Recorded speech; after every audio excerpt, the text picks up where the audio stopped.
miss me. Again. Already. You barely had time to miss me from yesterday. It's not even been 24 hours. Damn. But I can guarantee you, after we're done with this game, I'm gonna hide for a couple months again or something. We'll see. But yes, today we're probably finishing Beacon Pines that we started yesterday. We're somewhere in the middle, I think, just based on the predicted game time. And there's still lots of story and storylines and branches to explore. And I'm prepared. I have refilled my water bottle because I'm gonna read a lot. I'm so glad we got the narrator.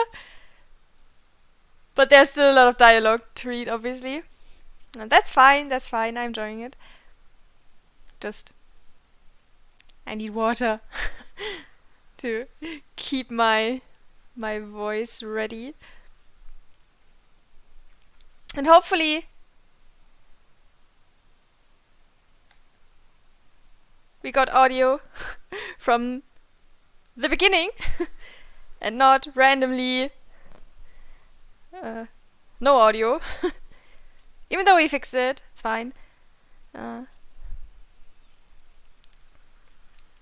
I think I can start. Get comfy, get something to drink and a snack. And then we'll see what we can expect from the game. But first, intro? Chapter 6. Aha, okay. 1 second, because I wanted to turn down the music a little. The rest is fine already. Yes, chapter 6. Secret lair. Summer forged ahead, but the nights only seemed to grow colder. Luca walked home slowly under the pale starlight, cautious to avoid any more surprises lurking in the shadows. Reaching home, he slipped quietly into bed, half dreading what they might discover the next day. Also, I checked because I remember I was confused yesterday about chapter 5 because I couldn't remember if there was a chapter 5. I actually looked for it and there was a chapter 5. I simply missed it. Yes, there was. All good. All good. What time is it?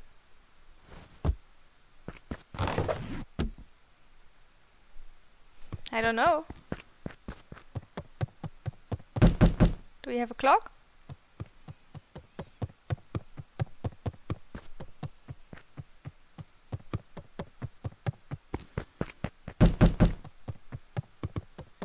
Come in.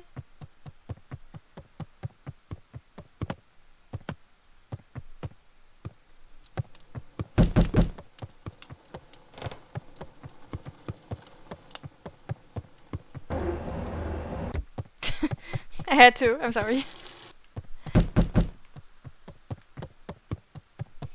Knock, knock. There's nobody here.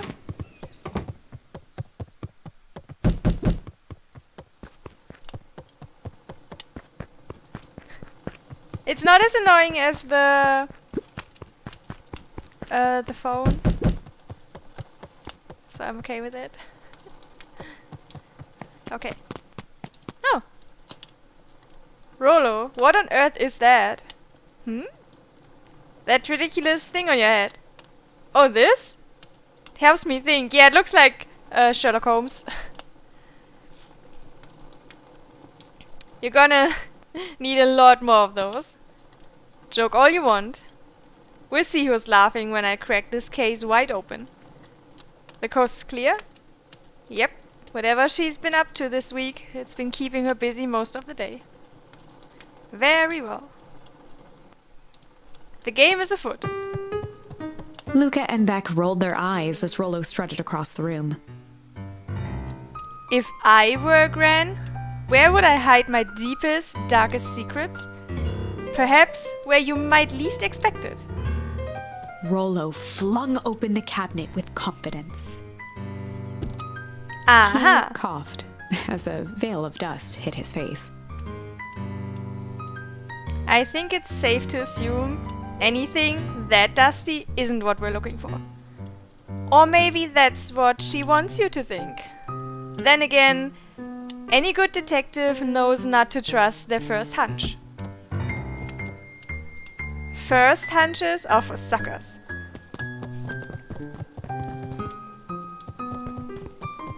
Hey Romit! Good to see you.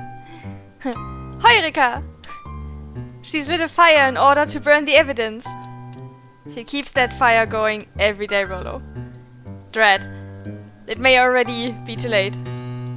Just think of the mounds of documents lost to ash. Okay.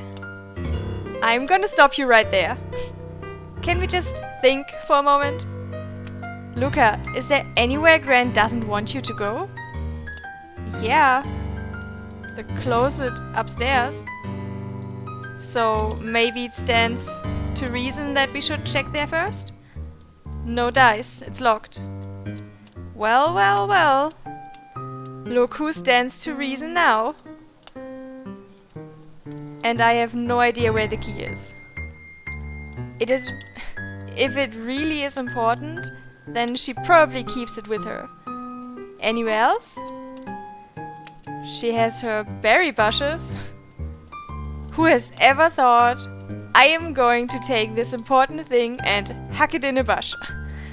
True. Anything else? Maybe something out of the ordinary?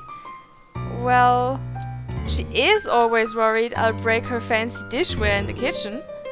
But it doesn't matter anyway, I can't reach the ledge. A look of realization crept onto Luca's face. All three kids snapped to glance at each other, then sprinted in turn toward the kitchen.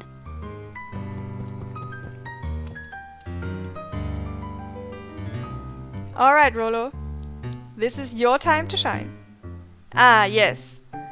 You've called upon my expert detective skills.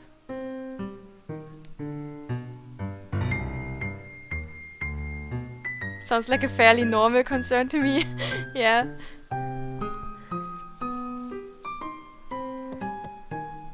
And now I shall proceed with... Before he could finish, Luca scrambled up Rollo's back. I also can't reach the top shelf. Hey, this isn't my idea of detective work. Every squad needs a good lockpick. And every good lockpick needs a sturdy head to sit on. This is beneath my standing. Stop complaining and hold still. Got it. The three crowded around the hutch to peer in. With the glass doors opened, a perfect porcelain display gleamed in front of them. Their eyes searched for anything amiss. But the only distinct feature was its impeccability. Well, that was anticlimactic. Yeah. I don't really know what we were expecting. Like, oh hey! Let me just yank on this random teacup As and... Beck pulled on one of the teacups, it slanted forward with a hollow click. The entire hutch began to rustle and slide under its own power. Seems like your Gran has been doing some remodeling. Dude, only 2 types of people have secret lairs. Evil masterminds and superheroes. He is not wrong. He is definitely not wrong. So, which one do we think she is? We're about to find out. Secret lair. Pock. Okay, so more of an unhinged conspiracist vibe? Oh, wow. Yeah, this cannot be good. We need to look around before jumping to conclusions. Can I look around? Yes. What do we have here? Barrels marked. Caution, explosive. And jam jars? That's enough jam to feed the whole town. What kind of incendiary jam is your grand making? Oh, okay. So it's... what's the word? Inflammable?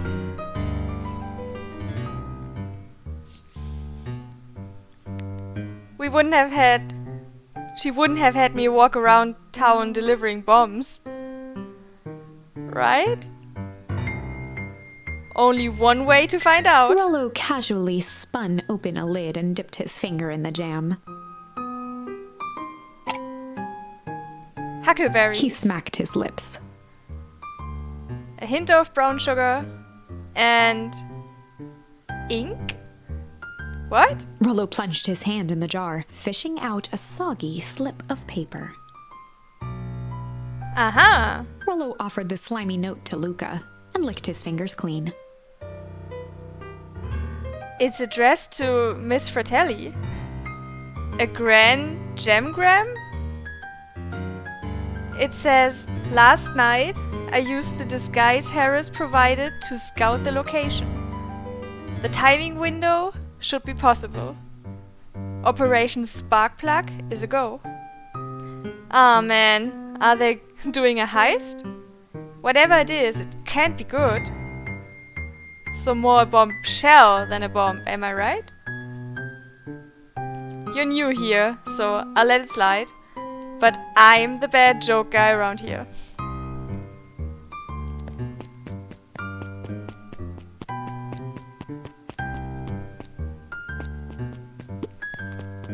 So we already know that she delivers notes with her jam. Because we delivered glasses of jam before. Or jars. Oh.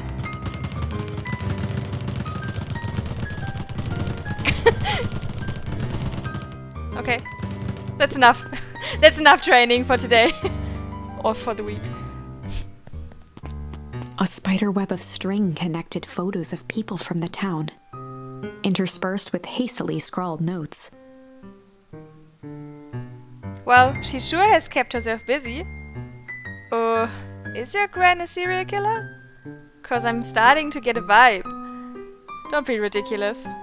Sure, she's just tracking the movements of everyone in town, out of the kindness of her heart. She put little symbols by some of them. Yeah, Mr. Nuncreed has a check mark. The clipboards are all inside a big circle. My marks are both on here.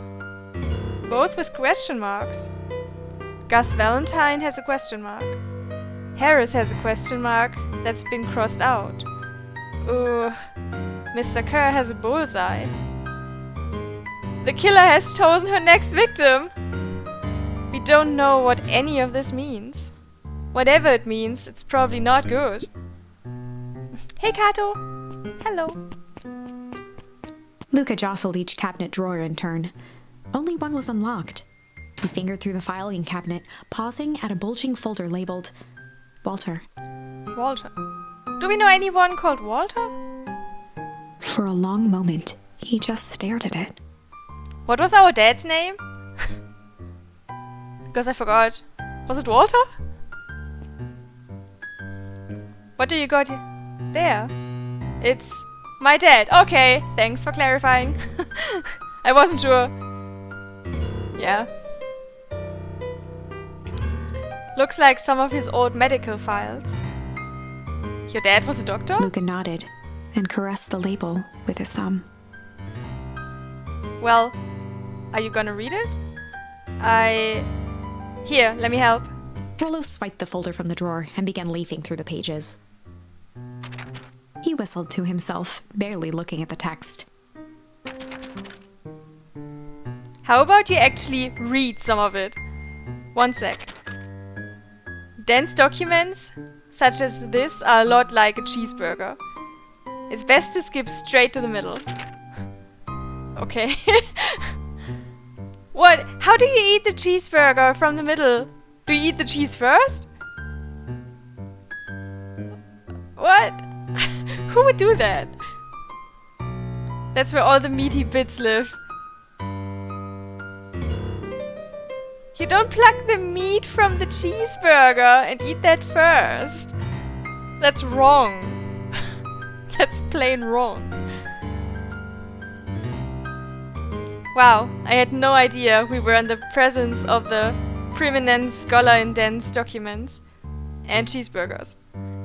By all means, proceed. He stopped at a page and mimed, holding up a monocle. Ah, here we are. Follow-up examination of Terence Wilby. Patient shows further signs of paleness and malaise.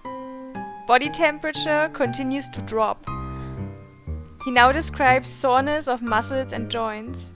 This is similar to the symptoms exhibited by Mrs. Wilby just a few days past. Still waiting on lab results from Joseph. Rollo looked up with heightened surprise. See? Creepy. Yeah, that's kinda disturbing. Who's Joseph? That's Mr. Duncree's name. Wait, Rollo's finger traced across the page. there's more scribbled in the margins. Could it be contagious? Mr. Wilby claims the tap water at his home has been contaminated. Perhaps environmental? Lab results only raise more questions. It's like he came back to this report later and made those notes. So it might be related to something else. Rollo scanned through several more pages. Here, the writing looks shaky. I just couldn't help her. This disease, or whatever it is, progresses so fast. And with his wife passing, Terence's condition follows close behind. Exacerbated by the loss. Enough is enough. I need to take matters into my own hands. Luca, staring blankly at the cabinet this whole time, spoke softly. What does it say next? Rollo rustled the folder, trying to loose more pages. That's where it ends. What? There has to be more. Luca frantically shoved the remaining cabinet folders, trying to find another labeled Walter. Luca, I think that's the only one. It's alphabetical, see? What did he mean enough is enough? How did he take matters into his own hands? This is bullshit. Luca slammed the drawer shut.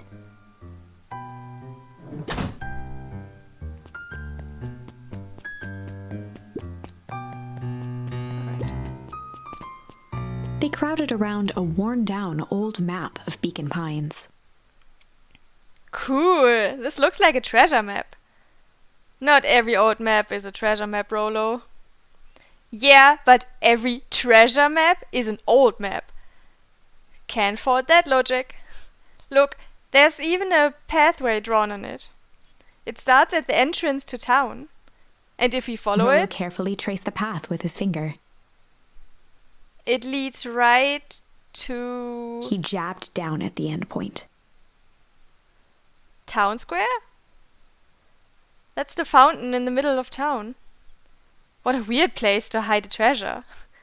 Rollo, that doesn't look like treasure to me. The end of the path on that map has the same symbol as those explosives over here. So it's not hiding treasure. A real bummer. Rollo, what's the thing you've been excited about for the past month? The festival! Did you just say gulp? This feels like a gulp kind of situation. Everyone will be gathered near the center of town. She's gonna blow up the festival! Not if we stop her.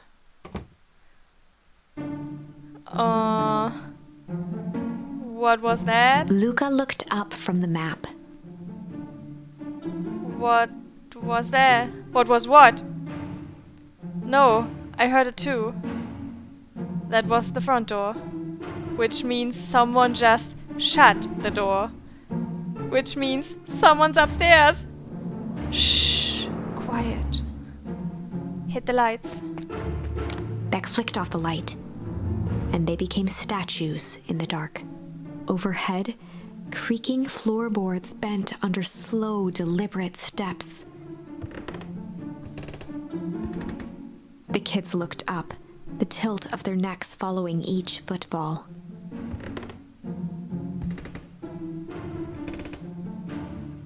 Then suddenly, it stopped. Without realizing, they'd been holding their breath. All three exhaled shakily and glanced at each other. A muffled male voice broke the silence. Hello? A final few footsteps reached the entrance above them, and the voice now echoed down the stairs. Anyone down there? The three kids shuffled to the corners without a peep. As he began to descend the stairs, the man's voice punctuated every new step. Thump, Yoo-hoo! thump, I'm not here to hurt anyone. thump, I'm just here to help. thump, Just... thump. At the bottom step, the man paused, squinting to search the room for signs of life. Huh. Guess it's nothing. Rollo shifted suddenly. Luca gave him an intense, chastising look and whispered through clenched teeth. Rollo, don't. It was too late. Rollo was already inching toward the stairway. He screeched as he charged toward the shadowy figure. Oh no. Flaming chicken coop! With all his weight, Rollo tackled the man to the ground. Rollo? Mysterious, creepy man? Anyone there? From the dark corner, they saw something move. Welp, I didn't know if I had it in me. But there was only one way to find out. Holy crap, Rollo, that was awesome. Wait, did you just kill that person? Luca scrambled to the hunched figure on the ground. Pressing his fingers to the man's neck, he sighed with relief. You sure clobbered him good, Rollo. He's knocked out cold. As Beck flicked back on the light, Luca and Rollo both gasped in stereo. Mr. Tolliver! Chapter 7. Alright. That was a short chapter, I think. Hey, Comfy! Thank you for the resub. For 42 months. I appreciate it. What's that? A stream and I'm not at work. I know, right? It's a novelty. The interrogation of Hiram Tolliver. Still unconscious, Mr. Tolliver slumped heavily in a shoddy old chair. His hands were bound with rope, his feet tied with some loose string. The kids huddled in a circle, discussing their plan. One thing was certain, they couldn't just let Mr. Tolliver go. They needed to know what he was doing in Luca's house. After some deliberation, it was decided.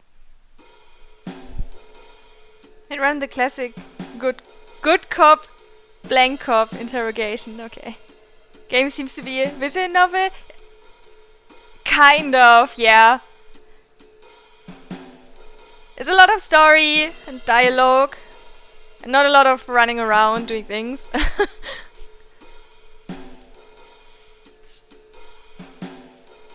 Oh, we only have chill. Okay. Good cop, chill cop. Okay. Well, that's the only one we can use, then. Be it. They'd run the classic good cop, chill cop interrogation. I'm pretty sure we get something else for this scene later. I'll handle this.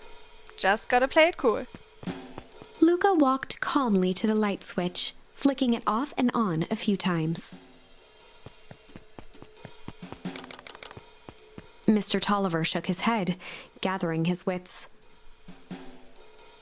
Golly, I sure got my bell rung. He looked over to find Luca, who returned a calming grin. Sorry, Mr. Tolliver. This was all a big mistake. Luca, what's going on here? Why do you have me strapped down? No one's fault, really. Rollo just got a little startled. Rollo's here? Rollo and Beck emerged from hiding to give a timid wave. Well, alright. Mistakes happen. You kids gave all Hiram a good scare. Let's just get me out of these ropes and call it even. Luca glanced over to Rollo and Beck, who replied with skeptical looks. Mr. Tolliver, why are you in my grand's basement? I'm here to help, of course. Help with what? What's my gran up to? If you just cut me loose, I can show you. Hell no. How do I know we can trust you? Mr. Tolliver exhaled with disappointment. Luca, have I ever done wrong by you? No. And since your gran moved to town, haven't I been nothing but welcoming? Yeah. So why would I turn my back on your family now? It's just... all this stuff seems pretty weird. A board with names of people from town. An archive of my dad's old disturbing patient notes. Luca gestured to the corner. Barrels of explosives. I can explain everything. You just need to untie me. You kids deserve an explanation. Luca looked again to Rollo and Beck. This time they shrugged. Luca began to slowly loosen the bindings. Mr. Tolliver gently rubbed his wrists. That's a good lad. This all makes sense in time. He edged imperceptibly toward the stairs as he spoke. He's gonna run away. You see, this town has secrets, Luca. A very dark past indeed. Before the kids had even noticed his movement, Mr. Tolliver was at the light switch. A past that must be brought to... He punctuated his final words by flicking the switch and rushing up the stairs. Light. Son of a... Beck darted to the wall and turned back on the lights. It was too late. Rollo confirmed what they all heard. He just locked us down here. Mr. Tolliver's muffled voice came from behind the door. I wasn't lying, you know. This is for your own good. You kids just keep tied down there and let the adults handle this. They looked bewildered at each other. Play it cool, huh? Not now, Beck. They heard the staccato thump of quick steps exiting the house. The kids looked down in resignation.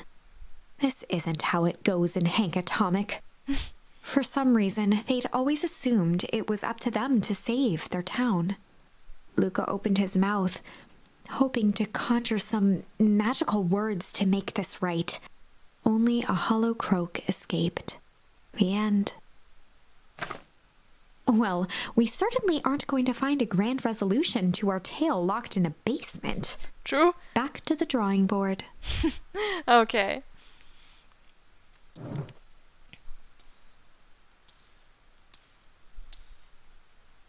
Guess it's time for a change.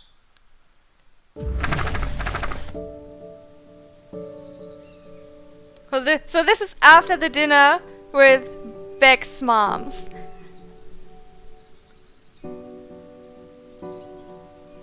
Yeah. Where we changed the weather.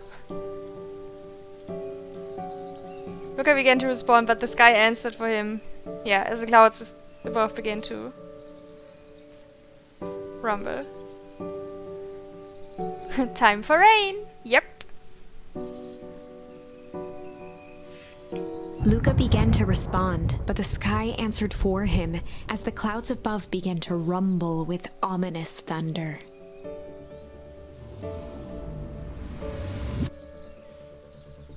You sure we can make it home before the storm kicks off? Luca surveyed the roiling clouds.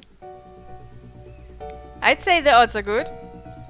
Maybe you should stay here and I'll just make a break for it. At that moment, the heavens opened up, unleashing torrential rain. Care to recalculate those odds? Hurry inside, you two, before you catch cold. Oh, okay, we're staying. Interesting. Luca, Nelly will keep trying to reach your gran on the phone. In the meantime, you two hold tight. Sorry, not much to do up here. Most of my stuff is still in the boxes. Mind if I poke around? Be my guest. Ooh, that's nice. Luca squinted into the eye hole of the microscope. This looks wild. What is it? Gum. Gum? Luca adjusted the slide with his fingers to get a better look. I'm tracking the structural integrity of gum with increasing amounts of chewing. Chewed that one for 47 days. Ew. Ew. Luca wiped his hand off on his sweater and gave a nervous laugh. It's weird, I know. At least she knows. Beck looked down, timidly tapping the ladder with her feet.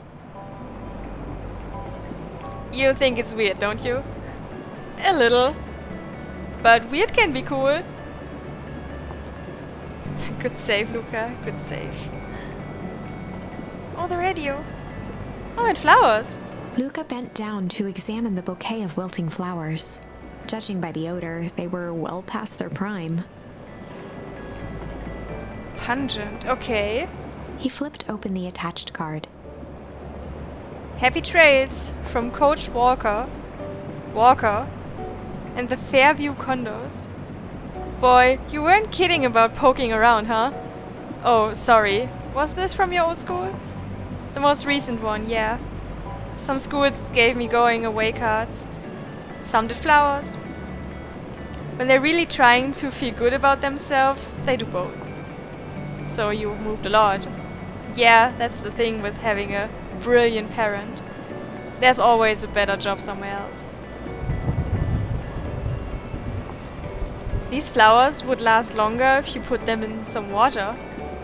That's the sort of thing I would do if I cared. Well, you cared enough to keep them is all. True. Oh wow. Rolo and I have a radio just like that in the treehouse. Probably not exactly like this one. My mom and I tore the whole thing down to the balls. Fitted it with some state-of-the-art vacuum tubes. She seems pretty awesome.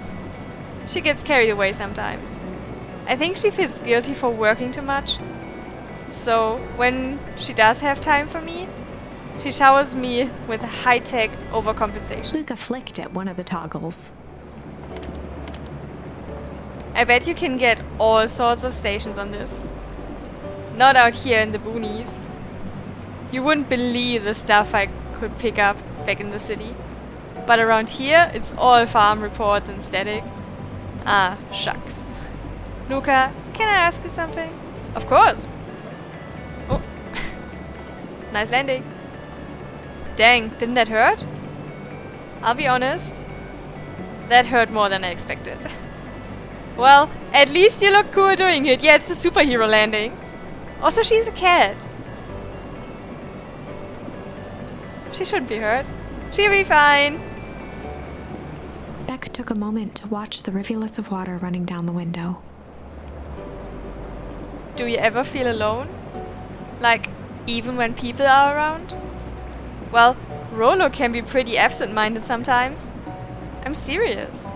Does it ever feel like your family doesn't care what you want? It didn't used to feel that way. I know Gran loves me, but sometimes when she looks at me, it's like she's looking at a problem. Luca took a deep breath, exhaling slowly. I know the feeling. How do you deal with it? I guess I haven't yet. But one thing my dad told me when I was little: don't hold a grudge, especially against yourself. If you try to hold it all in, you're gonna pop. So then, what do you do when you don't know what to do? Dad never got to that part. Something I figured out on my own though. You gotta do something. Anything. Here. What are you doing? I don't know. Something. We're gonna register our complaints with the storm. Listen here, you miserable universe. Stop jerking me around. I just want things to go back to the way they were. Everyone tells me it's gonna be alright. That things are gonna change. Luca let out a feral scream that echoed into the night. Every time something changes, everything gets worse. Screw this town. Whoa. Let me try. Moving sucks. I hate it. I hate that I hate it. Why can't I just deal with it and be happy for my mom? Why can't we just stay somewhere? Brah! Her voice dropped to a trembling whisper. I just want to be a normal kid. Beck brushed off her shirt and straightened up. There. Wow. I actually feel a little better. As abruptly as it began, the storm abated. Good job, you two. Thanks. I needed that. Me too. I should head out before the rain starts up again. Sure, I'll walk you out. See you and Rolo at the festival? Sounds good. Luca, don't let the universe jerk you around. Beck gave Luca a light thump on the arm before heading in. Ah. Chapter 5. We're back at chapter 5. Friendly Feud. The air was heavy with the hard rain's residue. The smell of wet things. Despite his dreary surroundings, Luca felt at peace. He'd never shared those details about his dad with anyone, not even Rollo. But it's not like this changed anything. Rollo was still his best friend. Adding Beck to the group would help balance things out. Everything's better in threes. Not wrong. This is what Luca told himself as he headed to the treehouse. Catch up with Rolo at the treehouse. Okay. Maybe we can go for another fishing session. After the the foul way. harvest destroyed their wealth and reputation, the Valentines shuttered off their estate from the rest of town. Oh, hey Dawn. The Valentine mansion loomed over every other building in town, both figuratively and literally. Hey Dawn. Tracking down a lead? You bet. I heard a juicy new rumor.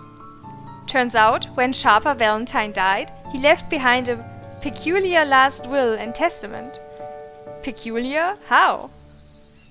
He didn't just give his kids an inheritance. There were conditions. Like what? The document stipulated that Harris had to take on a child as her ward.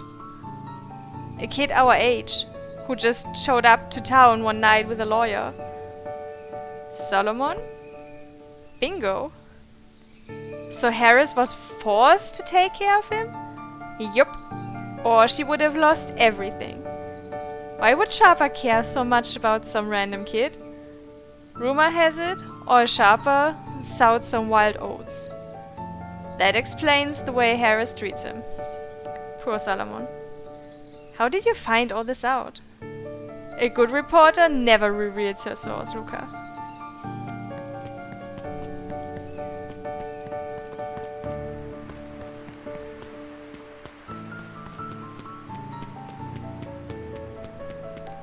Why is this glowing?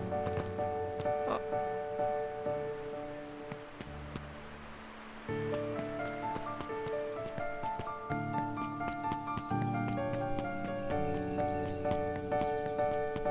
Everything's closed. Everything's dark. Oh. But she's still reading. Or he, they. He met his old friend's eyes and was greeted with nothing but ice-cold anger. Heavens! This is no time for fractured friendships.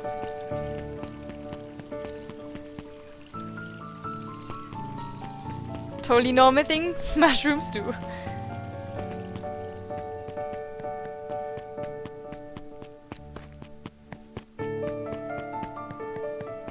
Wait. Oh. Oh! Melon kicker.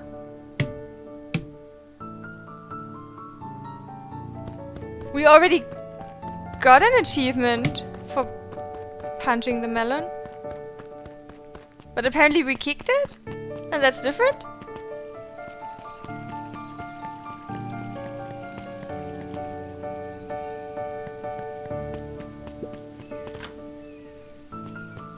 Closed.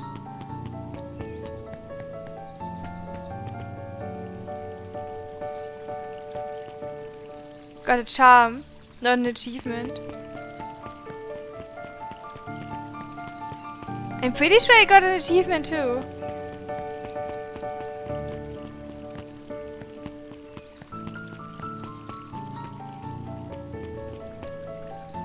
Excuse me? What are you doing? Just locking up for the night, sir. Oh, wonderful. I can only assume this means all festival preparations have been completed ahead of schedule. Not exactly, sir.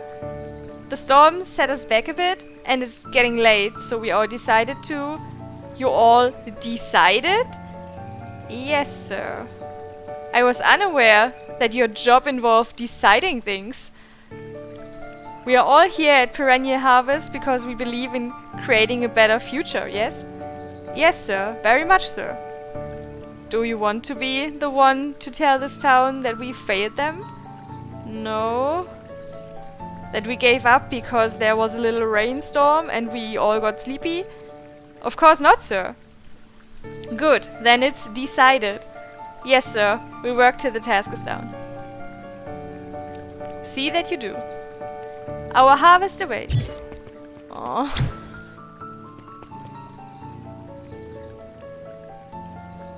This hyena makes me uncomfortable with its look. Yeah, he's creepy.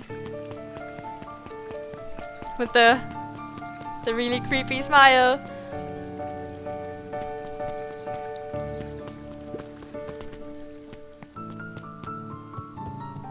Oh, we cannot fish. Oh, we can fish.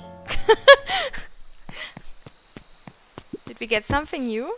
Yes, I thought we did. Luca wrapped a twig of thyme around the hook. Nice. Some fish have refined taste.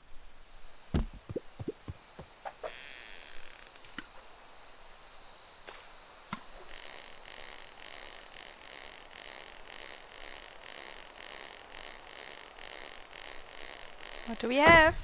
Oh, it's a watch. Property of Sharper Valentine. Figures. If he had his way, property of Sharper Valentine. Would be written on everything in this town. Should we give it back to him? He may not even want it back. The man's got a contentious relationship with time. We'll keep it here in case he ever wants to pick it up. Okay.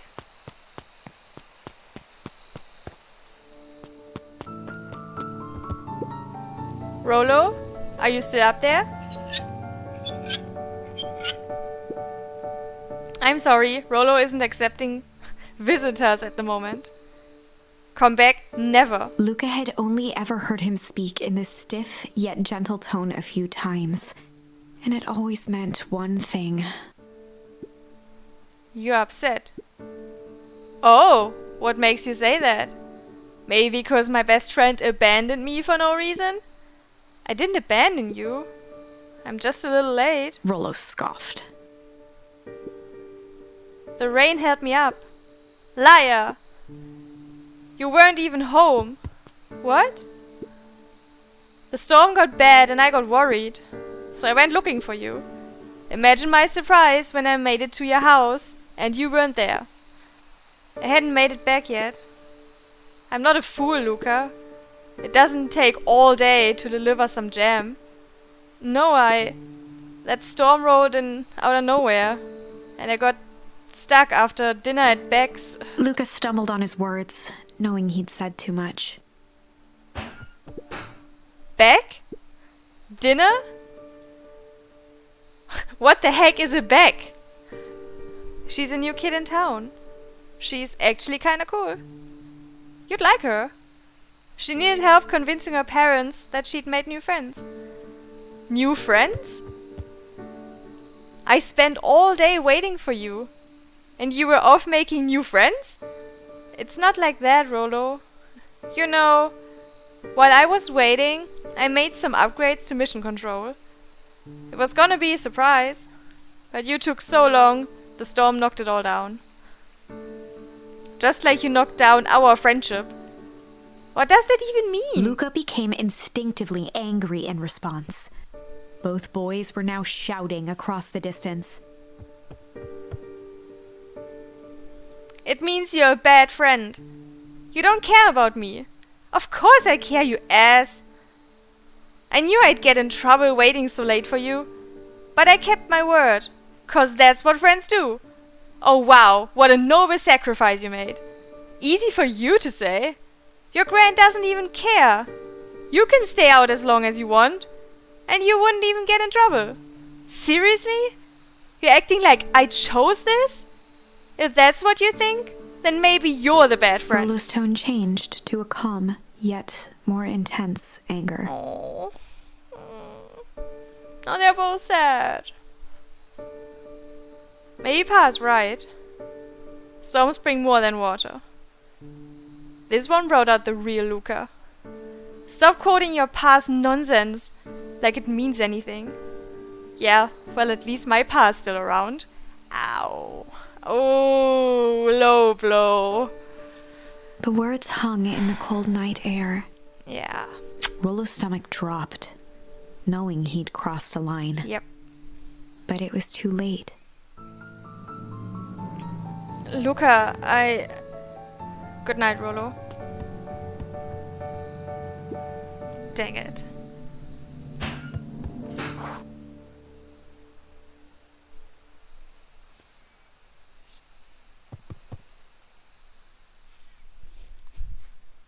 Why does he not know Beck anymore? Because we had to change the timeline. So this is our timeline tree, basically. And each charm gives you a different branch.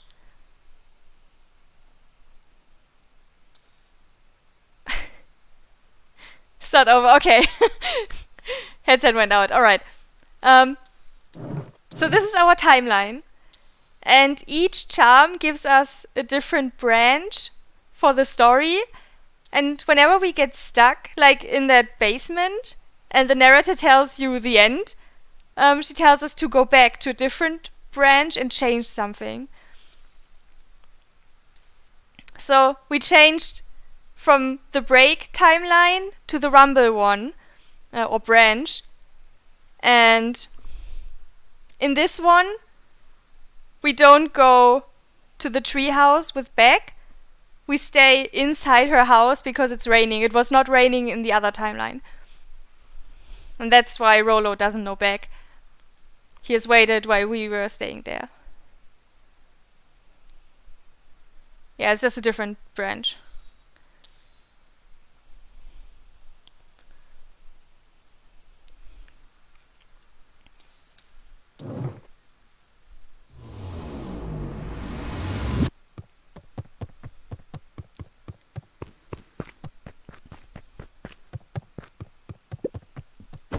Luca dug through his old stuff, not even sure what he was looking for.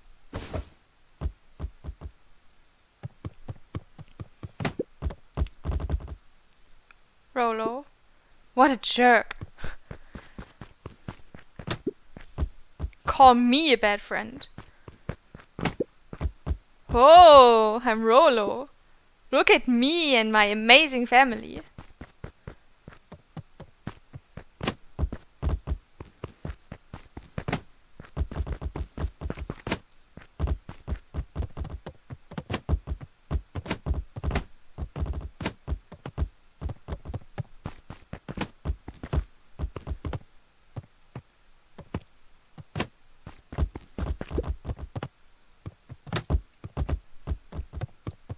No achievement for this? No. Wish we had a goal. Frodo thinks I'm still going to the festival with him. He can shove it. Okay.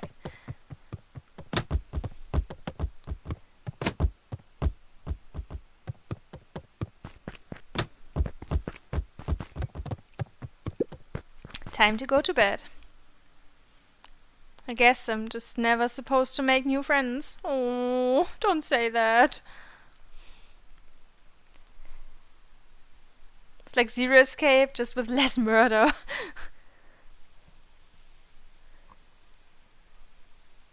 Play through it. It's an action game. Metrovania elements. Path of Destinies. Never heard of that. 11 minutes. I know that one. Weep. Oh, he's so sad. Everyone's sad. Luca? Gran cooed gently from the hallway. You slept straight through breakfast. Luca, are you alright? I'm fine. Just don't feel like getting up yet. Okay, I'll leave this oatmeal by the door. I've gotta run out and take care of some things. Okay. I'll be back later to check in. Sure. Luca just wanted to be alone. He waited to hear the sound of the front door closing.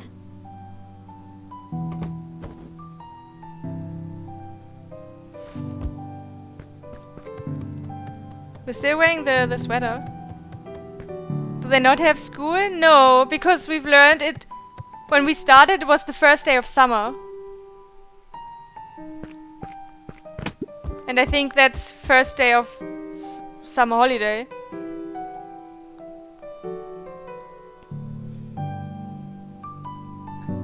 I bet Rollo's still gonna go to the festival. He's gonna be miserable.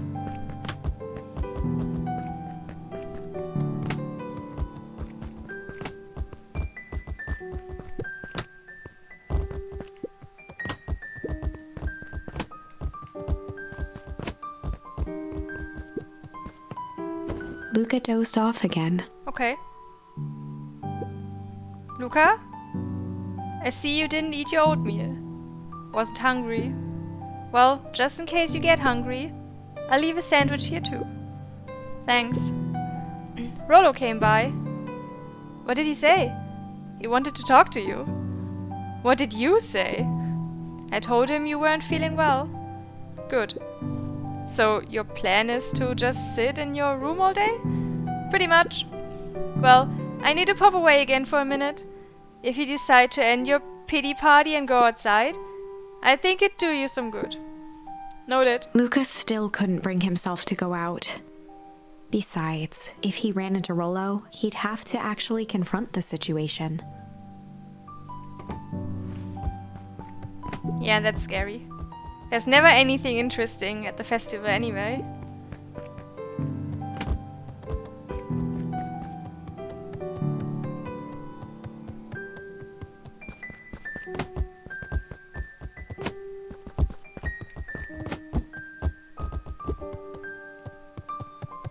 Okay.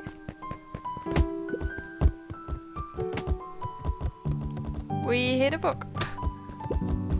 The Adventures of Hank Atomic. Except maybe an explosion. Maybe. The complete first volume. Luca carefully opened the cover and began to read. Rollo had received it for his birthday. A special hardcover edition with behind-the-scenes commentary and bonus art. Rollo cherished it, but asked that Luca keep it at his house. Luca wasn't sure if it was because Rollo didn't trust himself with it, didn't trust his sister around it, or just wanted an excuse to come hang out at Luca's more often. Whatever the reason, Luca didn't mind. But it had stayed right there where Rollo had stashed it ever since. Now, at the foot of his bed, Luca lost himself in the pages. He'd read it all before, but at this moment, it somehow felt sentimental. He was well into issue number 5 when he heard soft footsteps from the hallway. Luca? Another little friend came to see you. A girl named Beck Woodwell. She said you met yesterday? What did she say? Is she here? She was just dropping by. I'd heard her you weren't taking visitors today. Oh. She seems nice. Yeah. You had a fight with Rolo, didn't you? Can I come in? Maybe later. Alright then. I'll leave dinner on the kitchen table. In case you want a bite before bedtime. Without realizing it, Luca had pouted away the entire afternoon. He once again felt the weight of it all and allowed his weary eyes to close. Luca stood in a vast black expanse. He looked up at his father standing beside him. Walt was working a straw at the bottom of a fountain glass, trying to collect the last bits of milkshake. Dad, where are we? Taking a final loud gurgling sip, his father peered up from the glass. He jangled the straw playfully with a warm smile, then lifted the empty glass as if to point into the darkness. The source. Luca's eyes followed his father's gesture. In an instant, he was sitting in front of a blazing campfire. Across from him sat a large figure in a yellow hazmat suit. The figure's voice was a scratchy echo. Well, if it isn't the man of the hour, make yourself comfortable. Luca held his shivering hands over the flame to warm himself. It doesn't work that way here. Their yellow-gloved hand pointed to the base of the flame. It's a cold flame, see? Luca peered at the base of the fire. It wasn't wood that was burning. It was Beacon Pines itself. Tiny buildings, freezing and crumbling as they were consumed by flame. Luca could see small shadows moving in the burning city. People. Luca leapt to his feet. We've got to help them! The figure gave a dismissive wave of their hand. Why waste energy helping people who can't even help themselves? The figure bent down to examine the panicked crowd as they desperately tried to stop the flames. They only care about what's right in front of them. Not like us. Oh God. Luca's voice was a trembling whisper. Us? The figure slowly stood up, grabbing its helmet with both hands. With a jolt and a twist, the suit emitted a gasp. A cloud of torpid mist escaped, slowly revealing the face within. Luca's own face looked back at him. Older, worn, distant. The sensation was oddly familiar, as if he'd caught his own reflection by surprise in the mirror. The doppelganger smiled. I tried to help once. He gestured towards his face. And all it got me was this. Lucas staggered back. You aren't me. Luca felt a hand catch his shoulder. His father was there again, beside him. Every choice sets us on a path. This is the end of one of your paths, son. Luca watched his older self shake its head ruefully, its face twisting into a cruel grin. Welp, Dad, if you wanted him to see this, far be it from me to disappoint. Luca watched in shock as the figure took a confident step forward and plunged into the flames. In a flash of cold light, he was gone. What does all of this mean? Luca felt a reassuring squeeze on his shoulder. Just remember, why we choose matters just as much as what we choose. Luca woke up to see a hazy figure at the foot of his bed, silhouetted in the morning sun. Mom? No, dear. It's only Gran. Luca rubbed his eyes. Luca has nightmares. This is the second time. Are really, really creepy. And I fear that because I have also really vivid dreams, nightmares, and other random dreams. But yeah, this isn't fun. This is not fun. Especially when you can remember them in the morning in details. I usually write them down in little notes just for the hell of it because I can. And it's kind of weird when you look back at them and it's like, this is what you dreamed? Creepy. The kind, concerned face of his gran came into focus. How are you feeling? Fine. Anything you want to talk about? I don't feel like talking. That's just as well. How about you sit there and listen a bit? Whatever you and Rollo fought about doesn't matter. But he... Gran silenced Luca with a gentle pat on the leg. Fights between friends happen. What was said doesn't matter. The important thing is that it's not the last thing you ever say to each other. But he said stuff about Dad. Well, do you think he meant it? No. He was just mad. Mm-hmm. And did you mean any of the things you said to him? No. Good. One must appreciate friends in their best moments and accept them in their worst. That's true. That's very true. Accept. That's a cute charm. Now get your little butt out of the bed. The festival's today. You don't want to miss that, do you? I guess not. Seems like a good opportunity to make amends with Rollo, doesn't it? Luca gave a reluctant nod. So buy him a corn dog and apologize. But he's the one that... What did I just say? Buy him a corn dog. That's a good boy. Everything's better with corn dogs. And cheese. Can you put cheese on corn dogs? I need to get going now. Got some last-minute festival business to take care of.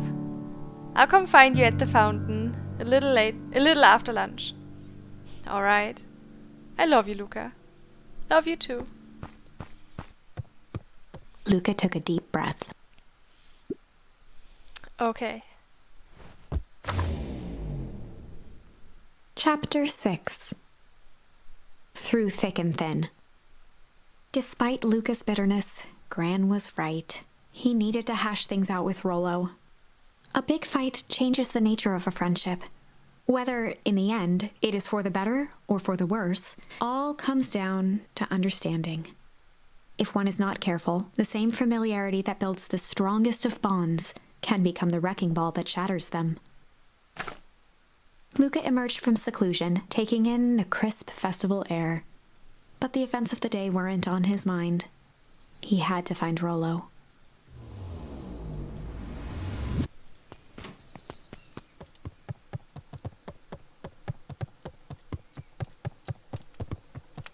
Anything else we can check?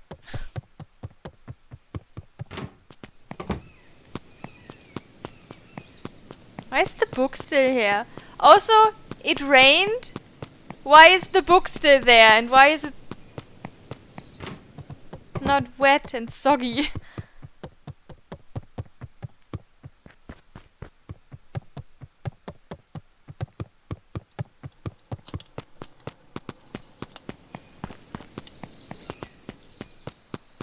I haven't been here since the beginning. Oh, we cannot talk to Dad. Okay.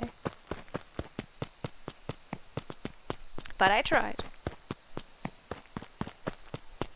You can see I've tried.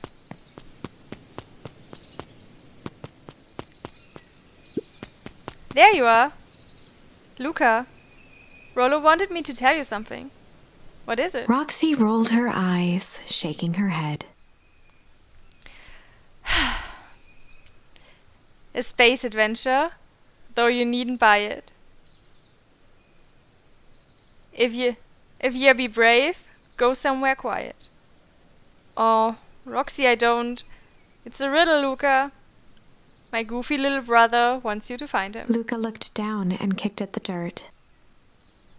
Look, I know you two had a fight. The only thing more annoying than my little brother is my little brother without his best friend. So I'm doing him this one favor. Now I need one favor from you. Whatever it is that went down between you two, squash it. A space adventure, though you needn't buy it. If ye be brave, go somewhere quiet.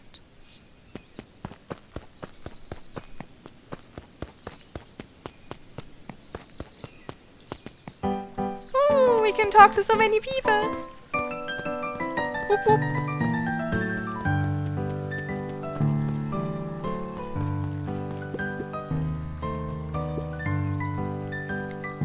Unique New York. Unique New York. Huh? Oh, don't mind me. Just warming up for my big ceremony speech. Mr. Kerr pointed to his grinning mouth. Gotta limber up the old gap box. You nervous? Oh heavens no. Well, break a leg. Give me the gift. What?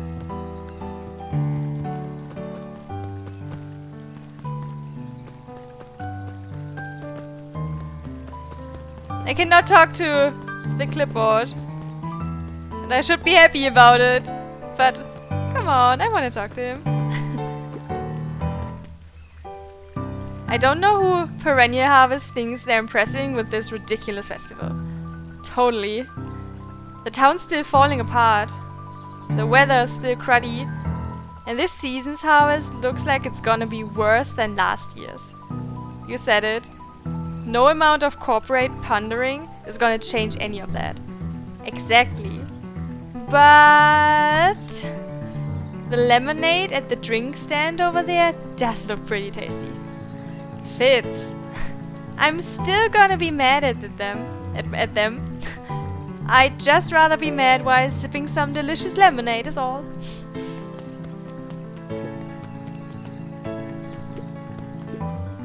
How goes the beetle hunt?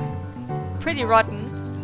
Haven't seen so much as an excuvier. And it's not just the beetles. This morning I couldn't find any critters at all. It's like everything that buzzes or skitters just packed up and left. I'm sure they're out there somewhere. Maybe all the commotion of the festival just spooked them. Yeah, maybe that's it. Ah, here we go. Welcome to our festival. Don't forget to come back later for Mr. Kerr's speech. And the Perennial Harvest Festival sign reveal. You don't want to miss it. This is the best feature of the game. That we can just stand at the bridge and look cool. I don't know why. I just know it works. And it's so random, I love it. Especially with the dramatic zoom in. Jeff was staring into the distance with a wistful look. Hey Jeff, everything alright? Huh? Yeah, everything's fine. I mean, used to be fine. Just ain't right these days, you know? I really do, actually. Jeff turned to Luca with a furrowed brow, then gave an understanding nod. You do, don't ya? For a moment, the two now shared that same wistful gaze. Alright. Ain't moving. But not sleeping at the moment. Ha ha ha! Every single time. Yup. Wait for it. Unexplained sound once again noted. Like clockwork. What a bunch of drones. Haha. Wow.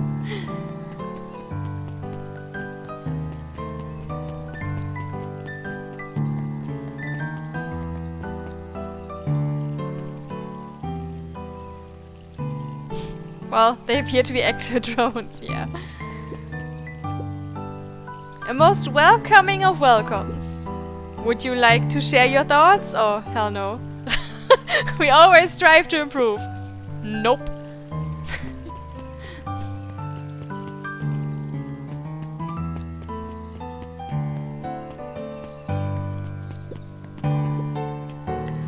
Huh.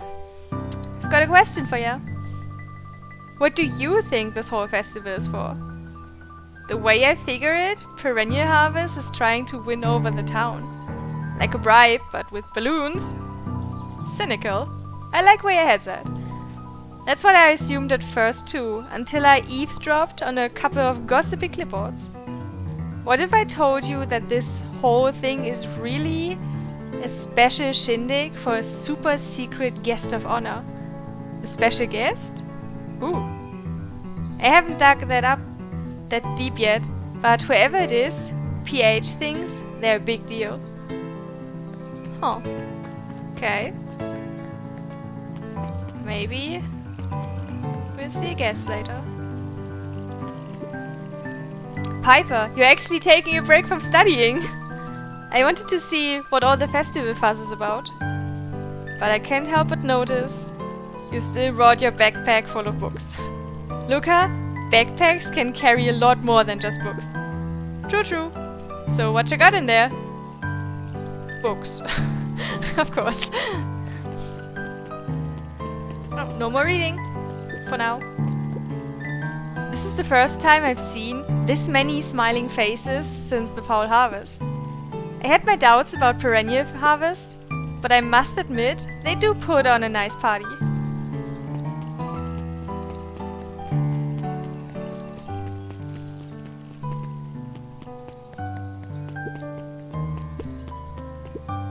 Hiya, Luca. How's Griffin doing? What? Oh, nothing. Sorry all became flesh. Just pretend I didn't say anything.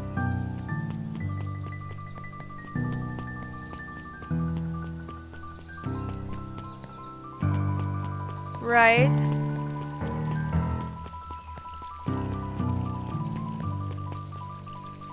I didn't get that. I was able to return the perennial harvest safety suit you borrowed. I don't think anyone noticed. Good. Now, will you tell me what you needed it for? It was a favor for an enemy of my enemy. This isn't going to harm Mr. Kerr, is it? All you need to know is that it's for the good of the family.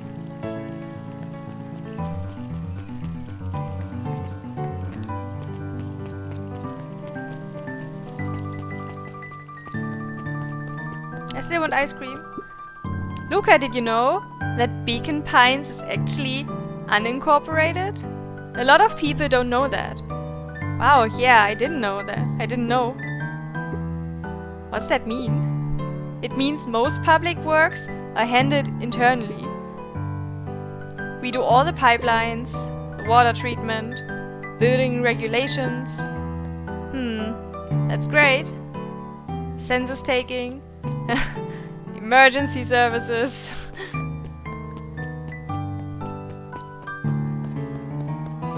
Oh.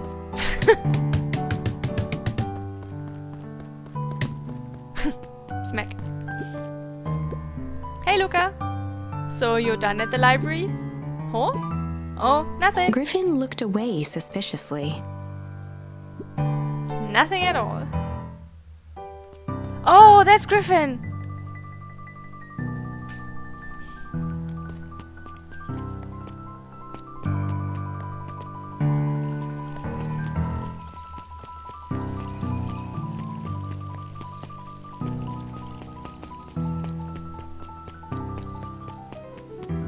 Very subtle.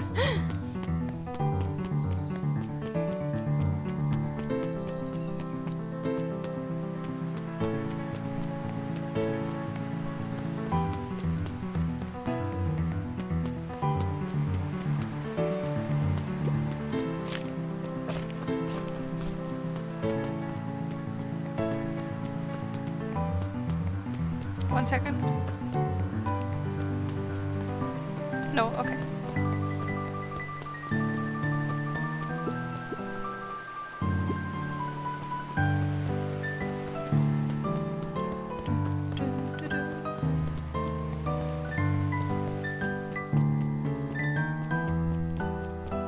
Thought we're gonna meet up at the treehouse, but apparently our goal is the library.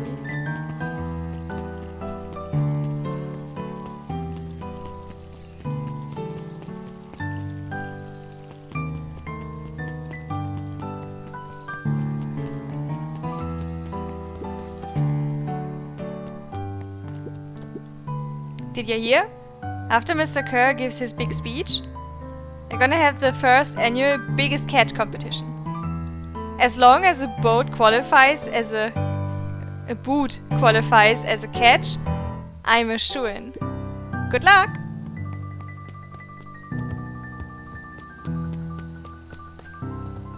Okay. But I can go to the treehouse. Oh. Luca looked up at the satellite dish. Rollo nearly killed himself putting that up into the tree. Pull. Huh. While it didn't turn the radio into an interstellar communicator, as he'd hoped, it did at least boost the signal enough to overhear truckers one town over. Cool.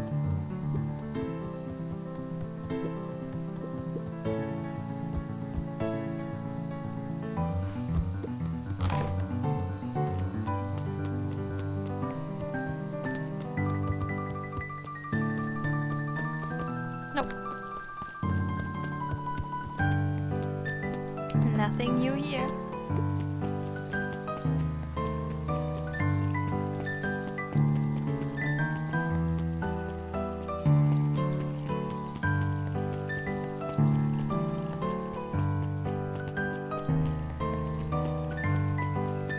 Which way did we go to Beck's house?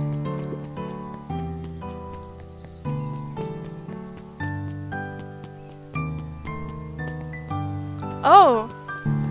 This way. Yeah. I always forget.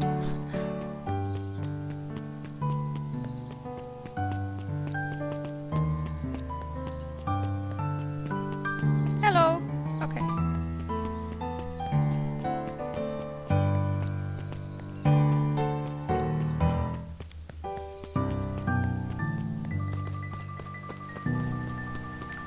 To the library then.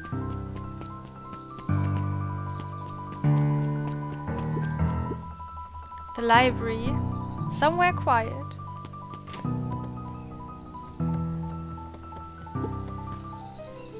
Hey, Aluka. Kato's eyes lit with excitement. I've been expecting you. Bravo on deciphering the first riddle. Oh, riddle me this. Achievement. The first... Oh, you didn't think that was all, did you? Rollo does go all out, doesn't he? Kato straightened up and cleared his throat as if preparing to sing. On planet Farpool, you may take issue. When the fifth king dies, you'll need a tissue. Kato stared at Luca eagerly. Get it? Want me to tell you? No, it's okay. Let me figure it out. Alright, when you find it, bring it here to be verified. And if you decide you want a hint, the offer still stands.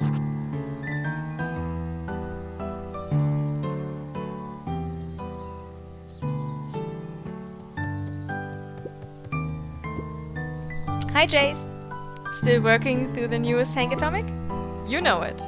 Some fascinating canon toward the end.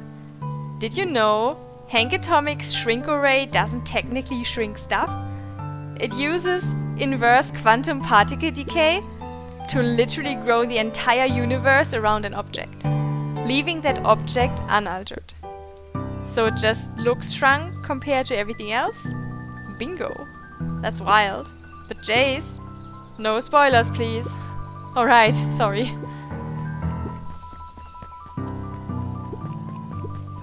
Luca grabbed The Adventures of Hank Atomic, issue number 5, from the shelf. Once you've got a book, you can either bring it here to me, or just grab a different one. Luca grabbed The Adventures of Hank Atomic, issue number 4, from the shelf. Okay. Luca grabbed The Adventure... Well, the fifth one, obviously. This me. Basically my catchphrase. No spoilers, please! Yeah, we had a conversation with him yesterday. And he spoiled a lot, actually. After we told him no spoilers. Ah, you found it. Kato removed his book from the desk and replaced it with Luca's, turning on the lamp. As he slid the book under the purple light, 2 words glowed. The Adventures of Hank Atomic, Issue 5. Luca clicked his tongue with recognition. Rollo's cipher pen. He used to write secret messages everywhere with that. And only I had the special flashlight needed to reveal it. But I lost it. Well, apparently he traded Jeff for this purple light bulb. Parted with his entire Halloween candy stash. Oh, Rollo. Now, let's see here. Kato began flipping through the pages, stopping when he hit a glowing word. Get away with such a grift. He continued flipping. Only found in grub card. Reaching the end of the book, Kato looked up. That's it. Grift in grub card. Grift in Griffin. Griffin's grub card. Wants me to go to Griffin's snack stand. Ah, brilliant. I guess you're off then? Good luck on the rest of the scavenger hunt. Thanks, Kato. Go to Griffin's snack stand.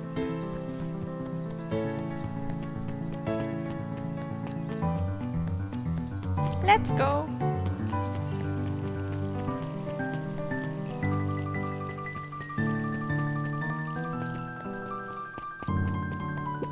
Hi.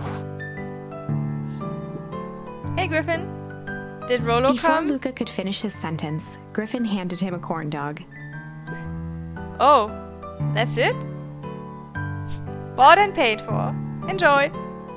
I thought there was supposed to be a riddle or something. Luca shrugged, taking a sizable bite out of the corn dog. Yuck. It's cold.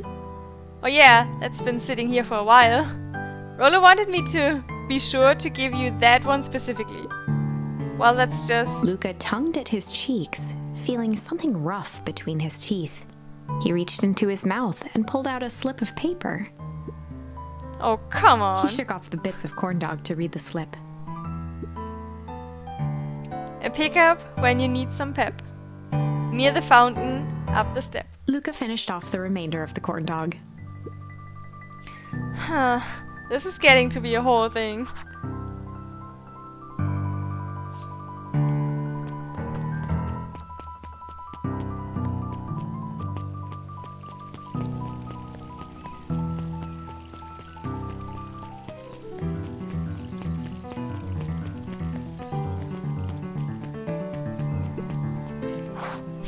That was easy. That was easy. There you are, Luca. There's no way I'm actually doing this. It's way below my pay grade. Oh, come on, you big stiff. Let the kids have some fun. Fine. But Rollo owes me one. Lumi waved his hands around sarcastically as he began. What takes flight but has no wings? Your final task a friendship brings. See, that wasn't so hard. Hard. Flex. Huh. I feel cheapened somehow. I think it's sweet.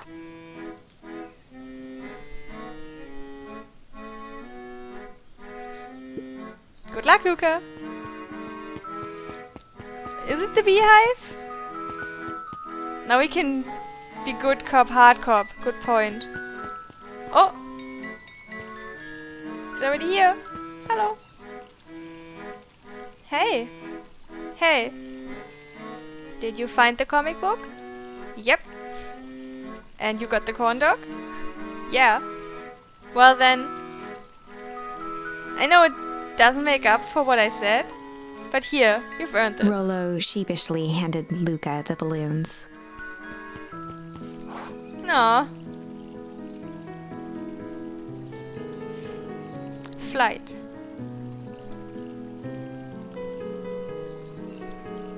Yeah, sheepishly.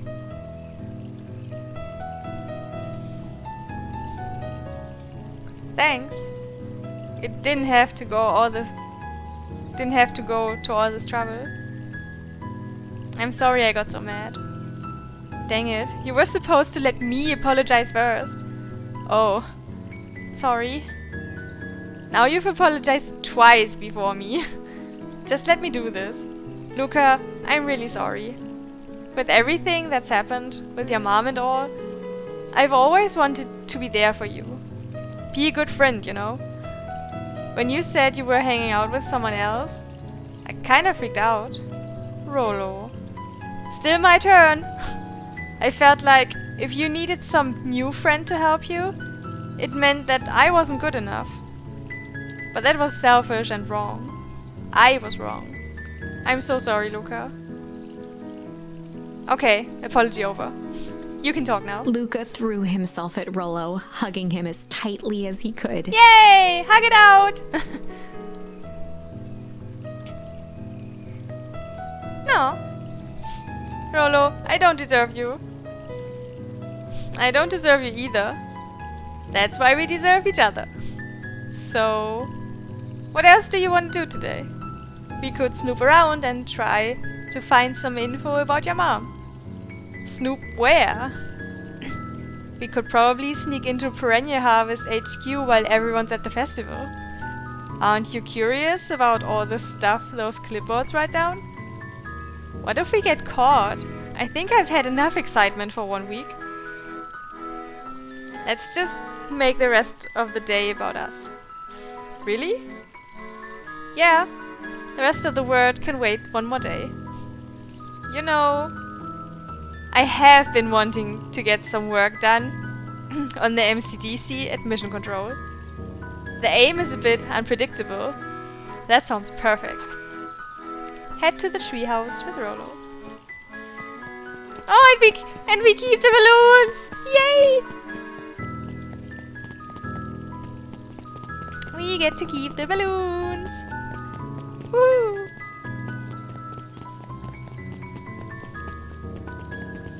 That's so cute! Look, Roxy!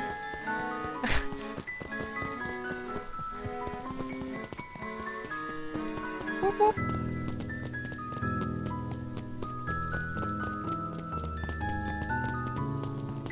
I wonder where Rollo lives. Kinda wanna show Gran. Gran isn't here.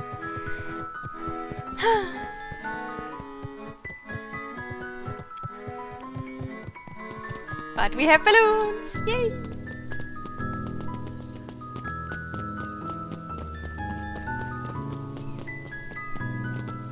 We can decorate the treehouse with it. Whoop, whoop.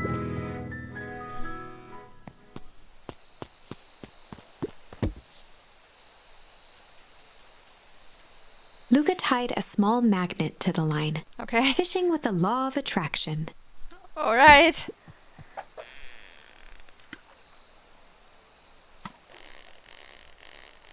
Whatever works.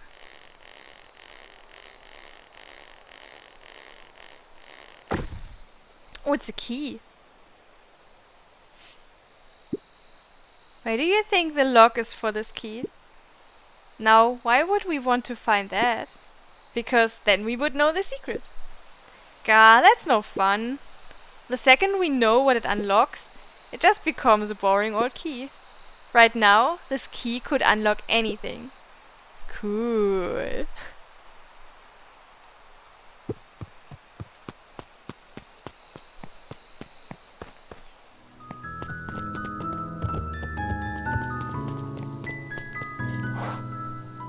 And we're here. Oh, I almost forgot.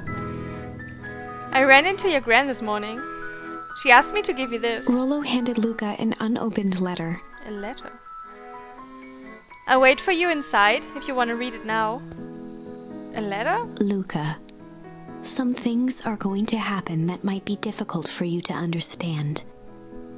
If I am honest, I hardly understand them myself. But whatever happens, I need you to know that I love you. None of this is fair to you. You have already lost so much. We both have. I wish there was a simpler way forward. But if there is, I haven't thought of it. God knows I've tried. Everything I've done, I did for you. I hope someday you can accept that. Love, Gran. I love you too, Gran. Luca folded the paper into his pocket and headed up the ladder. Look, the balloons. What's up with the ladder? Anything you want to talk about? Maybe later. Sure, whenever you want. Now we're actually chilling. Give me a second.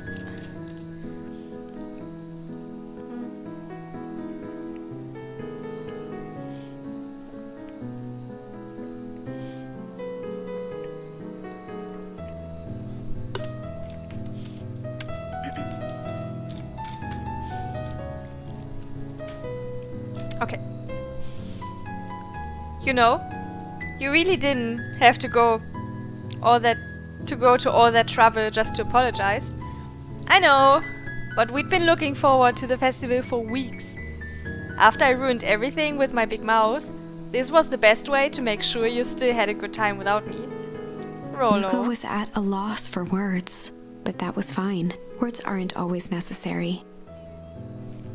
The festival seemed nice. Was it nice? We could still go. Nah, this is fine. Well, there's always next year. Sadly, this was untrue. A distant rumble shook the treehouse. Huh? What was that? Aw man, we missed the fireworks? It was not fireworks. Spoiler, it was not fireworks. It was something the boys couldn't possibly comprehend. Something as old and cruel as time itself.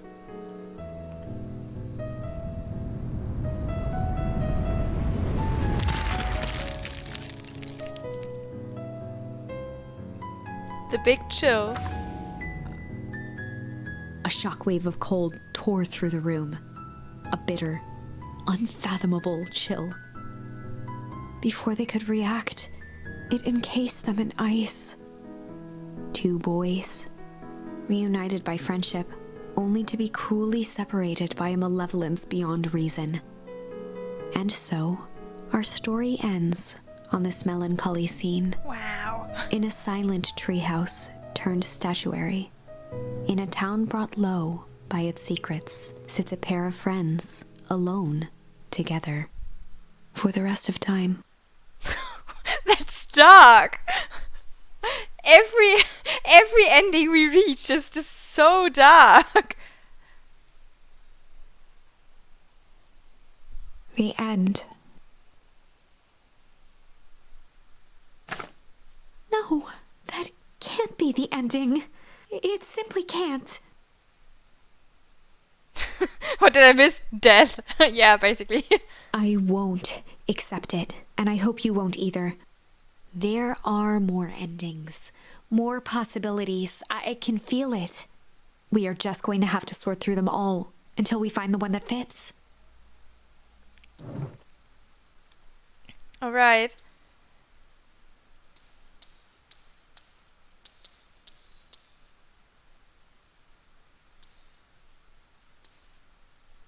This is still something we can do. And we can now be the hard cop. Did the city explode while we were in the treehouse? Yeah, basically. And exploded in ice.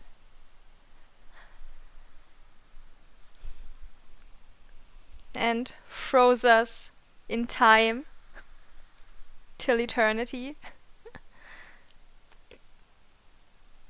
Yep, we can do the cop stuff again.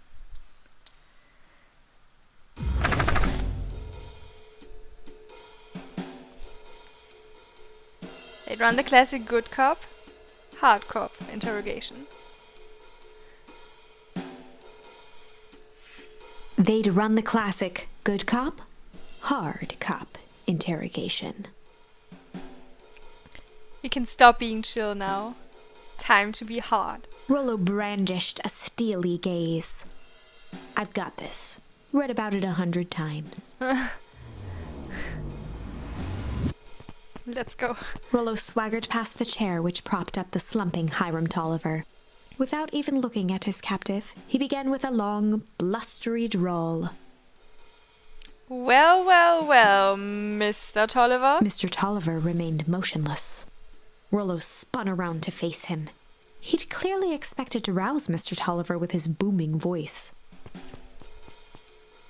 Mr. Tolliver? Beck and Luca gave each other an unsure glance. Rollo slammed his fist on the table. I said, Mr. Tolliver! He grabbed the table lamp and beamed it onto the unconscious face. Mr. Tolliver groaned and slowly lifted his head. He recoiled with a muddled, weary squint.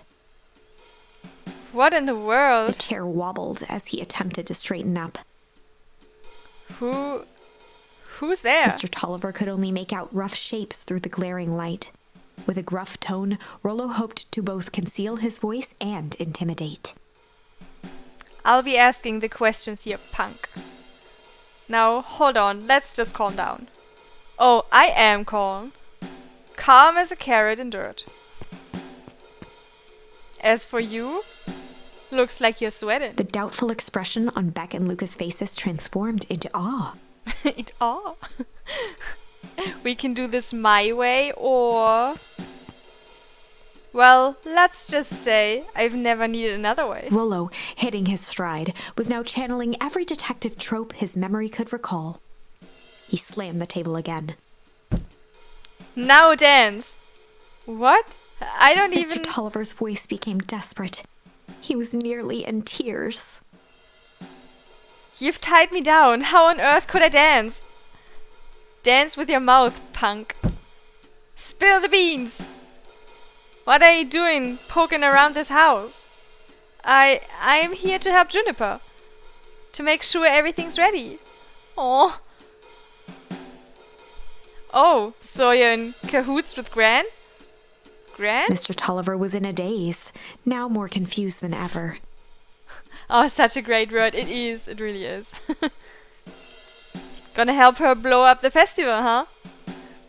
Blow up the festival?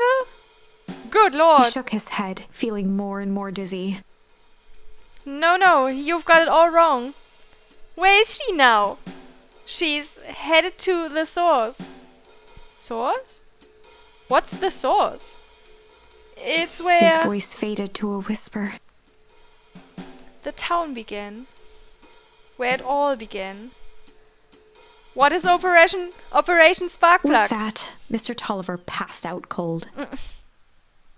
Welp. Rollo swung around with a repentant grimace. Damn, Rollo. I think you went a little too hard on him. What did he say about the source? It's where the town began? We need more information. Yeah, but we'd better not push Mr. Tolliver any further. Is there anyone else who might know more? What about the History Museum? It just got set up for the festival. Nah, that tent was put up by the Valentines. Everything they do is just a bunch of fluff to glorify themselves. Is there anything more reliable? The library. If there's any information about the source thing, Kado can help us find it. Let's go get some answers. Oh, and we don't even have to go...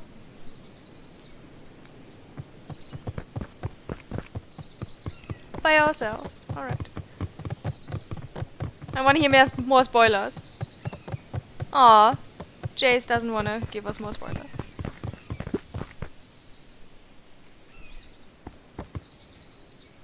Or those fields chili wasn't coming from nowhere. Oh, you're right. Yeah, it was mentioned a few times. Even though it's the first day of summer, it's still chilly. I remember. This is a dang nice library. Thanks. We work hard on it. Aren't you a little young to be a librarian? Oh, Kado hung out here so much. Eventually, they gave him a set of keys. I just keep an eye on the place for Miss Novak sometimes. They got you working for free? It's quiet and I get access to all the books I can read. What more could a person want? Oh, he's so cute. Fair enough. What can I do for you all? We need a favor. I already told you and Rollo I can't put you any higher on the wait list for the next Hankatomic. And if you're here with more candy, I'll have you know I can't be bought. Call it a personal code of conscience. Actually, we're looking to do some research. Now you're speaking my language. What are you looking for? That's the thing. We sorta don't know. What you got on the history of the town? There's the county record archives. What's in those? Births, deaths, newspaper clippings, stuff like that. Pretty boring reading, but they do go all the way back to when the town was founded. Great, we'll start there. Chapter 8. 6 feet under, 3 towns over. The kids spent the rest of the afternoon combing through dusty piles of old county records, desperately searching for anything that could help them make sense of Mr. Tolliver's cryptic utterance. Luca tried to shake the thought of Gran's basement, but his focus wavered. Explosives, messages hidden in jam, dossiers on various town figures, and a corkboard threaded with photos. Gran was the only family he had left. He still couldn't bring himself to believe the worst. But the old map with the symbol of explosives in town square made that difficult. As the sun began to set, the kids were no closer to the truth.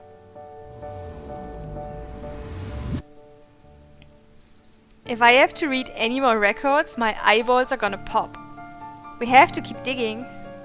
If I dig another word, I'm gonna end up in one of these asinine death records. Rollo Cotter lived a full and wonderful life, till he read so much boring crud that his brain oozed out of his ears. Rollo shut his book with an assertive nod. If you've got a better idea, spit it out. You sound like my sister. Keep pushing your luck, pal. And it won't be boring county records that kill you. Wow. I'll put you in the obituaries myself. Rollo muttered under his breath. Your county record. Really? That's the best you've got? When I'm done with you, you'll be the footnote in history. Just like... Beck slammed her finger down on the open page before glancing down to read. J. Hartford here. I'd love to see her try. Hey. We are all a little tired here. Let's just take a minute and... Something tickled the back of Luca's mind. Is it the Spidey sense? The Peter Tingle, Luca Tingle in this case? Wait, what was that name back? In the obit? J. Hartford. From the Brookville Tribune 20 years ago. That can't be right. What is it? J. Hartford. That's my grand's name. Juniper Hartford. Maybe there were 2 J. Hartfords? Mrs. Hartford is survived by her young daughter E. Hartford. My mom's name is Eleanor. Okay, this is getting creepy. If your gran is 6 feet under, 3 towns over, then who am I living with? The question hung in the air.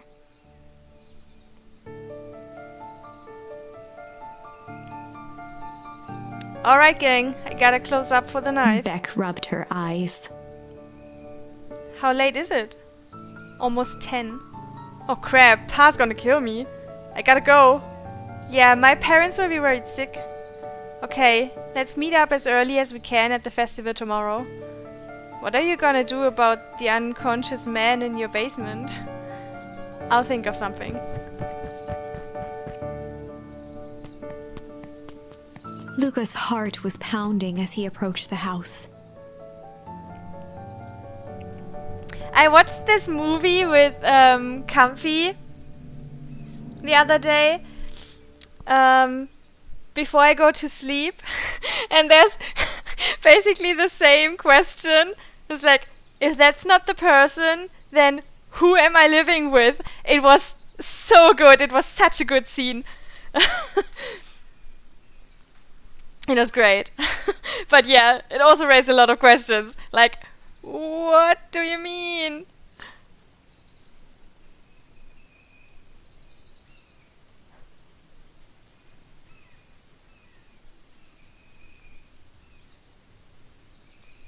If he was lucky, Gran, or whoever it was, hadn't gotten back yet.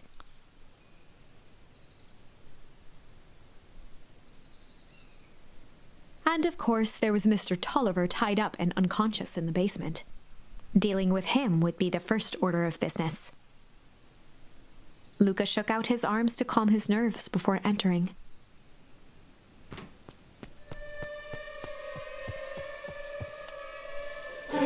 He held perfectly still, tempering his breath, and listened closely. She was asleep. His only hope was that she hadn't found Mr. Tolliver before dozing off. Check on Mr. Tolliver in the basement.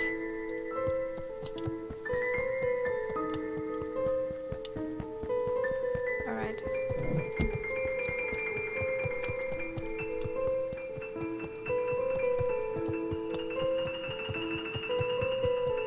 There's no way she hasn't seen it. And he's gone. Da-dum. Oh no. Mr. Tolliver was nowhere to be seen.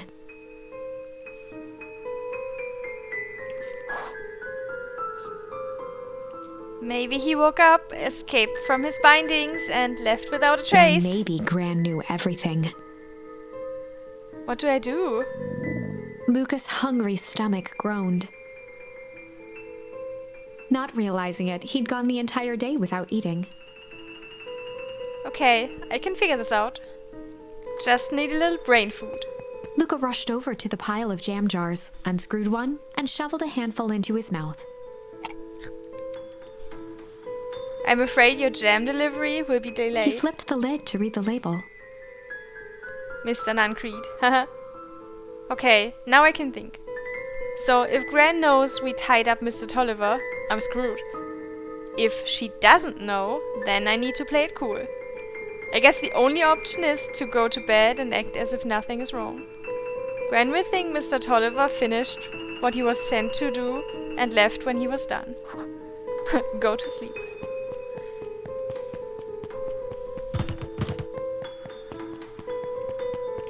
There's nothing else we can check on. I'm scared. I'm like 90% sure that she's gonna wake up when we go into the living room again. Oh. Gran? Okay. Stick to the plan. Go to bed and play it cool. As Luca climbed the final stair, the emotion of the day dragged heavily on him. With each consecutive step, his legs weakened.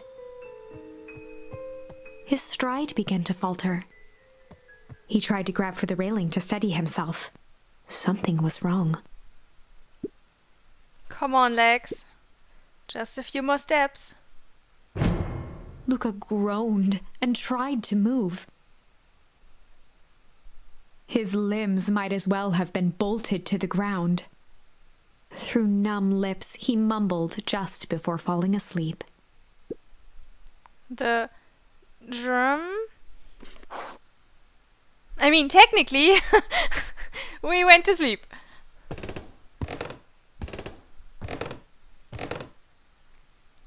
Sweet boy. What did you get yourself into? Oh no. Rest now and let me handle everything.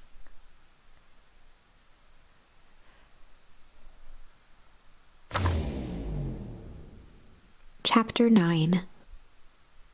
A speech to end all speeches. Luca awoke to find himself face down in bed. He moaned into his pillow. Why would Gran drug him? Or rather, why was she trying to drug Mr. Nuncreed? Shaking the questions from his woozy head, Luca snapped back to the matter at hand. I am very confused. The festival?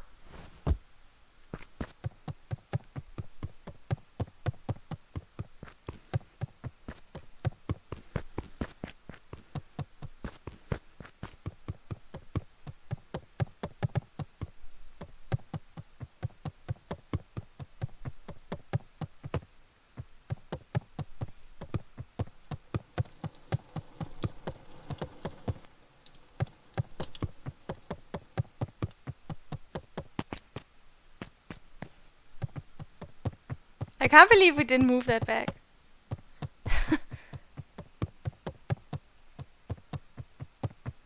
Yeah.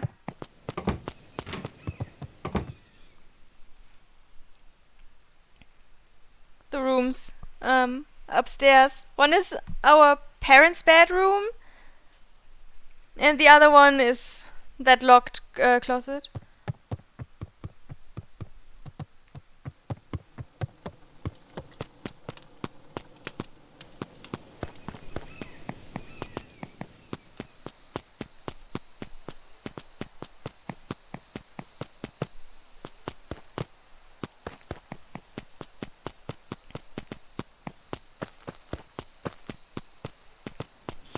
Alright, time to check out the festival. Where have you been? Gran put something in the jam. Yeah, we know. Secret messages for secret conspirators. Not this one. The one intended for Mr. Nuncreed? Put me to sleep. Whoa! Ho, ho! Sly devil. Sly. I think she's trying to remove him from the equation. He might be in danger. Have you found anything? We looked around but haven't seen anything odd. Your Gran is nowhere to be found. But Mr. Nuncreed is just loafing around waiting for the speech. What speech? Mayor Gus just got up to the podium. Everyone is gathering at the stage. Let's get moving.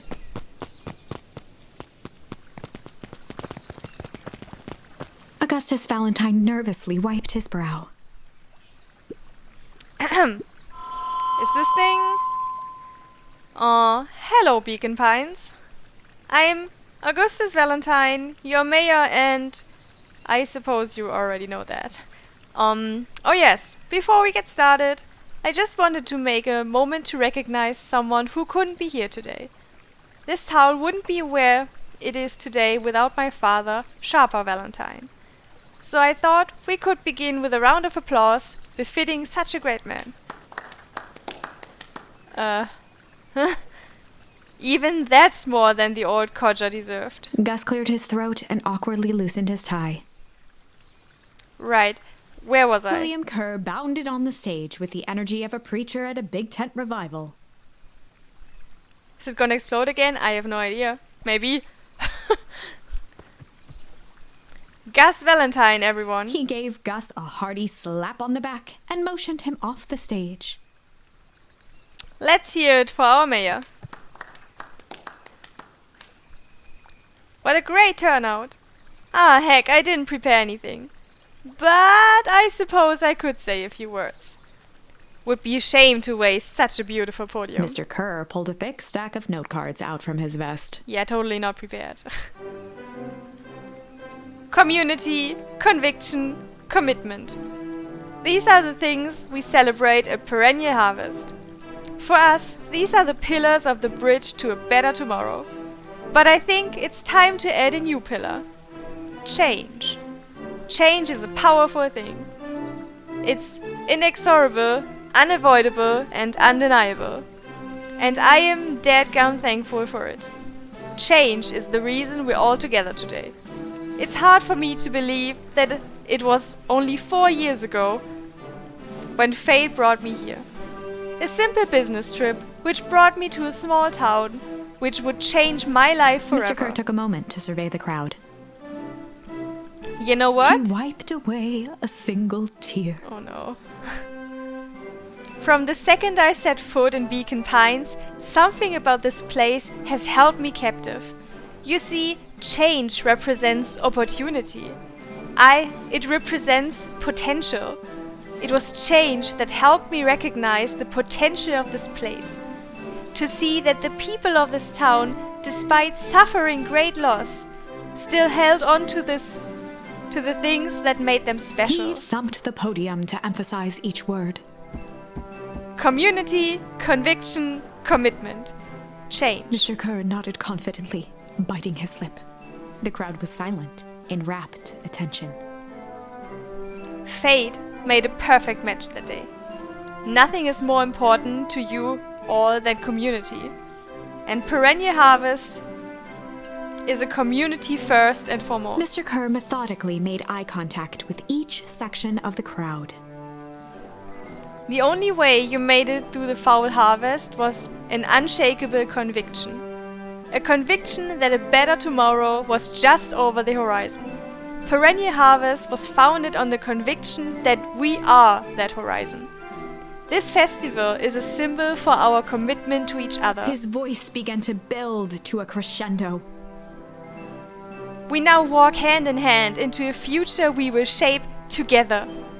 And that is what change is all about. Grabbing the future by the scruff of the neck and making things happen. Change is a choice. I am tickled pink that we will all be making that choice together. How great is that?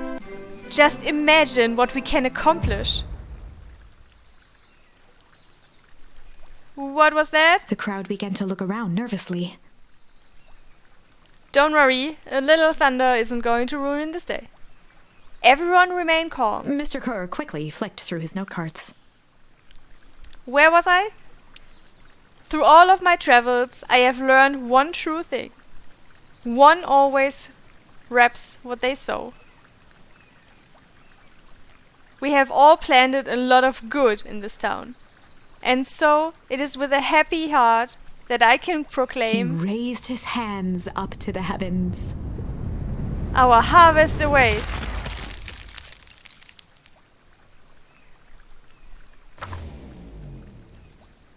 At that moment, a merciless wall of impossibly cold air ripped through the crowd, instantly freezing everyone and everything it touched. For a man like William Kerr, this was a fitting way for things to end. On a stage, with an entire town frozen in rapt attention for the rest of time. The end. There's that ice again! Whenever I think we're getting close, it comes along and ruins everything! She's getting more desperate with each ending. Maybe we should just quit? Maybe you should just close the book, walk away, and never think of me again. No, I don't mean that. We got a little closer this time. We just need to try again. Please.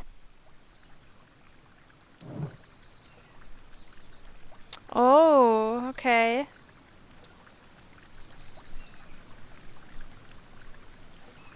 Well, there's still another option for the cop.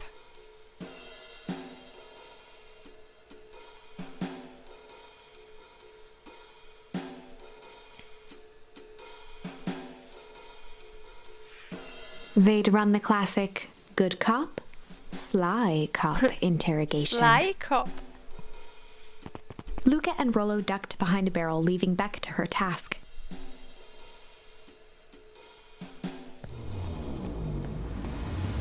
With a few crisp snaps, she roused Mr. Tolliver.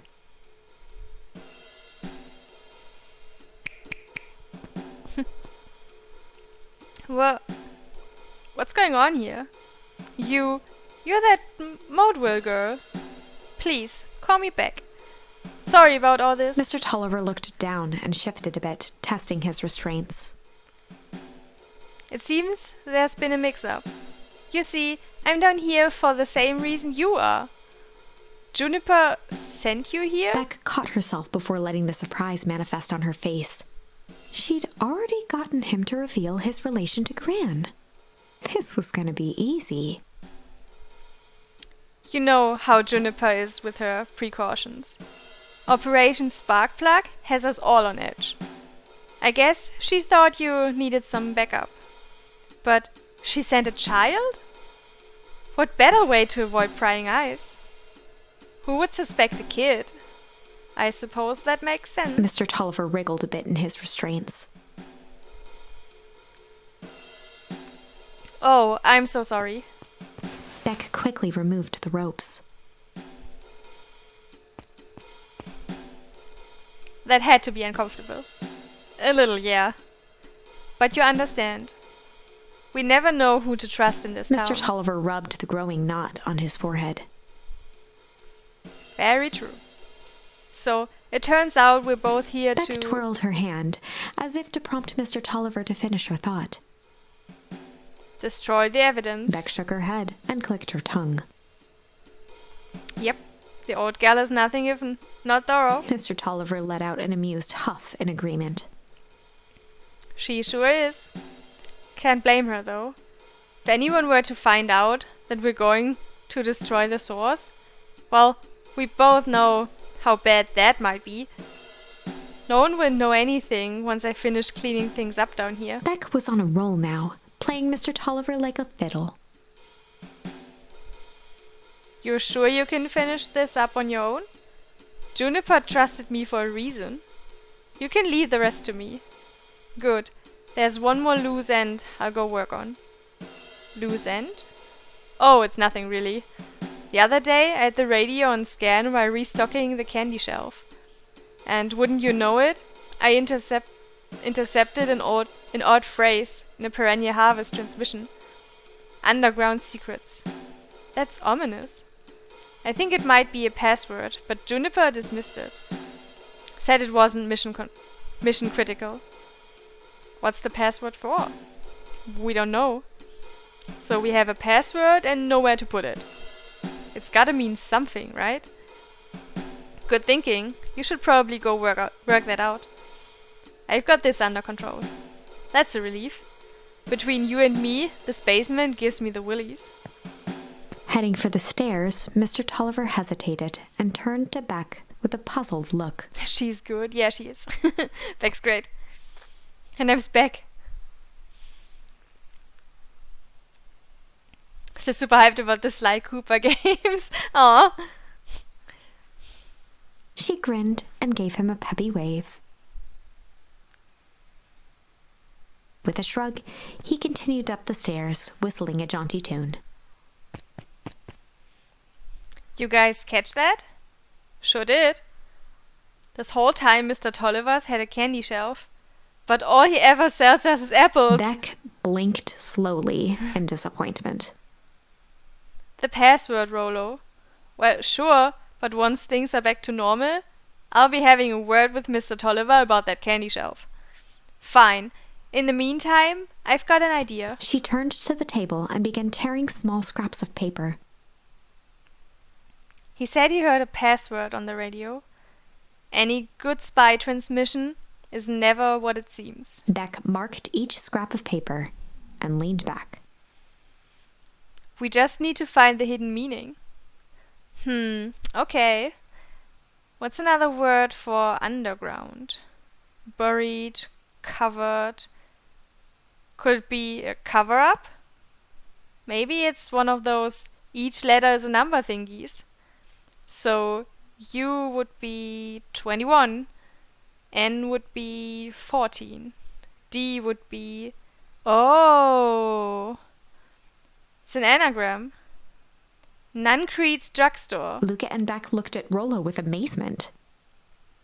Rollo? That was incredible. Well, it's either that or Kren's new drugstore. Yeah, I think you were right the first time. How did you do that? What can I say? I love ciphers. Well, I guess we know where to go next. Investigate Nancrete's drugstore. Ooh.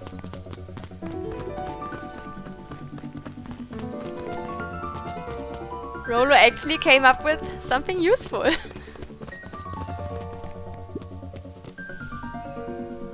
You scared me half to death. Sorry. You kids haven't seen Mr. Tolliver around, have you? Nope. He's got me waiting around for the last slice of pie. I swear, that man would be late to his own funeral.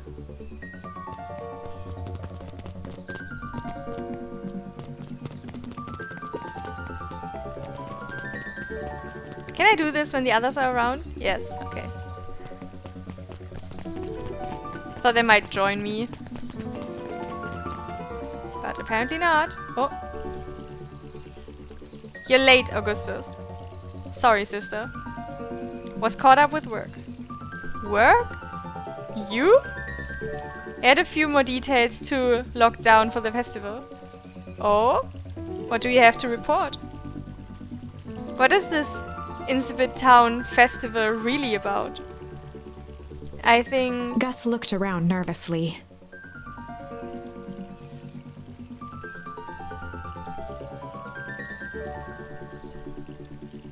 What was an anagram? The... basement? Underground. Something something underground.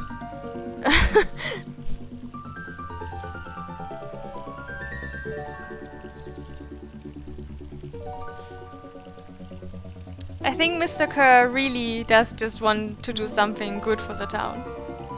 He's actually a pretty nice guy. You should spend some time with him. I didn't pull strings installing you as mayor so that you could make friends. Your job is to help me figure out what Kerr and Perennial Harvest's true intentions are with this town. We have a responsibility. This is our father's town. Was. Excuse me? This was our father's town. He's gone, Harris, and he isn't coming back. Father left us with nothing but problems. Mr. Kerr came here and offered to help us. We accepted that help. We didn't agree to them turning Father's warehouse into a toxic dumping ground. That is just a temporary arrangement. The glow can be seen from our damn backyard. They're dumping their nasty little secrets on us. When this all inevitably goes wrong, who do you think will be blamed? Eris's cry hung in the air. We have a new choice to make now, sister. This town is going to change, whether we like it or not. Are we going to choose to be a part of that future, or be forgotten in the past? It's a shame. Father named you Augustus, but you will always just be a Gus. Good night, Harris. I'll see you at breakfast tomorrow.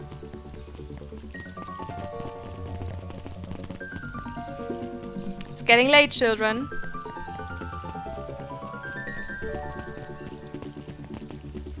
I like Gus.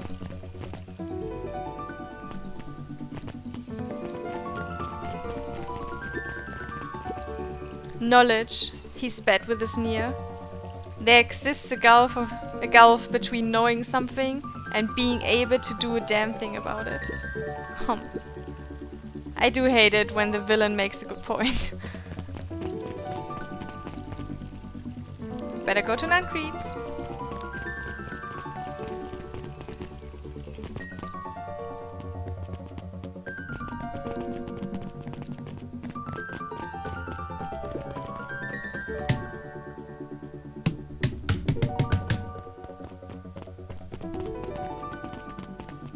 They're not joining me.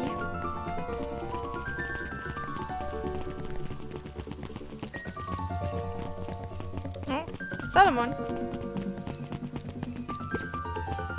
Solomon stood proudly at the entrance to the drugstore, holding a brown bag overflowing with black licorice. Hey, Solomon. We're looking for Mr. Nancrete. Is he still in there? I'm afraid not. Then where'd you get the candy from? You might say we have an arrangement. Solomon shoveled a surprising amount of licorice into his mouth. Sometimes it's the small pleasures in life. Though we might not always have family to rely on, licorice has never let me down. Licorice is disgusting. I really, really, really dislike the taste of licorice. Well, I can say licorice would be my first choice.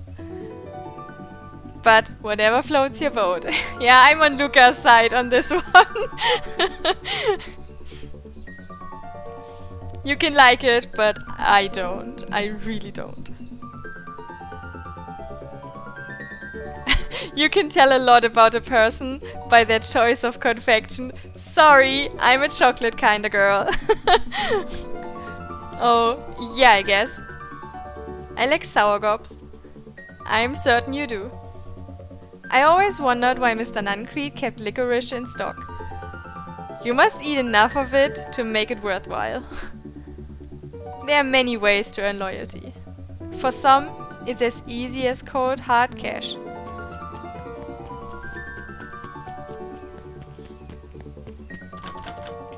Well, he's right. It's locked. There's gotta be more clues. Okay, let's see.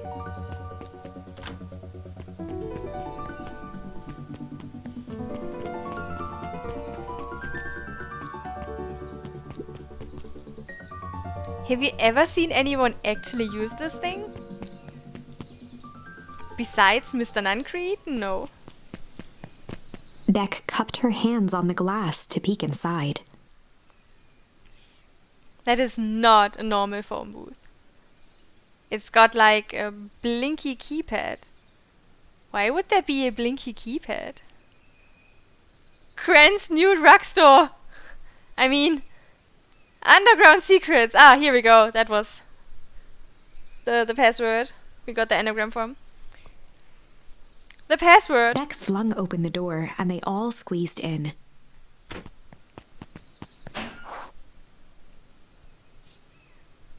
Alright, let's see here. Luca cracked his knuckles and entered the letters into the keypad. This seems unwise. Nah, it'll be fine. Underground secrets. Sounds like that did something. Great. Now what? I guess we... Ah! The inside of the phone booth dropped loose from its shell. Without even the space to panic, they closed their eyes, held their breath, and accepted their fate. Suddenly, the chaotic descent slowed to an effortless landing. It was unclear where they ended up, but at least it was solid ground. The air was stagnant and smelled vaguely of chlorine. I knew it. You knew that there was a secret hub full of strange tubes under the phone booth? Of course I did. Didn't I say that? No. I definitely thought it. Luca, do you remember when I said how cool it would be if the trans-dimensional conduits from Hank Atomic issue number 12 were real? Rollo, at one point or another, you said that about every technology ever discussed in Hank Atomic. That's why I'm such a good predictor. It looks like each of these has something written on them. This suit has a broken mask. So, have we found our mystery warehouse creeper? We've at least found their hazmat suit. If it walks like a Nuncreed and talks like a Nuncreed, let's not jump to conclusions. Just saying.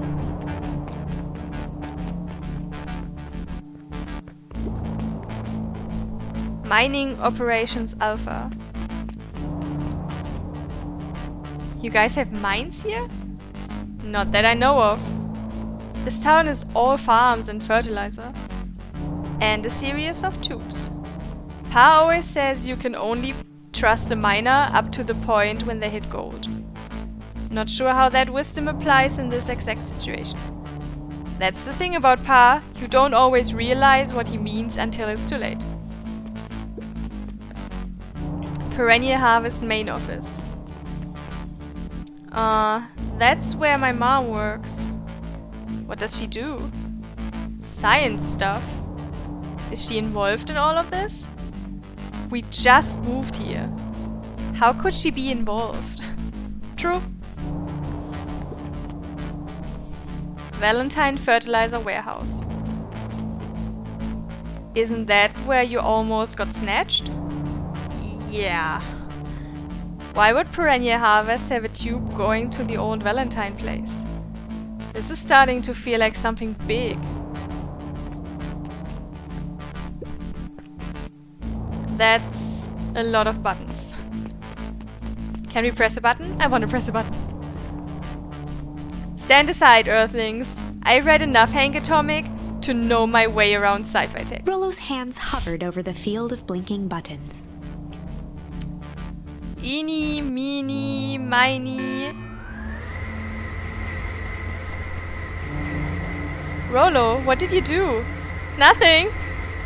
I didn't even moo yet. What was that? Hide. Where? There's nothing but weird tubes down here. Just get back.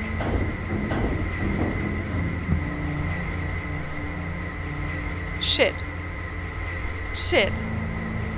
Shit. Awesome.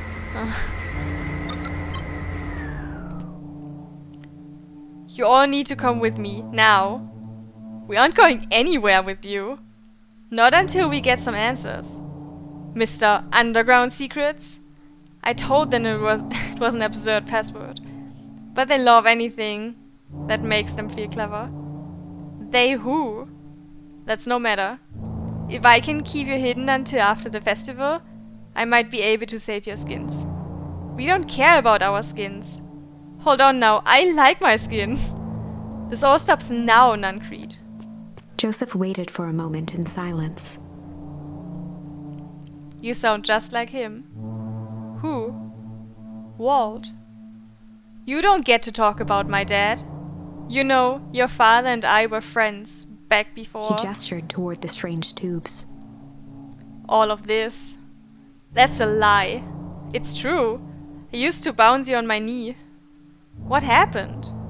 Same thing that always happens. Reality, complications, life. We were a team, Walt and I. An idealistic doctor and a bright-eyed pharmacist. Both hell-bent on helping folks. So, you were his sidekick? No. We were partners. He helped the patients and I helped him. Yup, total sidekick. Nuncreed let out a growl of a sigh. Luca, I need you to know this. I need someone to know this. One day, Sharper Valentine comes to us, says he's got an opportunity. He'd found something he didn't quite understand, and he was willing to pay us both handsomely to help him understand it. And my dad said no. Your father and I both believed in helping people. But the thing I could never get him to understand was, it's a lot easier to help others if you help yourself now and then. Classic sidekick into villain plotline. Walt loved being righteous, almost more than he loved his family. He was wrong about one thing though. When he begged me not to take Valentine's offer, he said, Joseph, if a person says yes one time to Sharper Valentine, he'll make sure they keep on saying yes to him until the day he's dead and gone. He shook his head wistfully. Sharper's long gone, but he's still got me saying yes. Is there a point to this sob story? Not really, no. Just an old man trying to delay what needs doing. Nuncreed took a menacing step towards the children. I tried to keep you safe. I tried to keep you and Juniper out of this. But you forced my hand. Luca began to laugh. What? You really don't know? My Gran isn't out of this. She's been scheming right under your nose. Juniper? Seems like she's planning on crashing the town's party. She's going to disrupt the festival? Why would The she? color drained from Nuncreed's face. How does she know? Apparently she knows a lot of things. What? Let's just say this isn't the only underground layer we've busted into today. And honestly, hers is way cooler. She's got maps and explosives and bad intentions, big man. Nuncreed grabbed Luca by the shoulders. His eyes were frantic. You need to tell me what she's going to do right now. She doesn't understand what it is she's messing with. Tell me now. She's in danger, boy. I don't know. She had a map with a mark on the fountain in Town Square. The fountain? But why would... A jolt of realization struck Mr. Nuncreed. She knows about the source? What the heck is the source? If she tries to destroy the source, it could catalyze and... Dear God, she's going to freeze us all.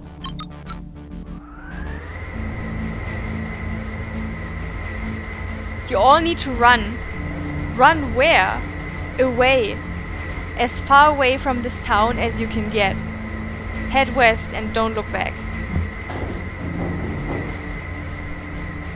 That did not go how I expected. So... we're totally following, right? Totally. See you on the other side. You good? Yep. I love this town. At least someone's enjoying it. Chapter 8. How does color drain from a face when it's covered in fur? I have no idea, but it's a good question. The cold, hard truth. Oh no. Beck leapt up, allowing the suction to yank her into the dark. Dimness eclipsed around her like the shutter of a camera as she seemed to cover great distance in mere moments. Her only points of reference were glints of upcoming turns, which approached with frightening speed, only to carry her gracefully along.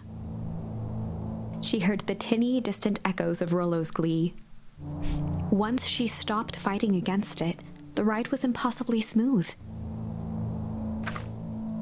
Then, all of a sudden, as if minutes had passed in an instant, light blazed into view. A burst of wintry air snuffed across her face, and she was flung out into the cold.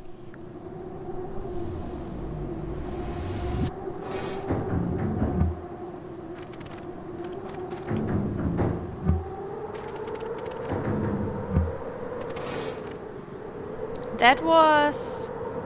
intense? Yeah. I think I might have parted with some fluids in there. Any idea where we are? Somewhere cold. Doesn't look like it got any of us.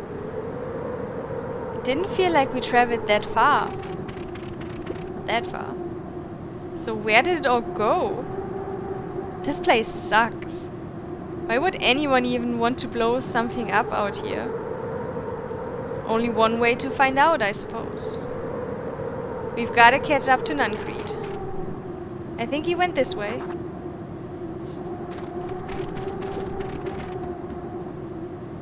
Looks like we aren't getting back that way. Okay.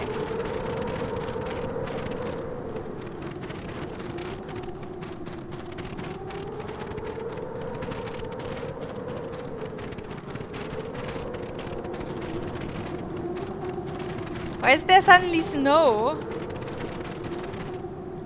This looks familiar, yeah. Maybe we can clear off the snow. No time. Nuncreed's getting away.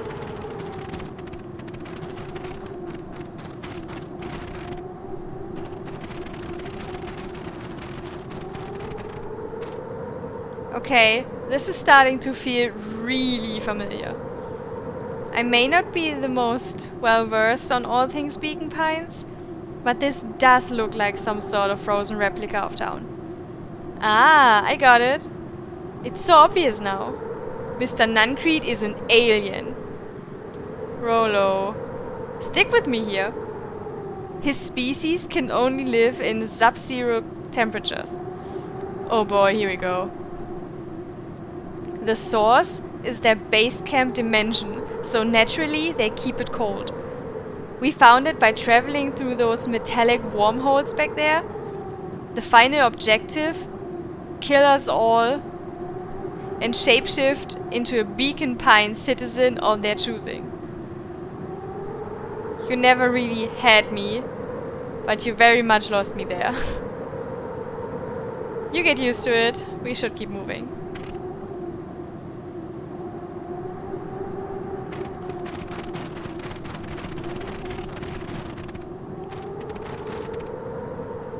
Fun fact, there is a horror movie based on such alien. Oh my god. There's a lot of sci-fi with that plot.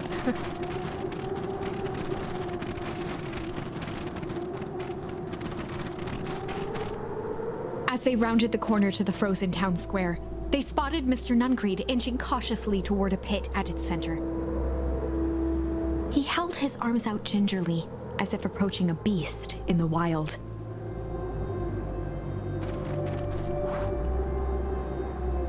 Upon closing the distance, Luca recognized what Nuncreed was after.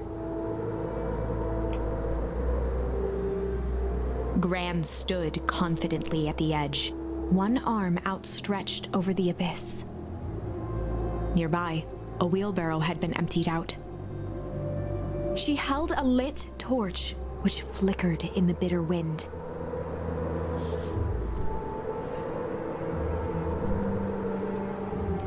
Juniper, I don't know what you think you're doing, but I assure you this is not going to solve anything. If you drop that, you've doomed this whole town. Oh, it wasn't me who doomed this town. I've been watching you, Joseph. I know what you've done. You and your co-conspirators.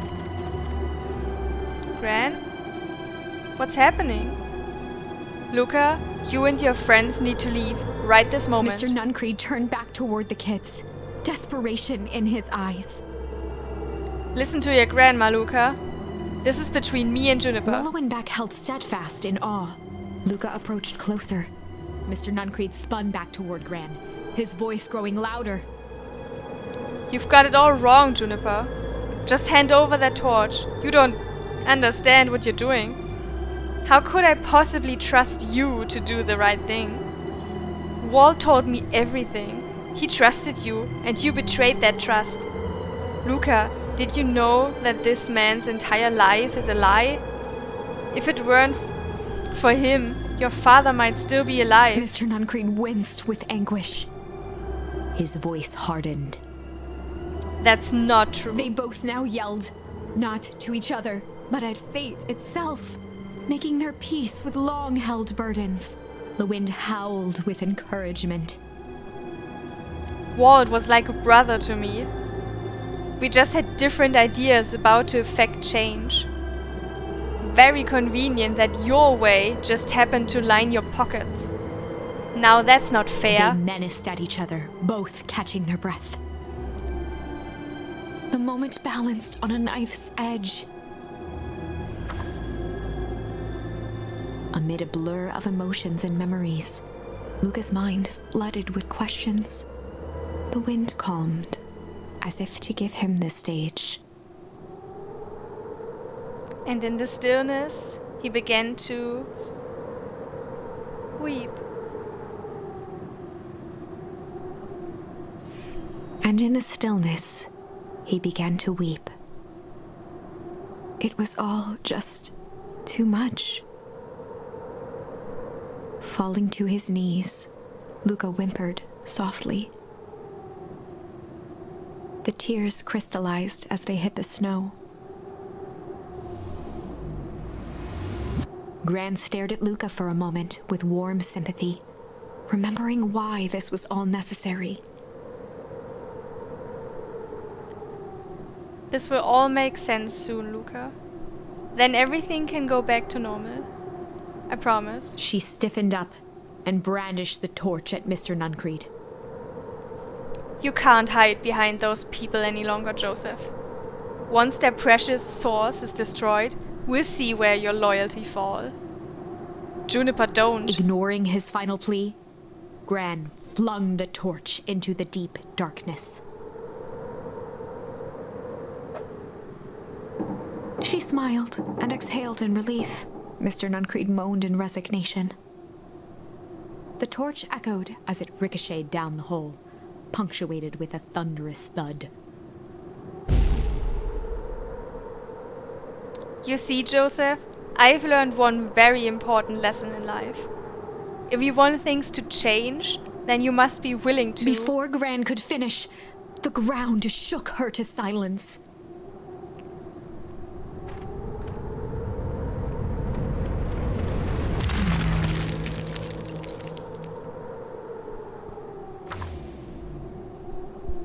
Gran only had time to spin around and run to Luca. Her attempt to shield him, an honorable but trifling act. Unflinching love, pitted against an unthinking horror. There was no contest. Her warm embrace froze in an instant. That is where they remain, fixed in place, forever. And so, our story ends on this melancholy scene. In a town brought low by its secrets, sits the frozen statues of a misguided band of meddlers. The end. Well, that was dire. On the bright side, we finally figured out where all the ice is coming from. Now, we just need to find a way to deal with a mystic, unfathomable force of nature. Fire and ice.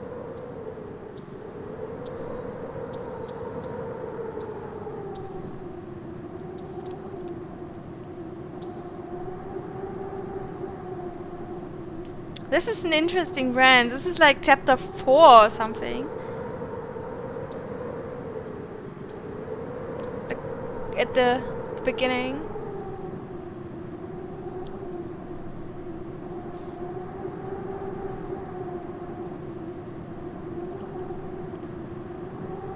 Did you figure out what's up with Gran yet?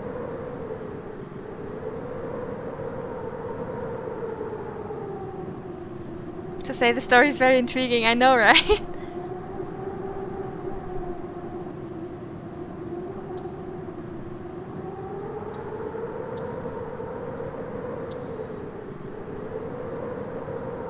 Thanks for playing it for me. Would not be able to play it myself. You're welcome!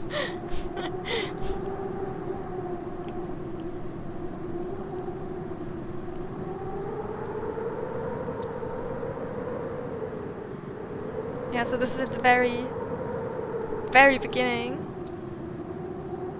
But we can now fly it. Oh, it's there! No, this is not the beginning. Okay, okay. So here's what happened in this branch. Quick recap. We hit Iggy with the goop. And it deformed his face. And then Rolo went missing. And we went to the treehouse and we found Iggy there. And then suddenly the clipboards were all there and I forgot his name, but you know, the hyena. And yeah, everything was really creepy. And then it ended.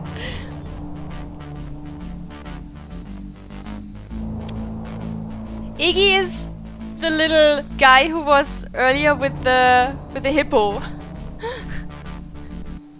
You're gonna see him in a sec.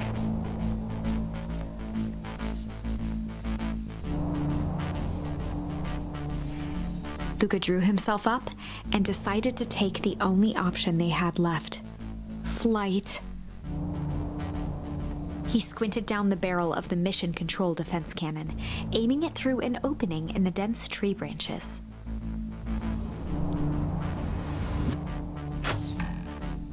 He looked up with surprise as it struck true and taut.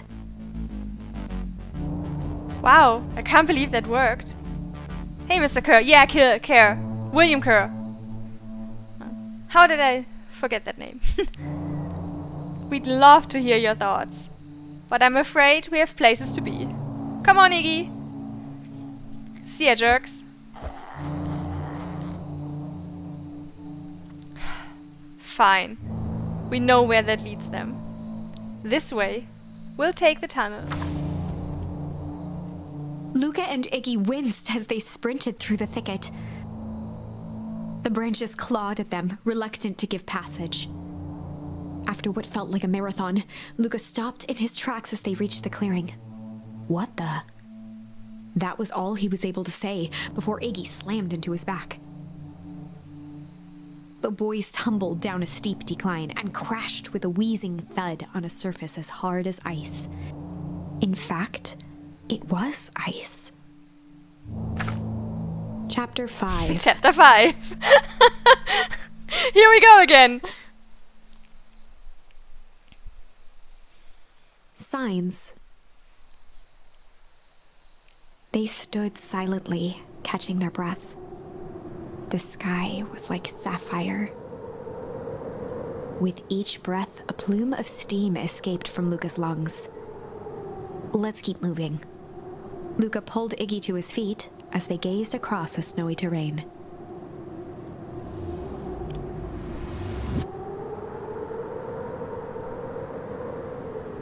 That was actually pretty badass. This what happened while they were all in a hotel for a week?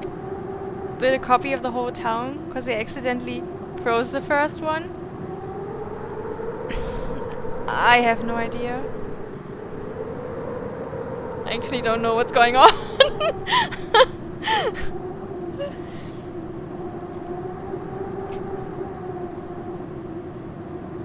The only suspicion I still have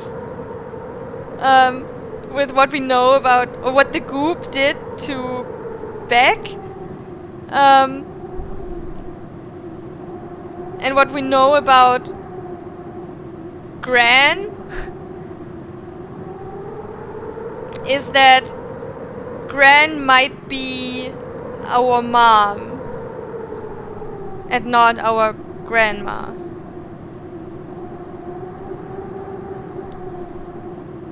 Because our mom went missing a couple months ago when Gran came, and we don't remember our Gran, and we also know that Gran died. So it would make sense that it's her. Because who else would be there?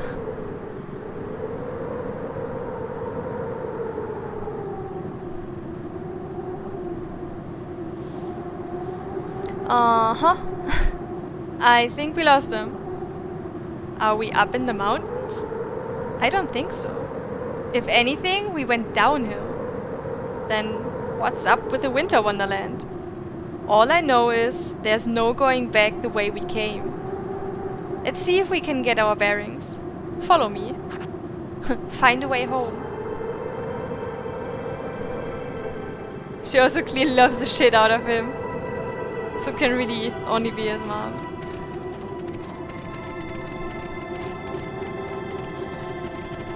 Also, she was asked why she's doing this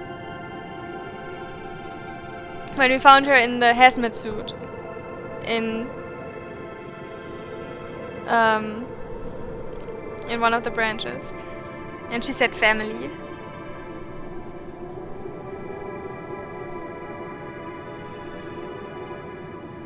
Can you go through the hole now? We're gonna find out.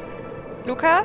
Luca, are you there? Luca had almost forgotten the walkie-talkie he was carrying. Yeah, that's Rollo. It's that bozo Kerr. Oh, it's Kerr? I hope nothing bad has happened to you out in those woods. Luca looked at Iggy with hesitation. No need to be rude. With a resigned sigh, Luca responded. It seems like the only dangerous thing in the woods is you. Okay. He speaks, the young man of the hour. Now, how in tarnation did you end up with one of our radios? Just lucky, I guess.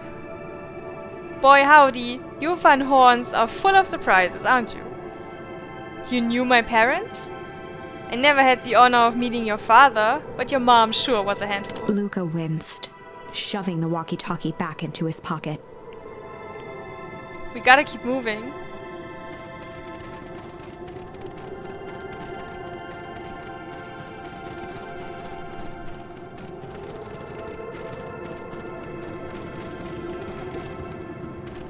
A disc of smooth metal was lightly covered in snow.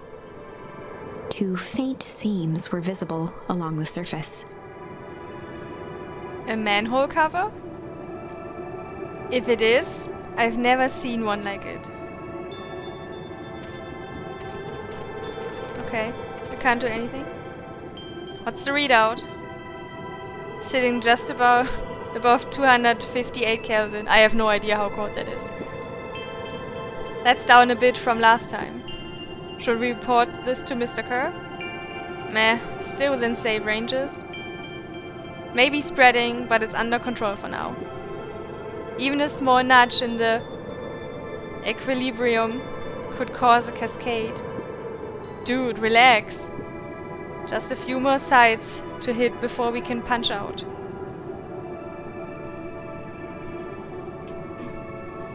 Minus 20 degrees Celsius, roughly, okay. That's really cold. Let's get this over with.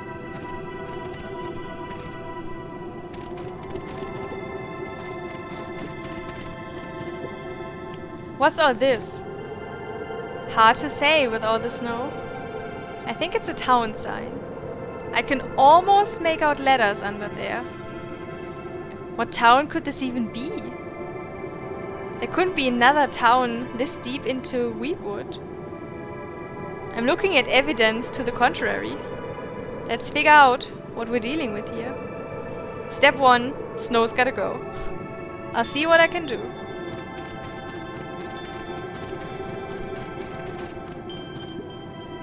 In situations such as these, I find it best to chuck stuff first and ask questions second.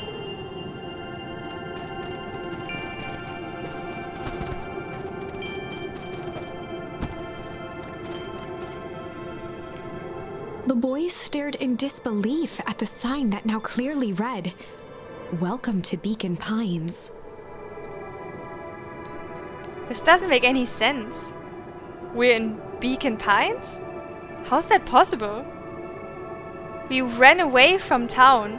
How did we get back here? I guess we got turned around. Where did all this snow come from? Well, it's been colder than normal lately. There's a pretty big difference between sweater weather and this Arctic hellscape. The puddle we fought at before, it was cold too. Maybe all of it leads to one source. You think it's related? What the hell is going on? We're gonna get you some answers. Let's keep moving.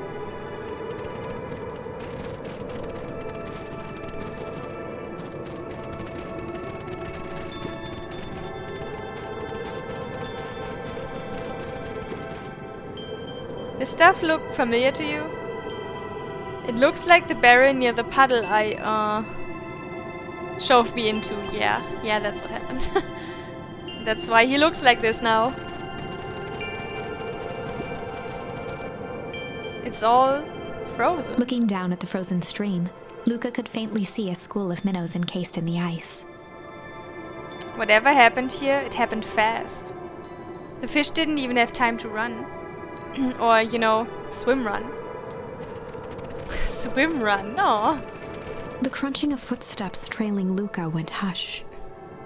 He looked back to see Iggy's face twisted with confusion. Everyone's gone. What? There's nothing here but more snow. There must be an explanation for all of this. We have to keep looking. You can look all you want. I quit. Iggy, we have to keep going. You don't get it, do you? This isn't one of your pathetic Hank Atomic stories. We aren't going to save the day. We aren't even gonna save ourselves. My face is mangled. The town is destroyed. Everyone we've ever known is gone. We don't know that. You can't just quit. Do whatever you want. I'm done. Iggy, it's gonna be okay. Luca peered upward at the darkening sky.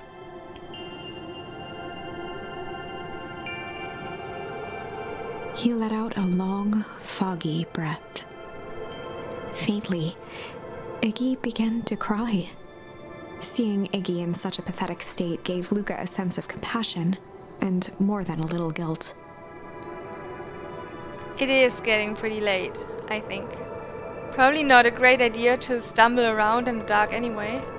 Luca allowed himself to collapse next to Iggy. In the snow? Are we gonna freeze again?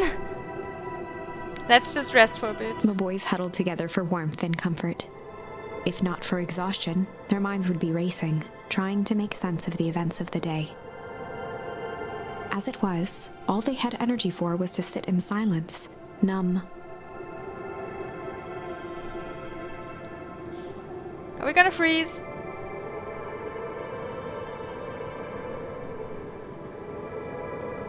The way the snow covered everything over, it's kinda calming. Yeah. I haven't had time to say it, but thanks. Huh? For getting us away from those creeps. I sorta froze up back there. Iggy, I should be the one apologizing. This all happened because I lost my temper. Nah, that's bull hockey. First of all, you didn't know what that gunk would do. You didn't, right? Of course not. And second, stop with this baloney about losing your temper. But I did lose my temper. Iggy motioned sarcastically to his half-deformed face. Please don't freeze to death. I'm trying. Obviously. But that's exactly what you should have done. Huh? I was being a horse's ass. You were supposed to be a horse's ass in response. That's how it works. Iggy, I'm having a hard time following. You wanted me to fight you? Of course. Jeez, you goody types take forever to understand this very basic point. Why would you go around saying cruel things, trying to get into fights? Iggy shrugged. Something to do. He was really mean. He was really mean. He made comments about our parents. And that's a very sore topic. You're an asshole because you're bored? Sometimes I just feel empty. You wouldn't understand. You and Rolo are always having a blast together. Laughing and calling that dinky little treehouse mission control. Iggy now wept openly. Perfect little Luca van Horn. With this perfect little life. My life is not perfect. Everybody in town likes you. Not everybody. Hell, that new girl hasn't even unpacked yet, and even she already likes you. You have Tish. He wiped his nose with a sleeve. I love Tish. Tish is great. But she ain't exactly the world's greatest conversationalist, you know? Luca gave a warm chuckle. I get that impression. Iggy cleared his throat as he wiped his eyes. Huh. Must be raining out here. Definitely. Iggy arched into a wide yawn. We should probably try to get some sleep. Yeah. Let's lay low for now. Tomorrow, we'll get to the bottom of all this. Luca's eyelids began to slowly drift shut. Luca? Yeah? I always did want to see the inside of your dinky little treehouse. What do you think? Not bad. I'll give you the full tour when we get back. You know what? That's all Luca could whisper before succumbing to sleep. Iggy snuggled in some more. When it comes to worst days of my entire life, this one wasn't half bad.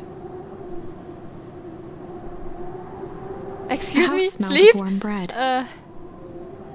Luca was playing with toy blocks on the living room rug. He looked up to see his parents on the couch. His mother held his father's head in her lap. She idly stroked his hair while humming a song. A voice behind Luca spoke. "This is how you remember them, huh?" Luca turned to see his own face. The doppelganger from his dreams, still clad in a yellow hazmat suit, still carrying a look of disdain behind empty eyes. "Aw, look at this perfectly cozy scene. You know it wasn't really like this." The figure picked up a toy block and inspected it. "It's amazing the facades that one can build given the right materials. Not that I blame us. These are a child's memories, all warm and fuzzy. You don't remember, do you?" Lucas snatched the block from the figure's yellow-gloved hand. "Remember what?" The doppelganger pointed to the couch. "The last day we saw him alive. The day he chose to abandon us." Luca turned to look at his father, still lounging on the couch. "That's not true. He didn't abandon us." He died. It's not exactly abandoning someone. The doppelganger waved his hand dismissively. "Everything is true here. It's just a matter of what we choose to see. Let me show you." The world flickered and pulsed. Luca was sitting next to his bed, listening to his heartbeat with one of his dad's stethoscopes. The doppelganger limped into the room. Now, we both know that's not how this went." He grabbed Luca's hand and guided the stethoscope to the floor. Luca heard muffled shouting, brought close by the stethoscope. It was his parents, fighting. "Do you remember what we did next?" Luca gave a slow nod and crept down the hall to peek through the banister. He could see the outline of his mother at the bottom of the stairs. "Damn it, Walt, we can't afford to get involved in this." She was scared. His father stepped forward. "What am I supposed to do? Just watch?" "There's a sickness in this town, and we both know who's behind it. I swore an oath to help people. I won't turn my back on them." Luca's mother grabbed Walt. She was crying, pleading. "I can't lose you." Walt calmly removed Eleanor's hand from his shoulder. "What's right is right, and what's wrong is wrong. I could never live with myself if I let Sharper get away with this." Eleanor raised her voice. "Spare me your bullshit platitudes. What about our son?" Luca flinched, dropping the stethoscope down the stairs. Walt turned with a panicked smile. "Luca, is that you, buddy?" With tears in his eyes, Luca descended the stairs. "Mom? Dad? What's going on?" Walt dropped to a knee to meet Luca eye to eye. "Nothing, buckaroo. Your mom and I just got a little overexcited is all." Luca placed the stethoscope against his father's chest. His heart was racing. "It sounded like you were going somewhere." Walt gently removed the device from Luca's ears. "Listen to me, Luca. I have some business to take care of. I'll be back in time to tuck you in." Luca hugged his father tightly. "Promise?" Walt stood up and walked to the door. He glanced over his shoulder. "I promise." So he didn't die? He just left and never came back? With a wink and a grin, he put on his hat and strode out into the evening sun.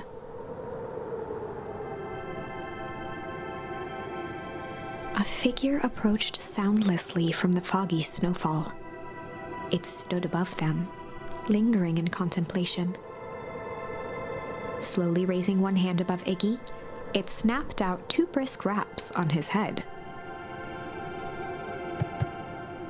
From a deep slumber, Iggy sprang up defensively. Get your hands off me. Whether it was the calming presence or the recognition that he was not in danger, Iggy felt his clenched fists lower. Just what do you think you're doing? Luca looked up, gradually remembering his whereabouts. The figure exhaled a cloud of warm vapor. You two certainly have caused a lot of commotion. What's that supposed to mean? Take it easy, Iggy. We were asleep, minding our own business. You're the one running around knocking on people's heads. I'm sorry if I hurt you, Iggy. Didn't hurt nobody. Anybody. Huh? Oh, I see. You think you're better than me, you... When it came to complete strangers, Iggy had trouble cobbling together an insult. You big-headed, scarfy-necked furball. Okay, let's lower the temperature a bit here. Interesting choice of words. I mean, let's all just calm down. Who are you? A friend. An observer. A hitchhiker on the infinite expanse of possibility. Great. How about a name? If you must call me something, you can call me Ned. Iggy huffed with gratification. How about you make like a Ned and buzz off? Very well. Nat began to turn away indifferently. Wait. Do you live here? You might say that. So you know where we are? You might also say that. Look, pal, we just want to find a safe way out of here. You gonna help us or not? Before knowing how to leave, one must know where they are. Alright, that does it. Luca, I don't know about you, but I'm getting out of here one way or another. Iggy turned sharply and began to stomp off. Enough with the riddles. Iggy, wait up. Realizing he'd worn their patience then, Nat relented. Very well, I suppose this isn't the time for metaphors. I'll show you how to get back home. Luca and Iggy turned around with hope in their eyes. Come here. Nat took a deep breath in. Close your eyes. Nat exhaled slowly, then snapped his fingers. Okay, open them. For a brief moment, Luca and Iggy let themselves believe that some great magic was about to unfold. Until they opened their eyes and found themselves in the exact same place, cold and disheartened. This is your home. This is Beacon Pines. Look, Ned, we don't know how we got here. Maybe we stumbled through some time travel gate in Weepwood. Or we teleported to some alternate universe. Or this is all just some cruel experiment by Kerr and his goons. But this is not our home. You're inching closer to the truth. Alas, the reality is much less fanciful. Just give it to us straight. So be it. As I said, this is Beacon Pines. The original, true Beacon Pines. Find a way home. We did it. Kind of?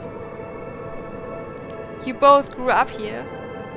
But the town you've called your home for the past several years is a replica. A remarkable achievement of engineering, to be fair. But a replica nonetheless. That's impossible. It's too much work.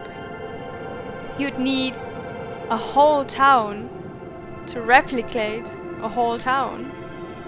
Indeed, to pull off such a feat would require immense labor power. That which could be moved would be moved. That which could not would require a precise duplicate. We would have noticed. Someone would have noticed. You would think so, unless the auditing was impeccable. A mind-numbing attention to detail. As for the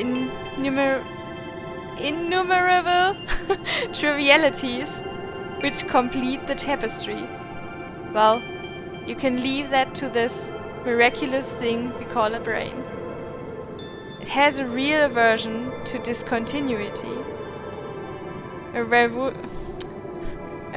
revulsion, even.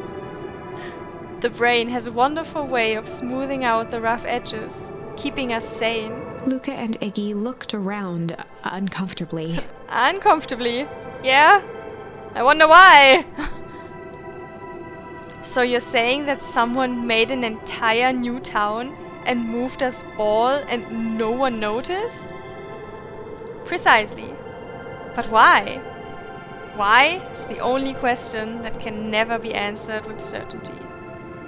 The best one can do is to uncover... Nat narrowed his eyes, furrowed his brow, and uttered, the source. Why'd you say the source like that? Why indeed? Luca began to laugh uncomfortably. It's all ridiculous. There's no way they could... He looked down at his feet. His eyes started back and forth in contemplation. With a sudden pain, a thought struck him. If this really is home... He sprinted off into the pale distance. As Iggy turned to follow, Nat called out. Iggy, it's not too late to turn back. Simply head west through Weepwood.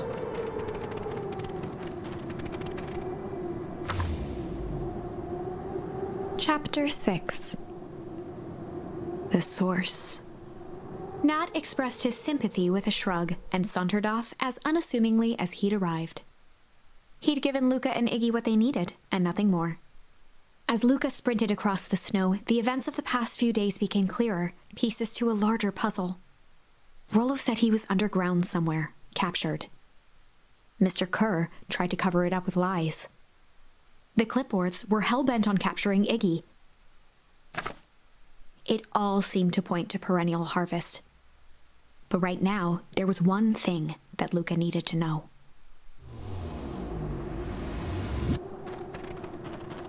Luca stopped dead in his tracks.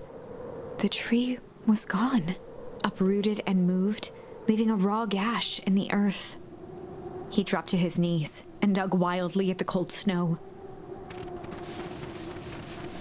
His numb hands hit something hard, a headstone. A dry whisper escaped Luca's lips. You're here. All this time, I thought I was visiting you. But you've been here, alone, in the snow. Dad, I'm so sorry. That ruined your favorite spot in the world. Our favorite spot in the world. Dad, what do I do? There was no reply, just snow-covered silence. Why'd you give me the slip like that? What if I couldn't find you, you jerk? Iggy finally noticed the tears welling in Luca's eyes and the snow-covered grave. Oh. Iggy, they stole his tree, Iggy. Yikes. Suddenly, they heard the crunch of approaching footsteps in the snow. We gotta hide. 259k. Fall off distance still good. Dude, did you hear me? I said 259. Sorry. You ever think about what we did here? We saved a whole town of people. Doesn't feel like it sometimes. What about everything we left behind? That's the grave of someone with a family. The people who loved them will never know the truth. The truth is overrated. He bent down to scoop up a snowball and lobbed it playfully. Hey! Don't be such a downer, dude. You took this job to change the world. Yeah. Come on. It's almost lunchtime. Haha, weirdo.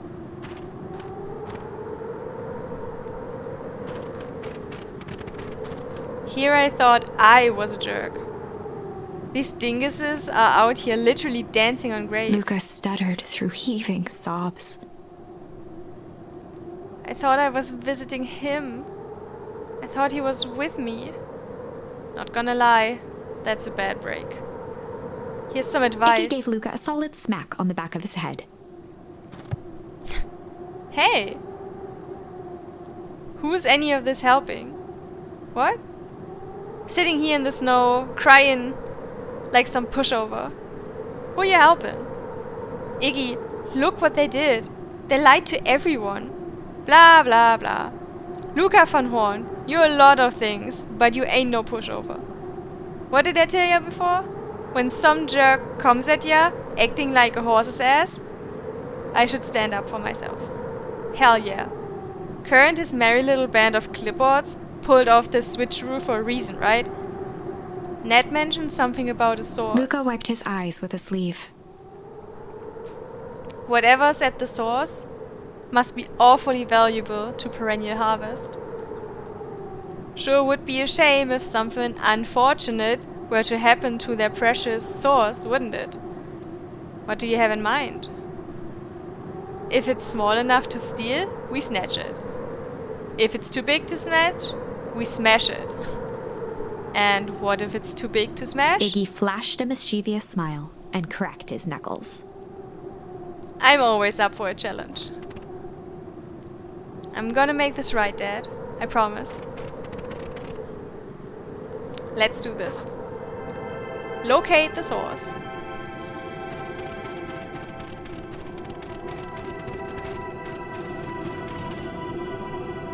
It can get awful cold out there in the woods, Luca. Probably best you two stay put and conserve your energy. Help's on the way. Where's Rollo? Where's my mom? Did you kill her? Oh heavens, no. Do I seem like a killer to you? Iggy and Luca shared a skeptical look.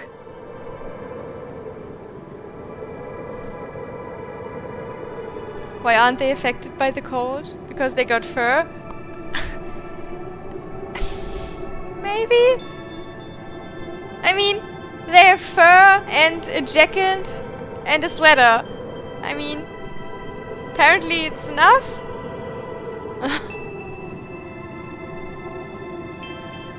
Well, do I?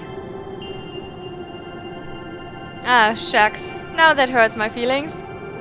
Screw that guy.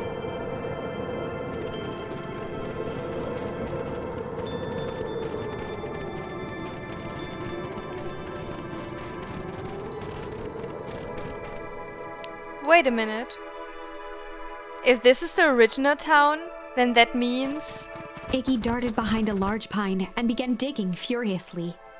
He emerged holding a shoebox with a crude skull painted on its lid. What's that? Long story. So a few years back I came into possession of some premium grade fireworks. Not the wimpy firecracker stuff they give kids.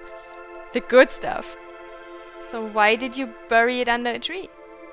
That's the long part of the story. You and Rollo were doing chores at Rollo's chicken coop. And you guys pissed me off for some reason or another. Luca rolled his eyes with realization.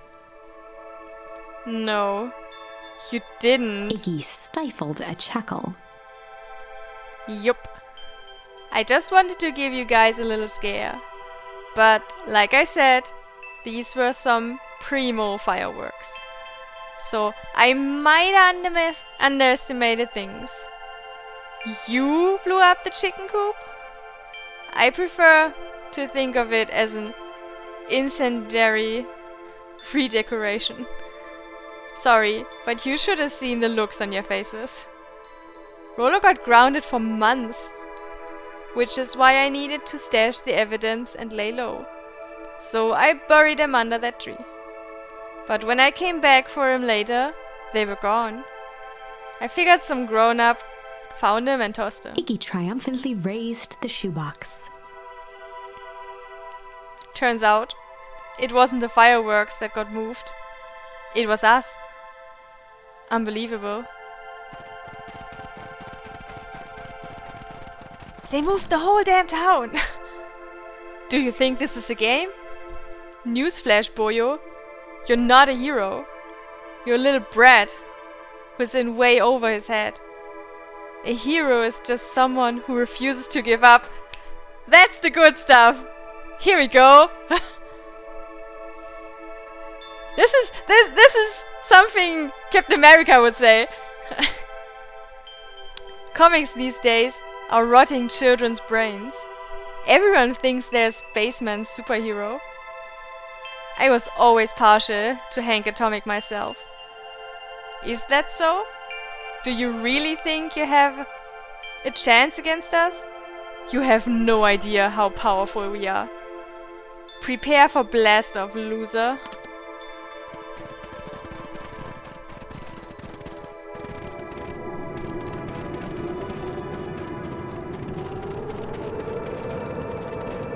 Okay, I cannot go upstairs. Worth a shot. Crooked. Just like this whole stinking place. Oh, crooked. That's a cool jump.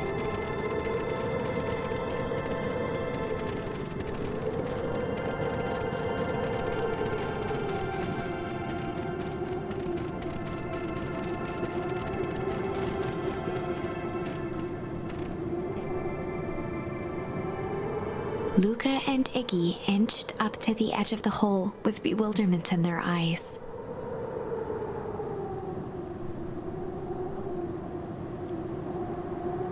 Any jumps are missable?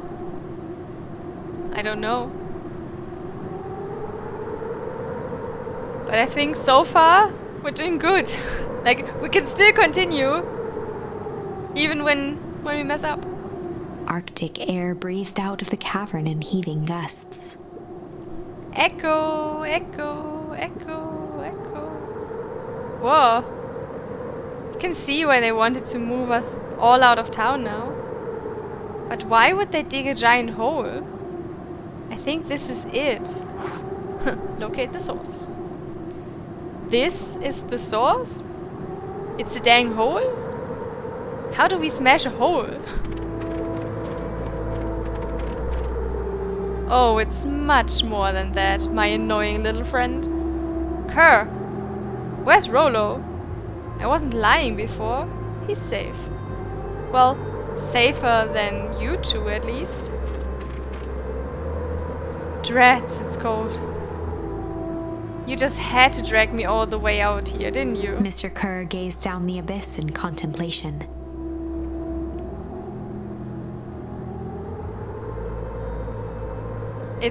It really is something, isn't it? What did you do to our town? What is all of this? Well, that's a doozy of a question.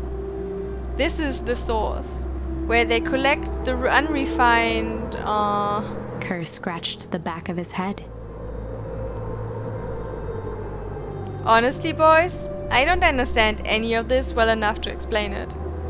Fact of the matter is, I'm not paid to know. What do you mean you don't know? Ain't you in charge? Oh heavens no, my role is merely to flash a winning smile and manage various complications. Complications like us? You are a smart boy. His face contorted into a saccharine grin. It really is nothing personal. Some people are destined to strive for greatness, and others are simply obstacles along the way. Seems like you were destined to be a creepy lackey. The point is that we all play our part in life. Mine just happened to be a lead in the role of a lifetime. And you happen to be extras, ready for your curtain call. We aren't giving up without a fight. Your smile is not gonna be so winning after we're done with you. Now, boys, there's no need for melodrama. It makes even a professional such as myself embarrassed for you. Let's change the mood a bit. Kerr snapped his fingers. Scene change.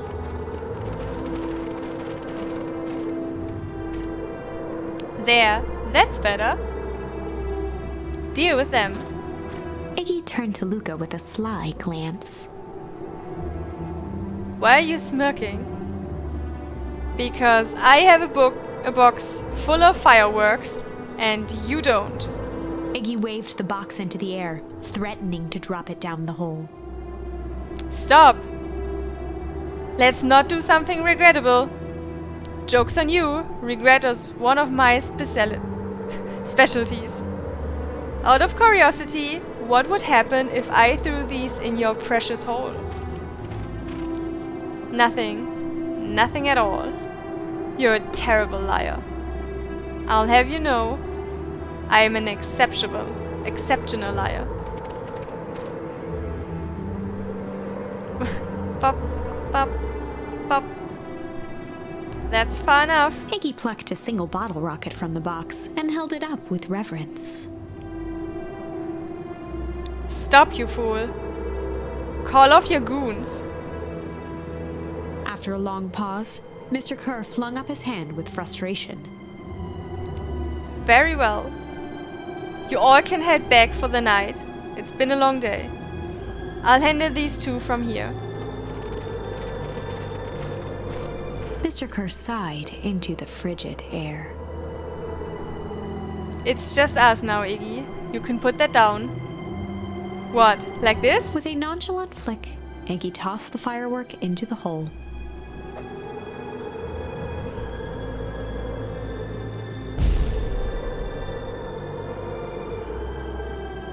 Oh! Kerr's face, oh god. Whoa. With a growl, Kerr leapt at Iggy, crashing through Luca. Iggy tried to twist away, but in the struggle they both tumbled over the side. Luca dove forward, bracing Iggy's hand just before it slipped.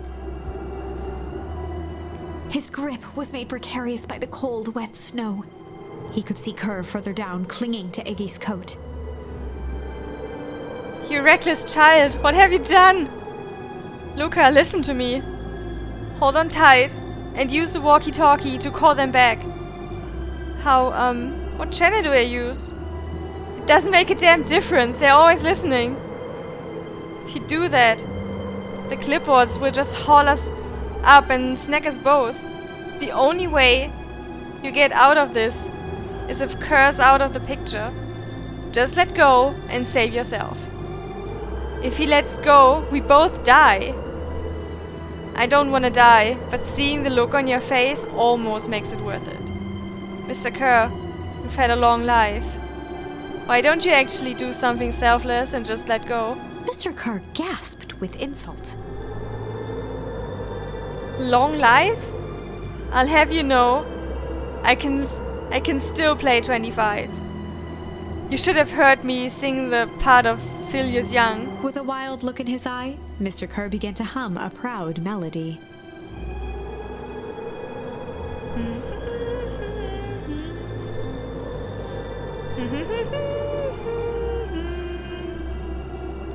Wow, can you believe this guy? Hum. Luca's hand began to cramp. His voice began to crack. Kerr, just let go. No can do. If you want to save your friend, you'll have to save me too. Luca, look at me. It's okay. Luca felt Iggy loosen his grasp. You aren't going to kill your friend like that, are you? Every muscle in Luca's body burned. I'm not his friend. Yes, you are. Nah, I'm just a no-good bully. Like you, Kerr. Iggy, no. Luca felt his hand slipping. And I told you what you need to do with bullies. I can't. It's your only way out of this mess. Two birds with a stone. Makes sense for us to fall together. Wackadoos travel in packs. A calm settled over Iggy's face. Luca, let me do this. Iggy's voice was colder than the bitter air billowing from the chasm. Let me do the right thing for once. Luca had no choice but to blank Iggy's request. And we have For once we have 2 charms. We have refuse and accept.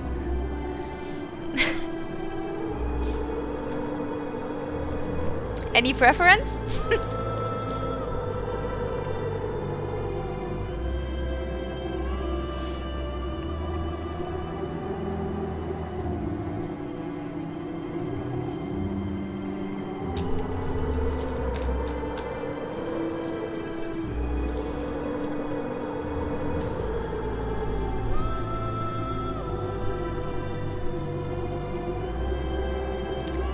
I'd like accept. You know, I understand, but also no.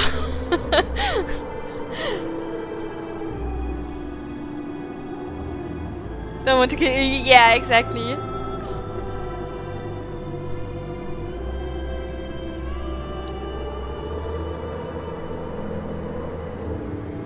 Don't want to kill Iggy either, see? Respect his wish and see reason behind it.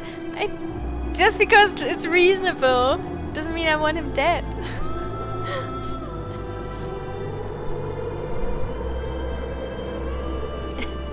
Alright, I leave you with this cliffhanger for a minute. I need to go to the bathroom. BRB. Sorry.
Alright. I'm back. Hi, thanks for waiting. Surprised there was no massive ice explosion. Guess the fireworks was too weak. That's a good point. Don't know. If we accept this time, we can save him next time and feel better. If we do it the other way around, we might not get a moment of redemption for our sins. Yeah, but I don't want him to die. I can't let him die. That's not what I want to do, okay?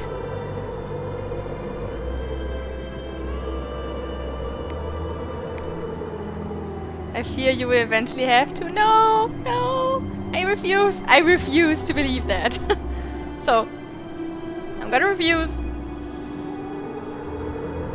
And then we'll see what happens.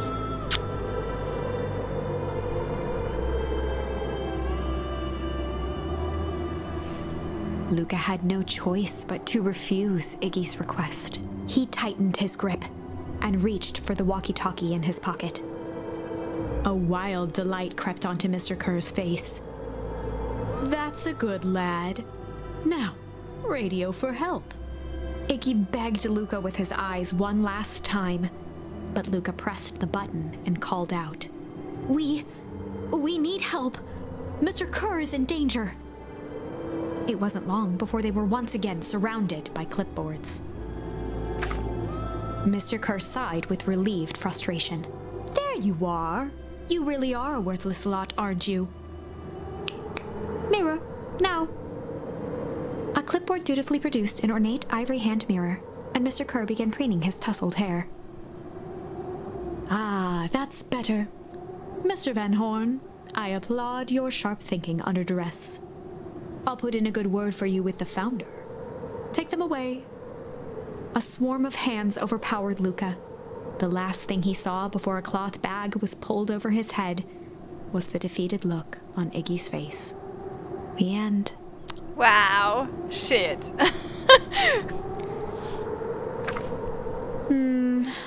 I think this was one of those times where doing the right thing was the wrong thing.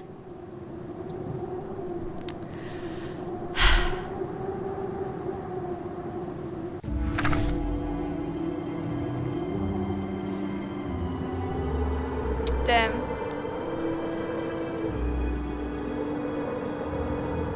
Can I hear it? Just once? What? You know what I want to hear? I don't. Who was right? Oh my god. Shush.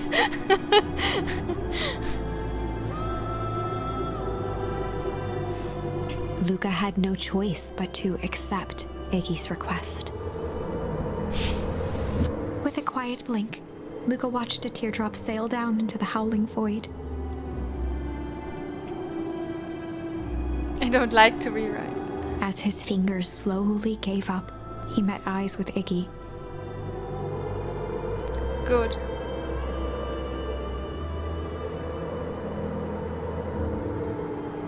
The two silhouettes were swallowed by darkness.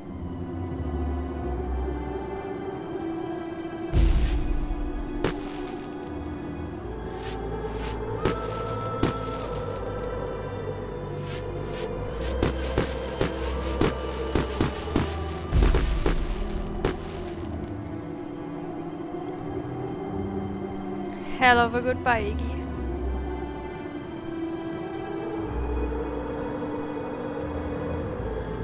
Luca, you should really step back. What? Quickly.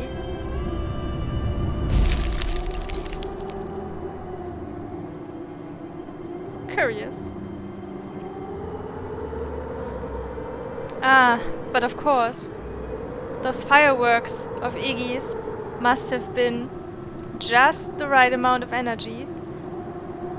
We should get out of here before perennial harvest arrives. Not until you tell me what just happened. Your friend's sacrifice just saved this town. For a little while, anyway. How? Tempus liquamine is a peculiar substance. It can change the relationship between matter and time itself. But doing so requires unfathomable energy. In a closed system, that energy can only come from its surroundings. A useful side product of this property being, by adding precisely the correct amount of energy to it, one can create a cryogenic cascade. So the gunk makes things cold and the fireworks made the whole freeze over? That's one way of putting it, yes. As dumb luck would have it, the fireworks weren't strong enough to generate a runaway reaction. I shudder to think what would have happened in that case. We have some idea what that would look like. It would take them a good while to safely break though, and access the source again. If you know all of this stuff, why haven't you been helping? I have been, in my way. Each one of us has our role to play. Iggy's role, it turns out, was to buy us precious time. Mine has been to observe and wait. Wait for what? You. Me? Why? What's my role? A fierce twinkle flashed in Nat's eyes. Luca van Horn, you are going to save the world. With a chuckle, Nat turned and walked west. Dumbfounded, Luca followed behind him, trudging through the snow. Every step taking him further away from everyone and everything he knew, and closer to destiny. To be continued in Beacon Pines, Pines Harder. Revenge served cold. Second time's a charm? Wait, that's it? This ends with a crummy cliffhanger just when it was getting good? I was even starting to like Iggy. No way. I refuse to be associated with some never-ending parade of sequels. Let's go back and find something more definitive. Alright. I was scared for a second. So where can we do something now? Here. Oh. Instead of we can hum.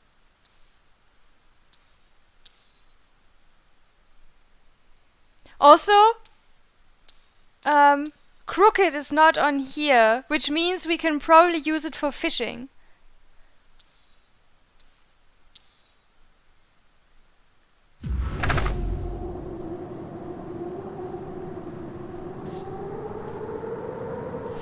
And in the stillness, he began to hum.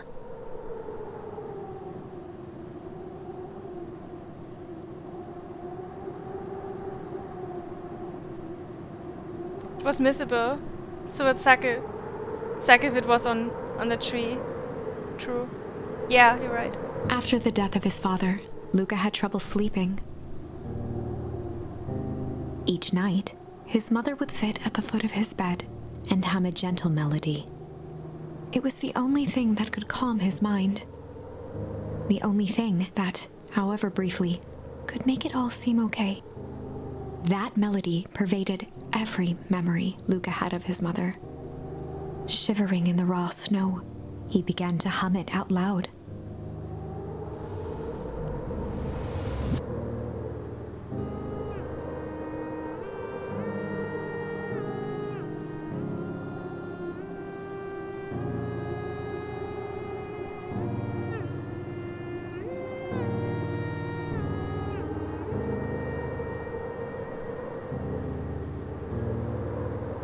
Gran lowered the torch, listening closely. As recognition slowly set in, her heart sank. Those countless nights of consolation, the incomparable loss they shared together. She let the torch fall to the snow and sizzle out. A few steps toward Luca was all she could bear before dropping to the snow herself.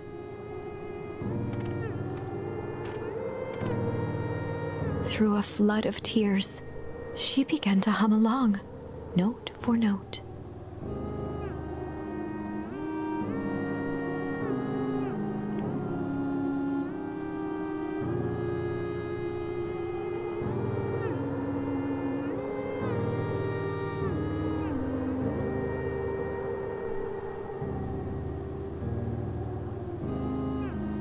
Luca lifted his head in astonishment. The last time he heard that melody was the last night he saw his mother. How do you know I'm so sorry, my little buckaroo. Buckaroo? The only people who call me that are my dad and your mother. Luca blinked through blurry, watery eyes, trying to see more clearly. He could just make out the impression of a familiar face. He peered across the snowscape at the woman on her knees. Something about her was undeniably his mother. Only smaller, older, changed. Mom? That's right, buckaroo. Mom! Luca sprinted as fast as he could toward his mother. They held each other close, and the cold retreated from their bodies. Eleanor? I thought you were gone? You should have known I would never abandon my son. Eleanor looked down at Luca, tightening her embrace in an appeal for forgiveness. How? You're a smart man, Joseph. I thought you'd have pieced it together by now. You were exposed. Mom, I don't understand any of this. What happened to you? Where did you go? Why did you leave me? I never left you. I was always right here, Luca. Why did you lie to me? It tore me up, Luca. But I did it to keep you safe. I thought that getting answers would help us both move on. But the more I discovered, the more I realized the danger we were in. Until perennial harvest was stopped, it was better if everyone thought I was gone. You could have trusted me. These are bad people, Luca. They won't stop until they get what they want. And they don't care who gets hurt in the process. Then, what do? We have to stop them. Joseph slumped into the cold, wet snow. They can't be stopped. This is too big. I tried beating them at their own game. I'm done fighting fire with fire. For the first time in a long time, her voice felt like her own again. No more lies. I see now there's a better way to stop perennial harvest. The cold, hard truth. Luca gazed down at Nuncreed with pity. He looked small. Joseph stared into the snow, as if searching it for answers. Come on, everyone. We've got a party to crash.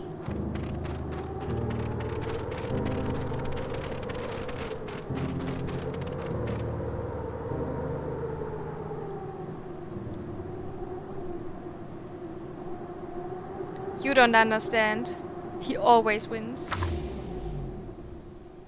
Chapter 9. The Devil You Know. 7 months ago, Eleanor Van Horn crept down the maze of sterile hallways under perennial harvest.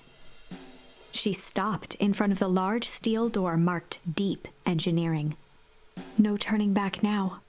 She raised a trembling hand. The stolen keycard worked as promised, and the door buzzed open with mechanical efficiency. She was immediately hit with the smell of disinfectant. It was some sort of laboratory. In one corner was a desk covered in papers. Across the room stood a tall metal pod with hoses protruding from its base. She rushed to the desk and began shifting through the piles of papers. They were experiment reports on something called Tempus Liquamen. There were dozens of them, every one stamped failed. Eleanor heard the sharp echo of footsteps approaching. She was out of time. Her eyes scanned the room, eventually landing on the strange pod. Muttering a curse under her breath, she dashed over and dove inside.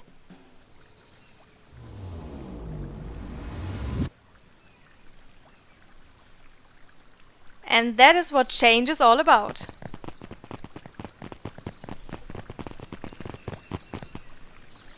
Grabbing the future by the scruff of the neck and making things happen. Change is a choice. I am tickle pink that we will all be making that choice together. How great is that? This man is a liar. Excuse me? I will not.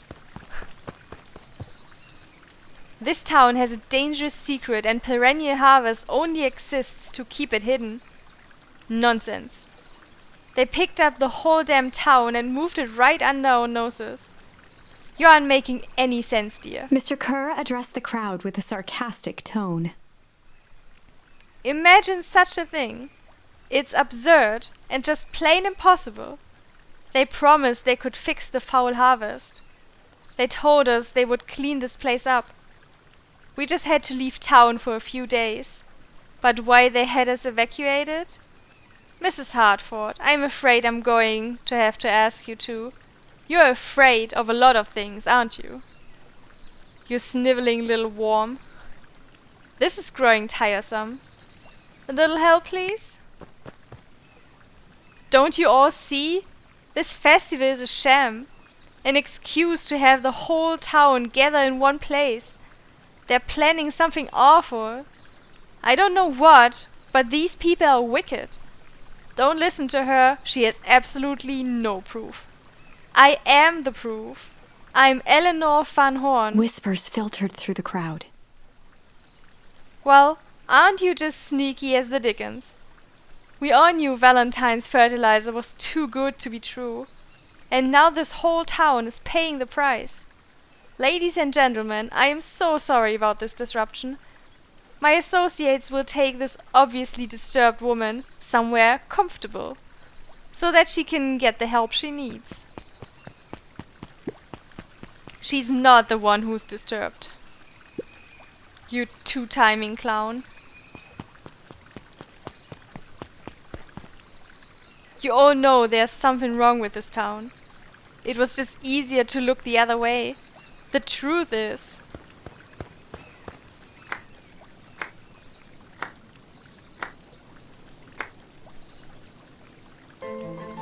That's quite enough, Mr. Nuncreed. Torment dragged on Joseph Nuncreed's face. Yes, sir. Take them away. No, I want them to see this. Ah, the tempestuous... Tempestuous? Eleanor Van Horn. You've been quite the thorn in my side. Like a weed that's burrowed in where it doesn't belong. I must confess, you look dreadful. He paused for a moment, plucking a piece of fuzz from his sweater and discarding it to the ground. Consider yourself in rare company. You've managed to pull one over on me. It won't happen again. I knew you had some sort of plan to disrupt our little party. But alas, I expected something a bit more impressive than incoherent rambling. No matter, your failures are yours to bear. Mr. Kerr. Yes, sir. It's a shame it was cut short, but I thank you for that rousing oratory. I will take it from here. Yes, sir. Of course, sir. You have done quality work for me, William. You can look forward to the recompense we agreed upon. Kerr gave a bow of deference. Founder, you are most gracious. Gasps rippled through the crowd. Thankfully, we can dispense with the formalities from here on out. Solomon pulled a glass vial from his pocket.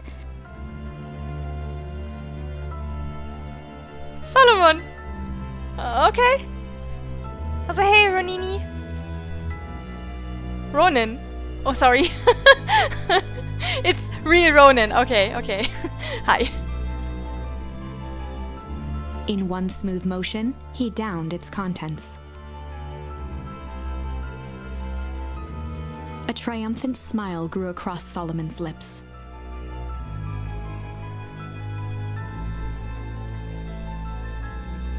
You can all call me Sharper Valentine. His body and face began to contort and expand as he disappeared into a belching green mist.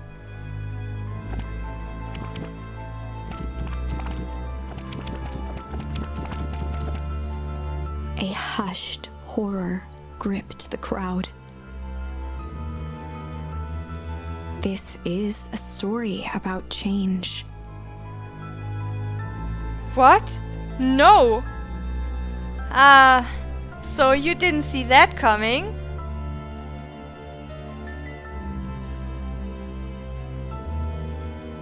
No, we didn't. We didn't. Good. Sharper examined his new hands. Well, this is quite the improvement. Everything looks so much smaller now. Eleanor was right about one thing. This festival was a ruse. I wanted you all to witness my glorious return with your own eyes. Why does everyone look so downtrodden? This is a celebration, people. Maybe it would help if we set the mood. Mr. Kerr, be a dear and reveal the sign.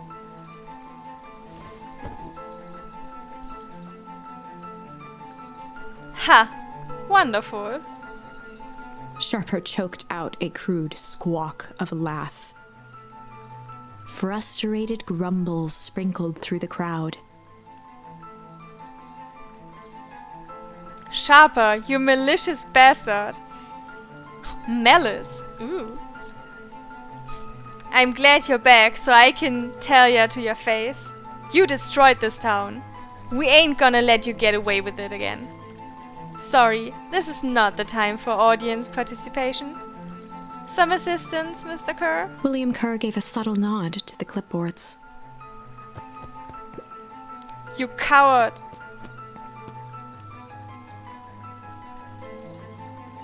Does anyone else have something to contribute? A helpless quiet settled over the crowd. What's the game you're playing? It's called Beacon Pines. It says it's a cute and creepy adventure. It's mostly a visual novel, though. I thought so. Did you all truly believe you could be free of me? A town of complete and utter fools. You people should be celebrating my return. You're clearly lost without me. And that leads me nicely to my children. Daddy? Oh, August. Augustus. Gus is easy. I gave you both the greatest gift a parent can give. The opportunity to prove yourselves in my absence. Squandered. To say I am disappointed would be an understatement. But Silence, Augustus. An adult is speaking. I don't know which is worse, a son who is completely hopeless, or a daughter with such potential who inevitably lets me down. Harris, you fail me with admirable consistency. Thankfully, I was counting on it this time. Father, I have been wasting time, my dear. What have you accomplished? I was focused on cementing our legacy. Legacy? Who needs a legacy when you can just live forever? But what about... It's alright, kiddo. I'm afraid you suffer from a complete lack of imagination. There's just no helping it. Now then, where's Joseph? You didn't take the opportunities to slip off, did you? Hey, Crafty!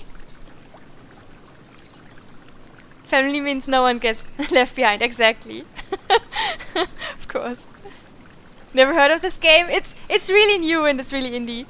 Got released on the 22nd. I forgot what day it was. I think Wednesday. You understand every single word? 99%. Why wouldn't she? Yeah. Bilingual. Being bilingual is fun. Ah, there he is. Everyone should give him a hand. None of this would have been possible without Joseph. I think you've said enough. Nonsense. The people deserve to know how helpful and loyal you've been. I only did what I did because he left me no choice. You always had a choice, Joseph. You were simply too weak to take it. No matter, cheer up. You are about to be rich beyond your wildest dreams. You should follow Mr. Kerr's example. When I found him, he was in a sorrier state than any of you. An aging actor, desperate to recapture his youth. He played his part, and soon he'll be able to play the leading man again. Forever, in fact, if he remains loyal. That goes for all of you. Well, those who haven't already frittered away my goodwill. Beacon Pines is mine again, and I am willing to share its spoils in exchange for absolute loyalty. You are saying William Kerr was never in charge of Perennial Harvest? Ha! You think that puffed up bletherskite could have accomplished all of this? Dawn, I suppose it's time for your big exclusive. Sharper addressed the crowd with indignant pride. He'd planned this moment for so long that now, at the deed's fruition, it almost felt frivolous. Being bilingual is epic, it is.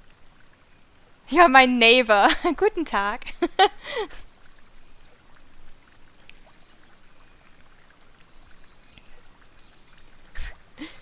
You see, I needed a figurehead to hold things down while I orchestrated my return.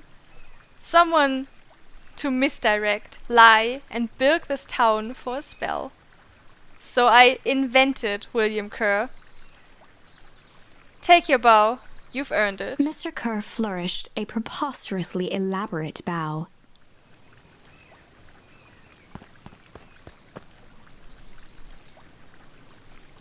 Patrick C. Montesquieu. Oh! Okay. That's the guy from the book we found in the library.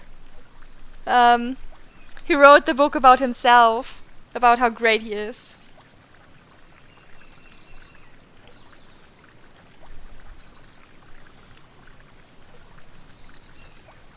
Yeah, exactly. Exactly that guy. Patrick C. Montesquieu. Thespian extraordinaire at your service. Founder, I just want to thank you again for this opportunity. It truly was a role of a lifetime. Wait, so this Bill Kerr was a pet C the whole time? Now that your secret is out in the open, what's to stop this town from rising up against you? Oh, that's the delicious part. Fear. Thanks to our clipboards, I know what each and every person in this town fears most. Oh. Well, shit?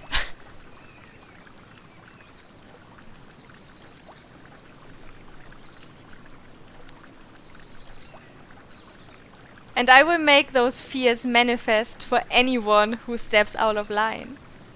The choice is simple. I'm not afraid of you. Ha, the young hero. I've kept a keen eye on you, boy. You and your friends made a habit of disrupting my plans. What a pity. If things would have gone a bit differently, you might have had your moment of triumph. But that's fate for you. You can't do this. Oh, but I can. I have won. Never underestimate what a great man can do given time. And now time is my plaything. Perhaps the most expensive thing I've ever bought. But well worth it. Ha! Sharper coughed up one final laugh and cracked his knuckles. Enough chit-chat. Let's get to work, shall we? And so, Sharper set about remaking the town in his own image. The fertilizer factory soon reopened for business. Sales rose steadily as more and more farmers across the countryside began to swear by its miraculous properties. Beacon Pines became famous. A secretive town that, for the right price, shared its gifts with all. Gifts that became more and more necessary in a world where winters grew longer and longer. The end. This is wrong, but things are becoming clearer now. You can feel it, right? Right? We can't let Sharper win. He might just be the key to this whole thing. Let's see. Let's see. Okay, where can we actually still change something? Oh.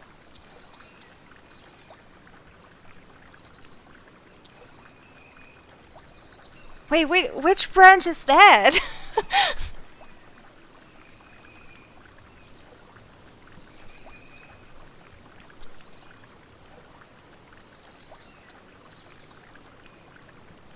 Windows to the soul. I forgot why we were ashamed.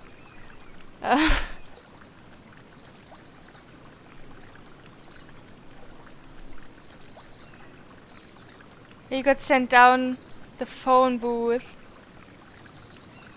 Oh! Right. Right. Yes, I have played Life is Strange. All of them, actually. The fishing rod. So on the way to the tree house, there's a little fishing pond. And basically we can enter like a memory state where we can fish with our dad. And we can catch all kind of things. Just not fish. And we got one more charm for something to fish that we found earlier. The crooked one. Alright, let's get back. Luca peered up at Mr. Nuncreed, kind eyes warmed a stern face. There was a deeper emotion hiding beneath it all. It was subtle, but Luca could sense something eating away at him. Yeah, there was shame lurking behind those eyes. Right. Where the music got creepy and I was like, oh no, that's bad.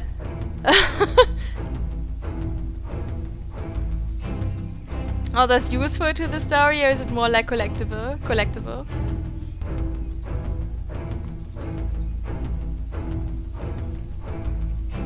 It's like reading except it's a game. So yeah, I think Malice is probably the better one for this.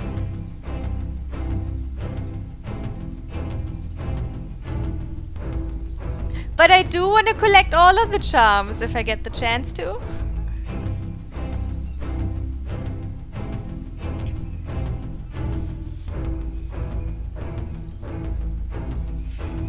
There was a malice lurking behind those eyes. Yeah, it was really creepy. It was really, really creepy. Like a trap ready to spring. Yeah, Luca felt the weight of Nuncreed's hand on his shoulder. Something wasn't right. He didn't know why, but something was telling Luca to get out of there.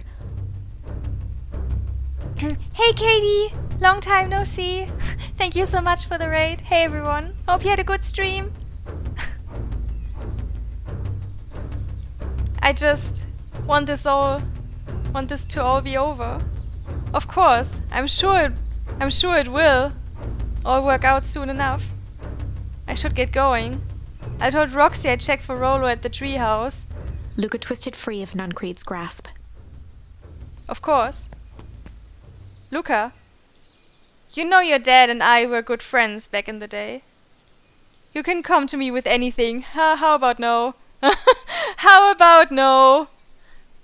The art style in this is pretty. It is. It really is. The art style is fantastic. Anything at all? No. I don't think so. Can we leave? Oh, we can actually move. We haven't been able to move in a while.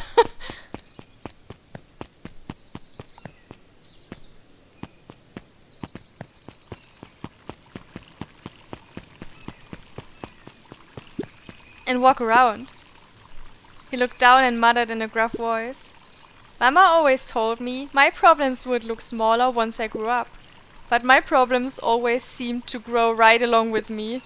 Heavens, I sense big trouble ahead. Yeah.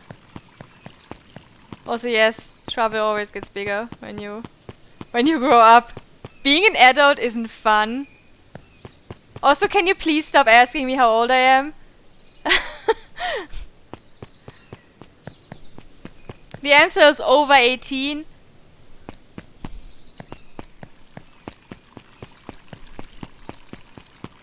And that's all you gotta know. I cannot talk to Griffin. Okay.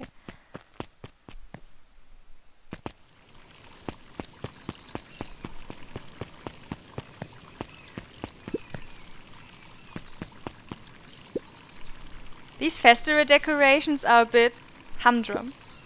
Now if I were to throw a festival, it would be a thing to behold. I agree, this is all more than a little sad. It's worse than sad. It's boring. What if we did a little something to spice things up? I'm listening. You know that festival sign waiting to be unveiled? It would be a shame if someone... The two scurried off, eagerly formulating a plan. Also, please keep the chat in English. It's unfair to everyone who is not German. And obviously I am talking in English, so it makes sense to keep the chat in English as well. For everyone.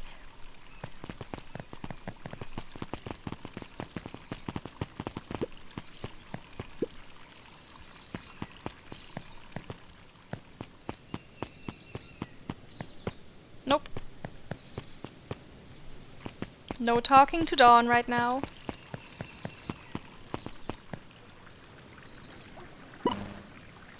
Identify yourself, please. Nellie Modwell. I work here now. I am unable to locate you on our staff roll. Oh, I don't officially start until tomorrow. Mr. Kerr said I could come in early tonight to get a few things done. Hold, please. Write it in the chat rules. It actually is. I think it is. But also, I think it's, but at least it's in the text. And obviously if I'm talking in English, then guess what the chat language is? What? What kind of question is that? It doesn't even have to be in the chat rules that way.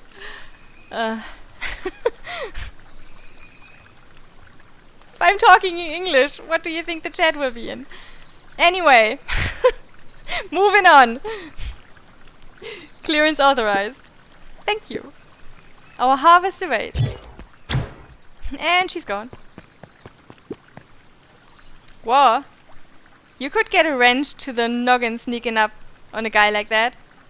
Don't scare a man while he's junkin', Sonny. Evening, Jeff. Isn't it kinda late to be junkin'? I might as well ask the same thing of you. Find anything good? Bah, ever since Perennial Harvest moved in, even the junk is trash. You can learn a lot about a person by looking at what they throw away. With this bunch, it's all shredded paper and coffee cups. Well, I'd better get going. I didn't see nothing, if you didn't see nothing. See what? Exactly. I'm glad the clipboard doesn't want to talk to me. I'm really, really glad.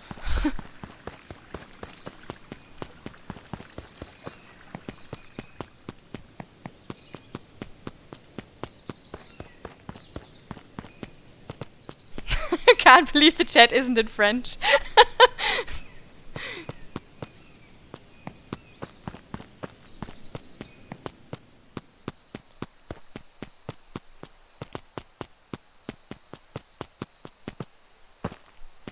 You know I keep trying.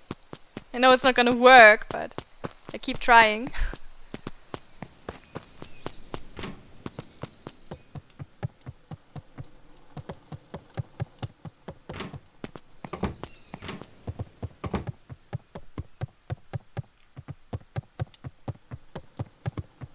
I still would like to open the door. Or the other door. The walkie-talkie is Luca still here. glanced at the now silent walkie-talkie. He wasn't sure what to think.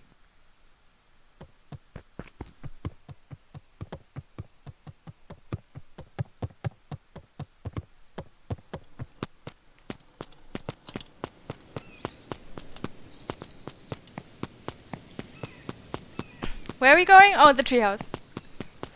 Treehouse.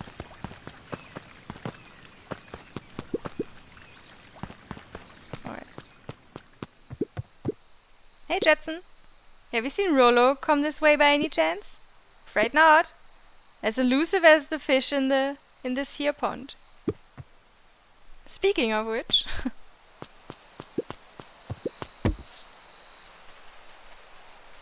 Luca tied a bent nail onto the line. If all you have is a hammer... Time to fish.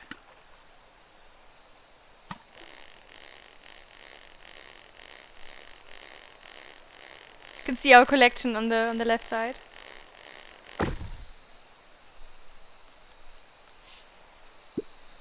It's a photo of you and Uncle Joseph. Let me see that. Huh. Look at those two young fools. How did it end up at the bottom of the pond? Who can say? Some things are just hard to explain. I miss Uncle Joseph. How come he doesn't come fishing with us anymore? Hey.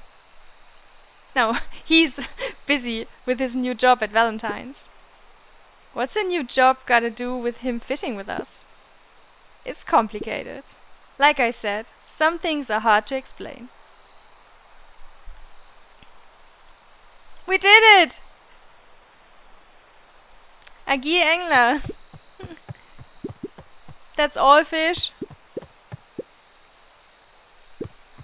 Fish. It's all catch. It's none of this is a fish, but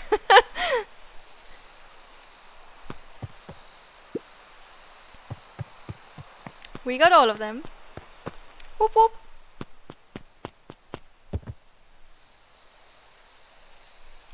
Better question, how is that picture not absolutely destroyed after being at the bottom of a lake for so long?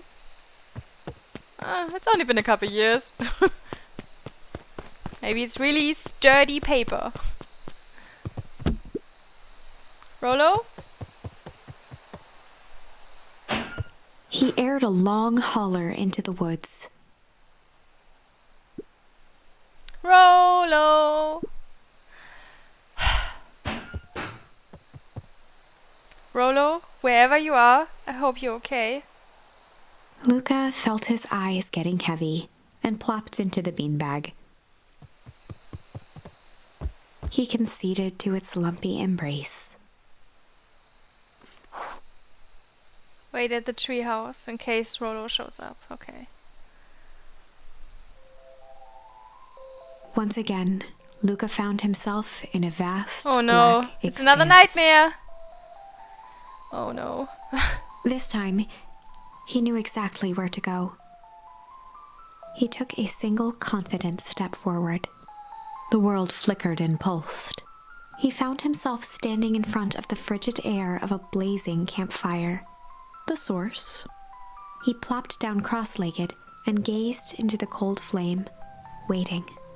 Soon enough, the fire began to die out, popping sporadically, until all that was left was a single ember. Lucas stood up and dusted himself off. He plucked the glowing ember from the cold ash, examined it, and slid it into his pocket. A keepsake. The voice of his father spoke behind him. "You made me proud, Buckaroo." Luca turned to face him. "Dad, what is this place?" A warm grin grew across his father's face.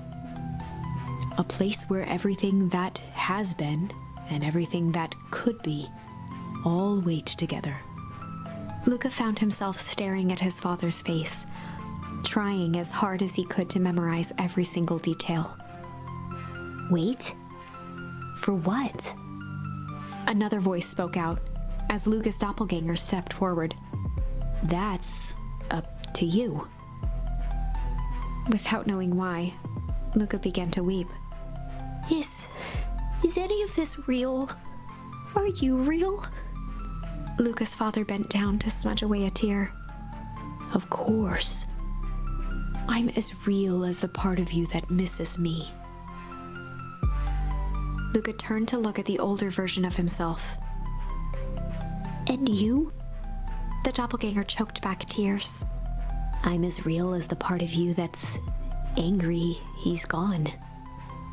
Does that make sense? Through his tears, Luca laughed. I think so. His father pulled him in for an embrace. Time to go, buckaroo.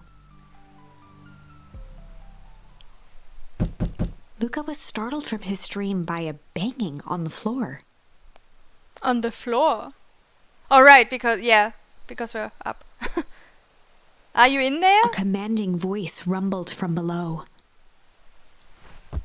Just as Luca sprang to lock the entry hatch, the door knocked open.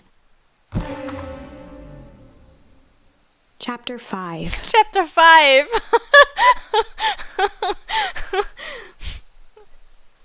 That's quite the backlash.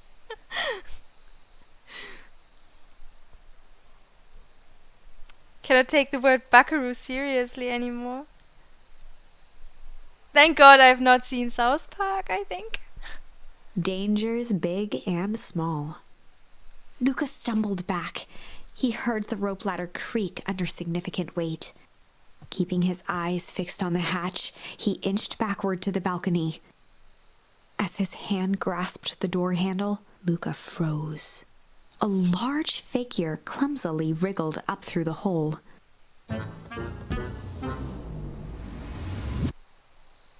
Stop right there, or I'll... Sheesh! I know it's dark and all, but I figured you'd recognize me. Who are you? The large figure cocked its head inquisitively. Stop now, or I'll clobber you with the baseball bat.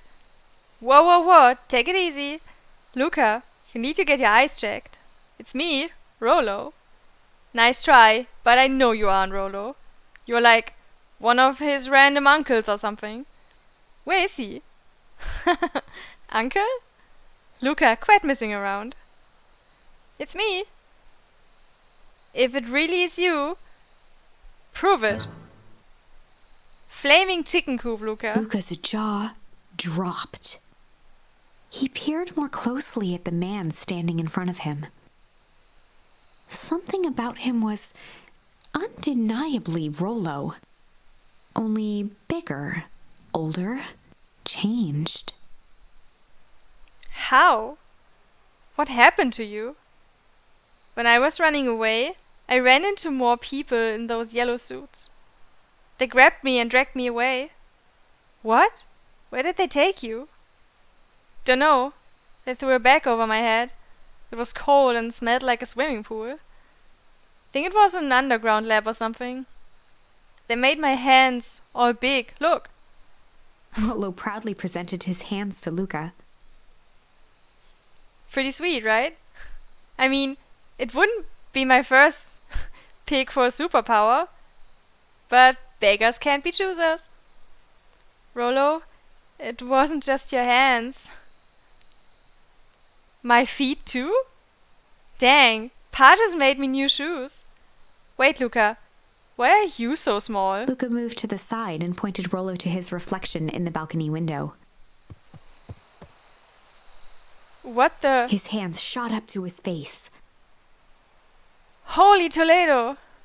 Rollo, what did they do to you? They made me drink some sort of green crud. Ew. Actually, it wasn't too bad.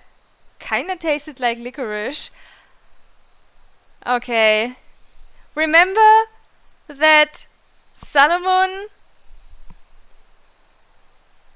was found with a bag of licorice? And when we talked about how disgusting it is, when I talked about how disgusting it is, yeah. Now that we know that's sharper,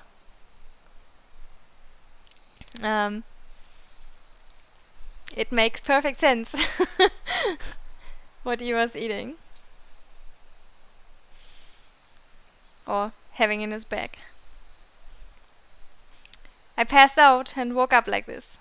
And then I sorta smashed open my cage and escaped. Whoa, you smashed open a cage? Kinda. At least I think I did. It's all a bit of a blur. They had you in a cage? Who are these people? I don't know who did this to you, but we're gonna fix it. Fix it? This is awesome! Well, I'm just glad you're safe now. Luca, you don't need to worry about me. Sure, I got snatched, but look at it this way. I got snatched. I know where snatched people go. We may finally have a lead on what happened to your family. Maybe you're right, but this all seems dangerous. Danger. Ha! Rollo shadowboxed a few jabs. I'll take them all on. Hey fellas, what's up? With a yelp, Rollo dove behind Luca. Ah! Take cover! Did I come at a bad time? Puberty is based, Luca.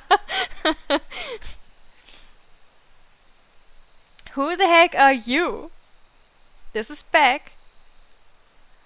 Sorry, something truly bizarre just happened, and I need help. I didn't know where else to go. So, you're just hanging out here with your large adult friend? No, this is my buddy Rollo. This is your missing friend? One and the same. He seems a little old. I'll have you know, this is a recent development. What the heck does that mean? Oh, I'm sorry, you're the one who just showed up out of nowhere. So we'll be asking the questions here. That's fair. How did you find us? Your silly little treehouse? I think you mean our silly little mission control. I hate to break it to you, but your secret path isn't so secret. And I could hear your racket from a mile away. See, Luca? This is why we need to improve security around here. Not now, Rollo. Beck, you said something bizarre happened? Yeah, but... She shot a nervous glance at Rollo. Anything you can say around me, you can say around Rollo. This has been a weird day all around, hasn't it? Yup. Beck's eyes narrowed. Okay, so it all started when I made it back home. My first order of business was to try to salvage my hair. So I dyed it with some stuff from the chemistry set my mom gave me. Okay, just need to play it cool and hope no one notices. Notices what?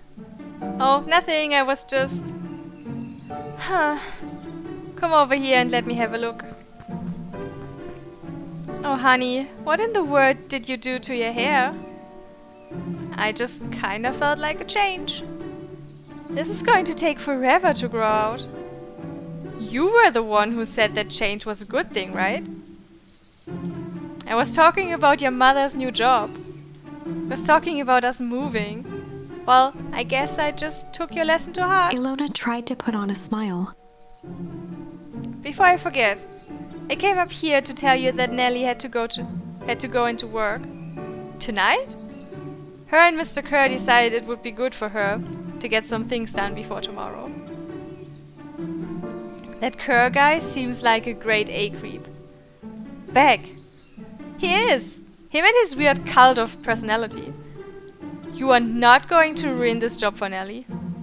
It means too much to her. Oh, I know exactly how much it means to her. It means enough to her to exile her daughter to this podunk town. This place sucks. The people are weird. You just don't know them yet. It's always cold. We're in the mountains, you'll get used to it.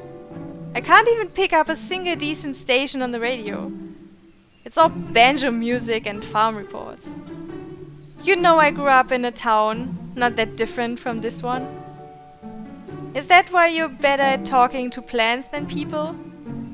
Okay, so here's what we're gonna do. First of all, you're grounded. What?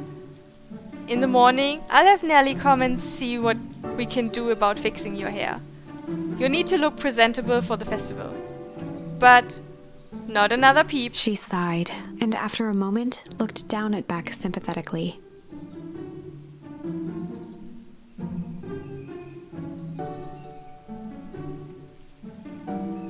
Treehouses in games always look sweet as fuck. We need treehouse architects like that in real life. Is she her baby sister? No, that's her mom.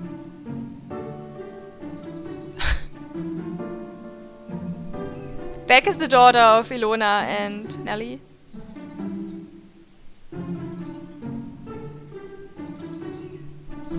I know moving is hard, honey. But that doesn't mean you have to make yourself miserable all the time. Other people seem to have that covered for me. Oh, and if you decide to rebel by dyeing your hair more... She flashed a sly grin and tousled Beck's hair. I'll just shave it off for you. Think of how rebellious you'll look then. Very funny. Thank you. Good night, sweetie. Good night, Mom.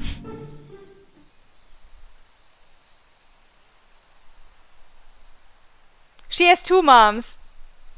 Nellie is the other one we saw at the company.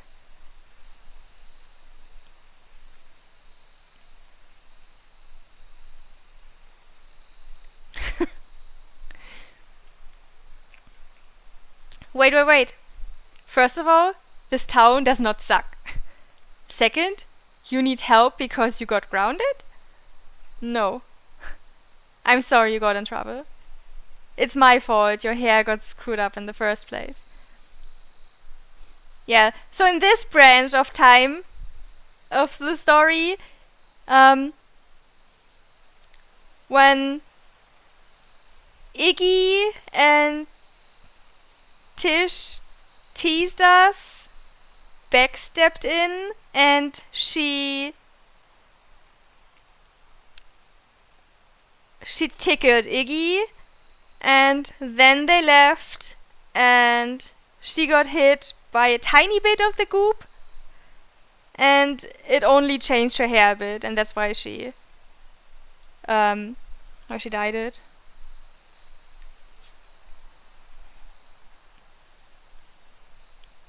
Yeah, the hippo. Tish.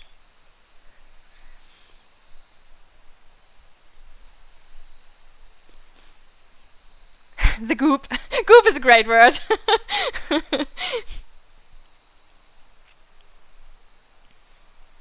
Don't worry about it. I actually kinda like this look.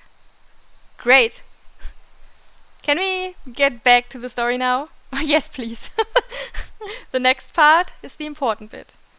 I had this radio I upgraded with my mom, and I was too angry to sleep, so I tried to dial in something worth listening to.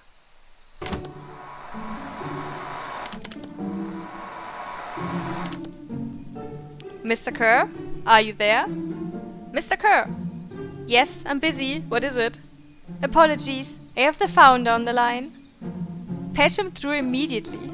One moment. Hello, sir. It's so nice to hear from you. Skip the pleasantries. What's your report on our new lead researcher of deep engineering?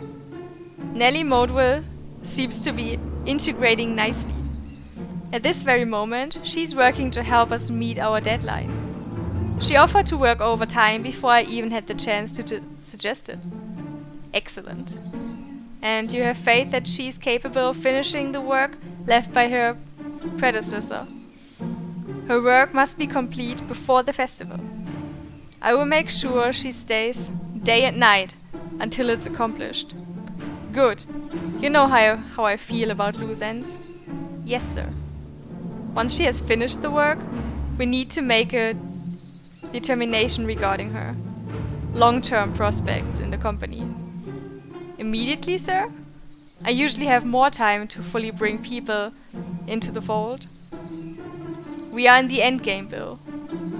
After your failures with Dr. Prescott, I can't afford to take any risks. Of course, sir. No loose ends, sir. Once she finishes the work, she will either leave the office completely committed to Perennial Harvest, or she won't leave at all. Perfect. Sir, if I might suggest, maybe we should delay just for a bit. Oh? It's just, we seem to be rushing to hit this festival deadline. And rushing into things has caused some issues in the past. I see. Please understand that I just want what's best for you. I'm eternally grateful for all that you've done for me. Bill, I'll make this very clear for you. I brought you in to make things run smoothly, not to have opinions. Of course, sir. Chin up, Bill. You are only a few days away from having everything you ever dreamed of. Yes, sir. Thank you, sir. Whoa. Yeah. Just so we're clear, when they said loose ends, they were talking about murder, right? Like actually killing someone. Capital murder. Luca gave Rollo a quick elbow to the ribs. Who is this founder? I was hoping you guys would know. Nah, as far as we know, Kerr's the top banana at Perennial Harvest. He sounded scared of this founder guy. So we have an even topper banana on the field. What the hell is my mom caught up in? Has she talked about the job much? Not really. She said she was going to come in and continue the work of someone she respected. Luca, do you think that body at the warehouse was the person Beck's mom came to replace? We had that suspicion yesterday already. Yeah. Hey, Sid.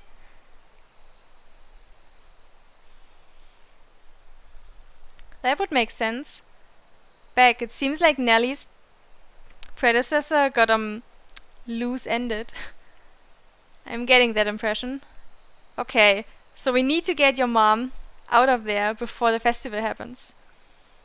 That's 2 days away. Won't she just come home after work? The creep on the radio said they were going to hold her there until then. So if she's not coming out, we gotta go in and get her. Beck flicked a large sheet of paper out of her pocket and slammed it on the floor. Maybe this will help. You have blueprints? Well, it's really just a welcome map from my mom's PH orientation day, but it shows the layout. Sure looks like blueprints to me.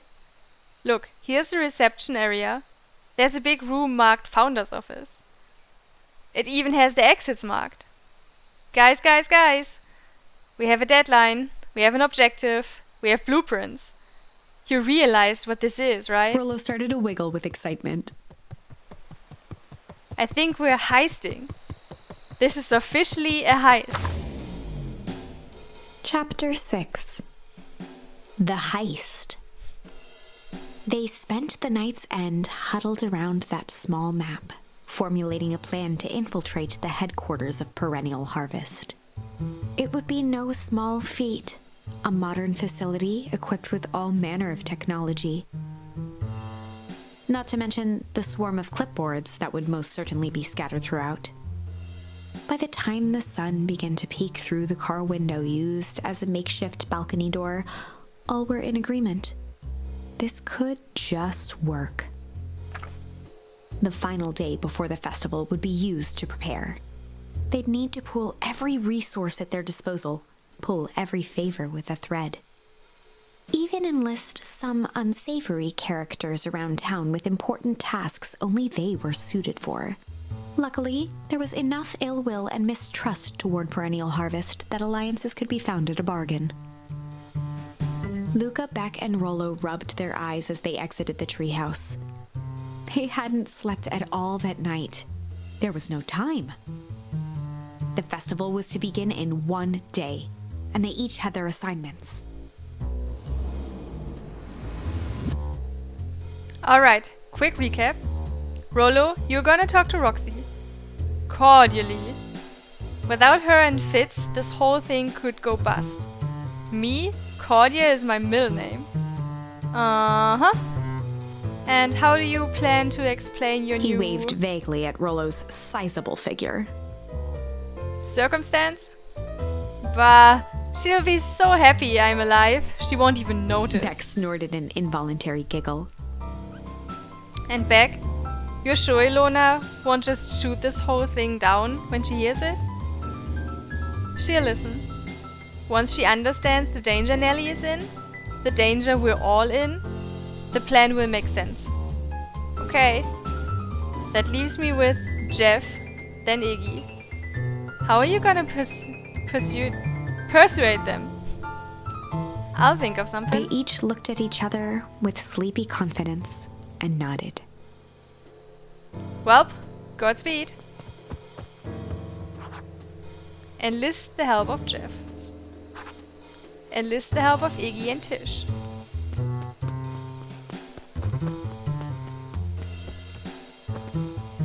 Let's do that.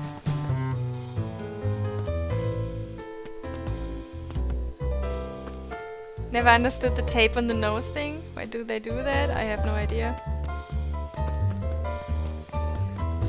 I wish I had answers, but I don't. Shh. Good talk.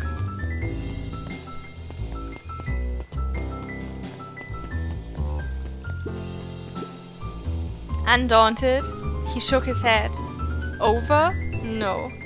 Endings are merely a state of mind. This doesn't end until I give up. Wow. I admire the conviction, but can he really pull through?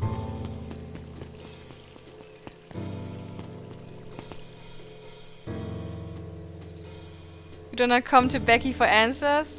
You come to her for more questions. Yeah, don't expect answers from me. I'm not the smart one here.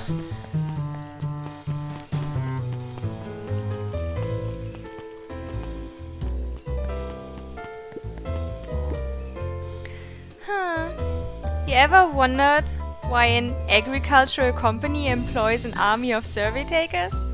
The clipboards? They say they're just trying to make us happy.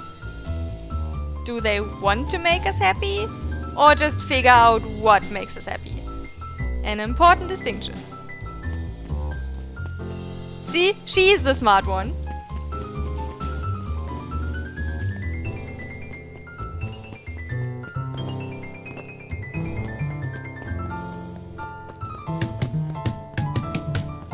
I have to do that.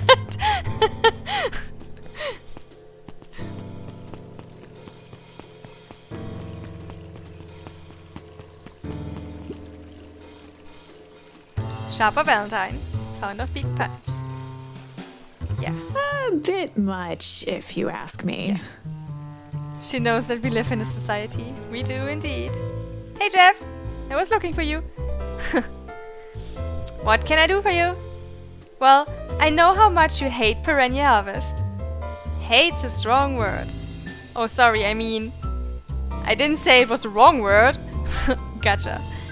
So, we're gonna break into the headquarters, and I thought you might be able to help. Jeff wheezed out a long snicker. Yeah, see, I knew you kids were alright. Great, so you help? The joy in Jeff's face drained instantly. Not a chance. But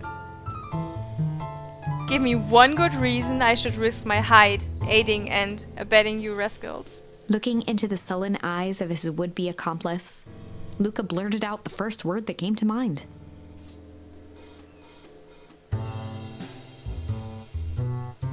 Um.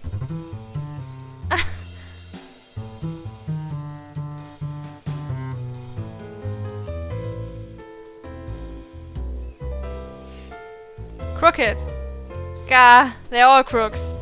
Like cockroaches. Stamp one out, and another comes scurrying along to take its place. So did this help? Luca wasn't ready to give up so easily. He shouted out again.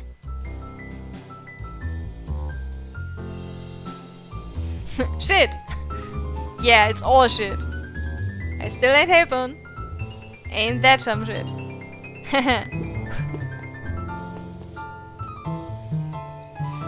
Hide. Jeff's brow perked up.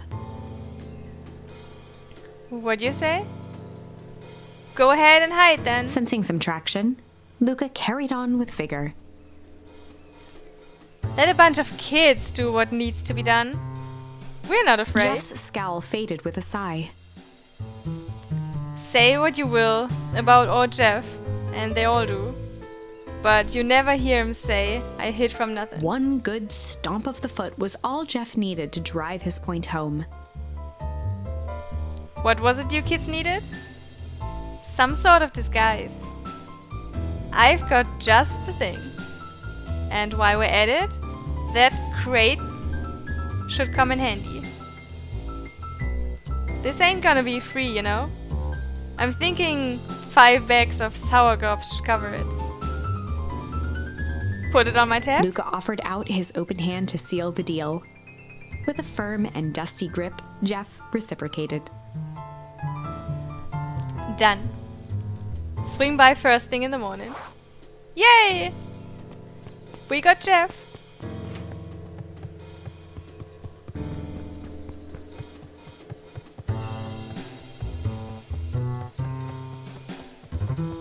Let's find Iggy.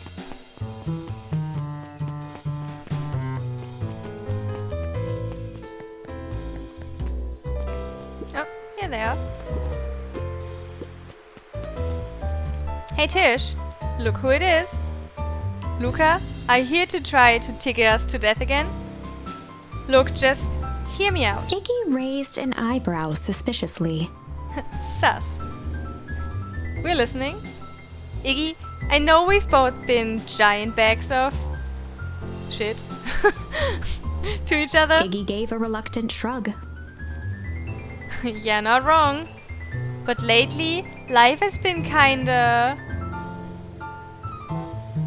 strange, you know? Iggy considered the point. Things have been weird around here. So, I'm offering a truce and asking for your help. What do you say we break our hostilities, at least for now? We do like breaking things. Even if a truce means less breaking things. What if I told you there was a way to have a truce and break stuff? Go on. I need you to cause a distraction so I can sneak into Perennial Harvest HQ. A wild-eyed grin spread across Iggy's face. My, Luca Van Horn, I'm impressed. And after this is all done, maybe you and Tish can come hang out in the treehouse sometime. Iggy glanced over to Tish, who nodded in agreement. Fine. But not because we want to see your crabby treehouse. We just like to cause chaos. With a quick nod, Luca was off. Nice. Did you hear that, Tish? Iggy gazed up at Tish with a smile. He invited us to hang out at the A treehouse. single tear ran down Tish's cheek. I never expected this day to come. How wonderful. Aww. Chapter 7. Into the Hive. A good heist requires preparation. And thorough preparation takes time, something they had precious little of. So far, everything was in order. Jeff, Iggy, and Tish all agreed to do their part. Beck radioed Luca that night with a simple and covert message. We are locked and loaded on my end. and Rollo, after a lengthy confession, managed to persuade Roxy and Fitz to help. He stowed away in mission control for the night to avoid attracting attention. Rollo, being uniquely suited for the role, would be the first to breach perennial harvest. The outfit provided by Jeff wasn't perfect, but a convincing disguise is 10% wardrobe, 90% confidence. Oh. He will pretend he is one of the clipboards? Rollo took a few vigorous breaths and shook out his arms. Oh no, okay. Just stay calm, Rollo. You can do this.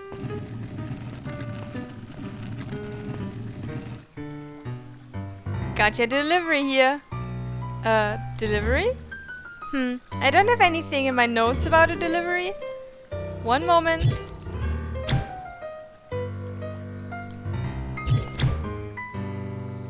I'm so sorry, but there's no delivery scheduled for this morning. Right. He had to think quick. That's because this goes directly to the founder. He asked that it be kept secret. Rollo sighed, adjusting his tool belt. You know how the founder can be. I suppose we can leave this one off the record.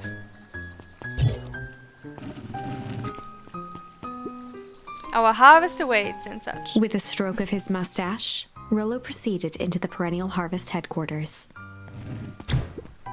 Our harvest awaits. Package here for the founder. Oh, I didn't hear anything about... Yeah, this is a need-to-know kind of thing.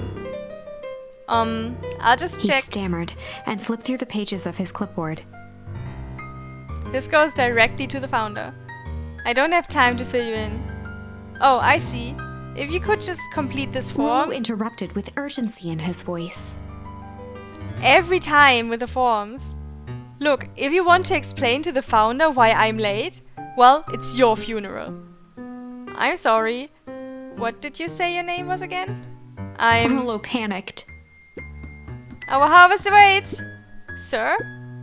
That's a restricted area. Excuse me, sir? Our harvest awaits! Ready to light this candle, Tish? Yup. Suck on this, perennial hamfist.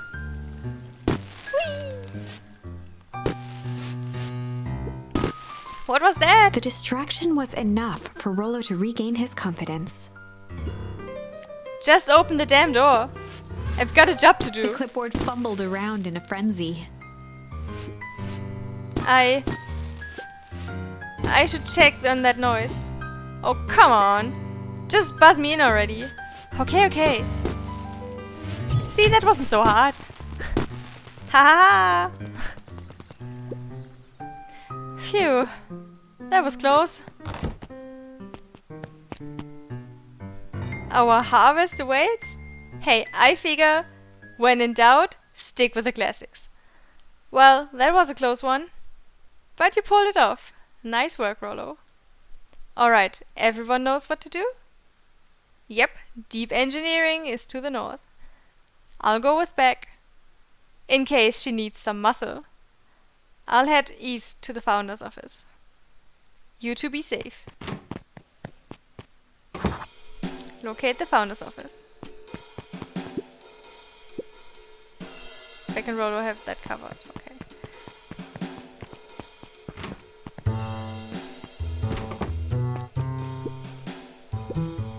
Ah, okay.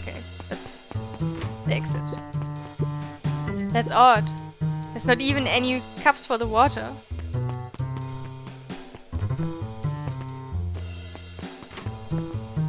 Oh no.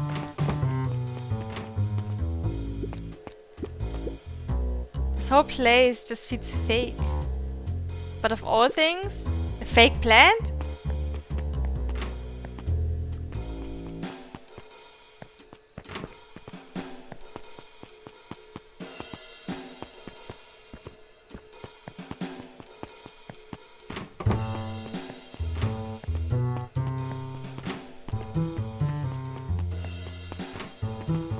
Um...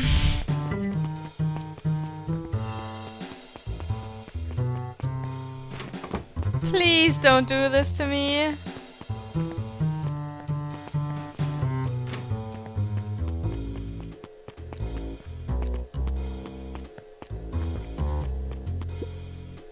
A hallway to nowhere. You can do it. What's going on here? Is this some sort of mind game?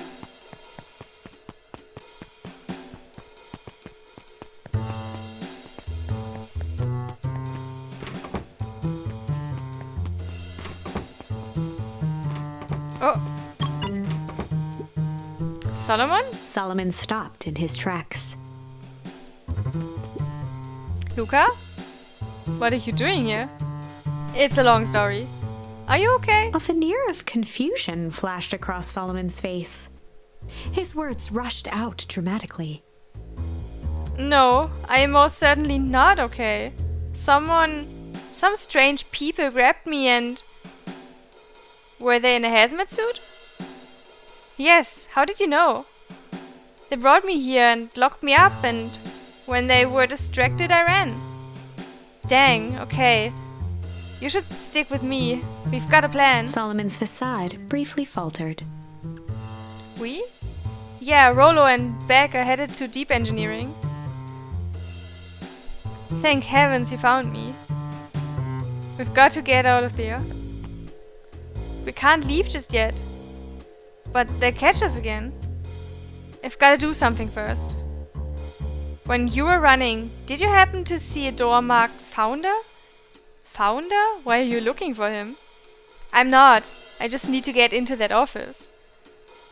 Now that you mention it, I do think I saw a door that said Founder. It was just down this way. Luca happened to notice a plaque above the door. Office of the Founder. Knocking comes with consequence. Oh, here it is. Knocking comes with consequence.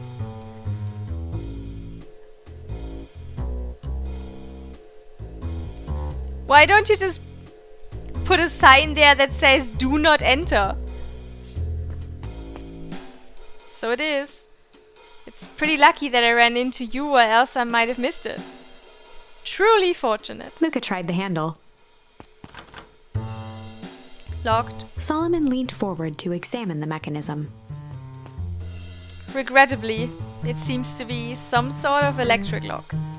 I don't see how we could possibly defeat a lock like Luca that. smiled and looked at his watch. Let's just wait a minute.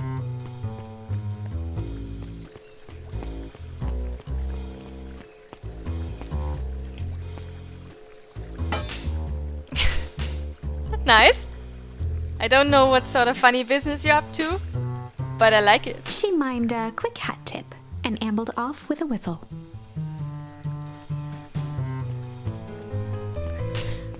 He's so unbothered. Howdy. Good afternoon.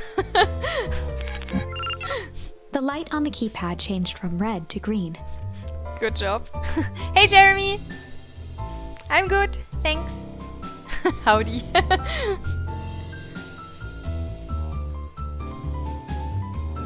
How did you do that? It's good to have friends. Quick, let's get inside before someone spots us. Huh. Luca switched on his walkie-talkie. Rollo, I'm in. As expected, there's a control panel. Great timing. We're stuck at a locked door marked 24601. Need you to get us through. What if someone catches us? We should get out of here. I'm not leaving my friends, Solomon. On the computer screen, a green cursor blinked in a password field. Surely you don't have a way to get around the password. Luca pecked out his best guess. Underground secrets. The screen blinked to life. Columns of green numbers glowed on a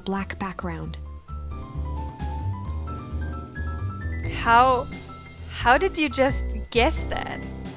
Oh, it's this absurd password Rolo heard when he was down here before. It's funny how someone arrogant enough to call themselves the founder uses such a basic password. Oh, they were thinking several moves ahead, not expecting anyone to guess something so simple. These villain types always end up outsmarting themselves. Solomon's jaw clenched into a half smile.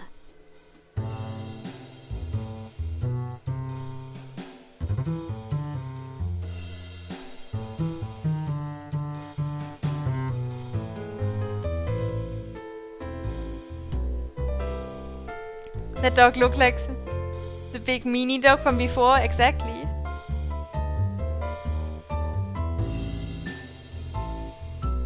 Yeah, what Comfy says. We know him from before, so yeah. We're insulting him straight into his face. But we don't know that. Your powers of deduction are as impressive as your look. Luca quickly scanned the columns for number 24601. Rolo, I think this should do it. Bingo bango, doors open. Luca, you never fail to impress. What is that slippery loud even doing down here? We have a friend whose mom is in trouble. We're here to get her out. I see. Okay, Luca, I think we're close. The next door is marked number 13806. Once again, Luca scrutinized the numbers on the screen. In that moment of distraction, Solomon reached forward and pressed a large red button. Maybe this one opens the lock. Crap, we've got company. Luca, must go faster. One sec, I can't think with all this He noise. quickly skimmed the screen with his finger. Here it is. Number 1360806. Go, go, go. Curse these fumbling hands. My apologies, Luca. Don't beat yourself up. I know you were just trying to help.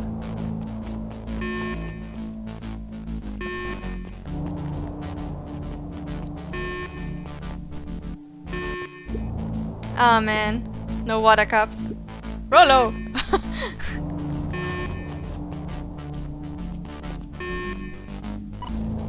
Rolo, are you okay? Rolo, come in. Mr. Kerr approached with a sneer and spoke into his walkie-talkie. You can turn off the alarms. They're trapped. With self-satisfaction, he called into the hallway. That, my dears, is a dead end. Nowhere to run. Rolo, where are you? Are you okay? Yeah, I think we lost him. Making our way back to Nellie's office? Okay, you two rebel-rousers are coming with us. Nope. Make a break for it. Did that little shit just kick me? Don't just stand there. After them. Okay, I think that worked. Roxy and Fitz have them on a wild goose chase. I'm having trouble following what just happened. Like I said, it's good to have friends. Rolo, how long do you think Roxy can distract them? How long can Roxy keep someone so pissed off they can't see straight? Let's just say we've got time. Entering Nellie's office now. Mom! Oh honey, what did you do to your hair? I thought you'd be happy I finally used the young chemist slap kit. You sure have a knack for making me incredibly proud in the most frustrating ways. We need to get you out of here. We? Who is your adult friend? Oh, I'm not an adult. Ever heard of a growth spurt? I had more of a growth spew. No, that's not possible. Nellie leaned over to examine his teeth.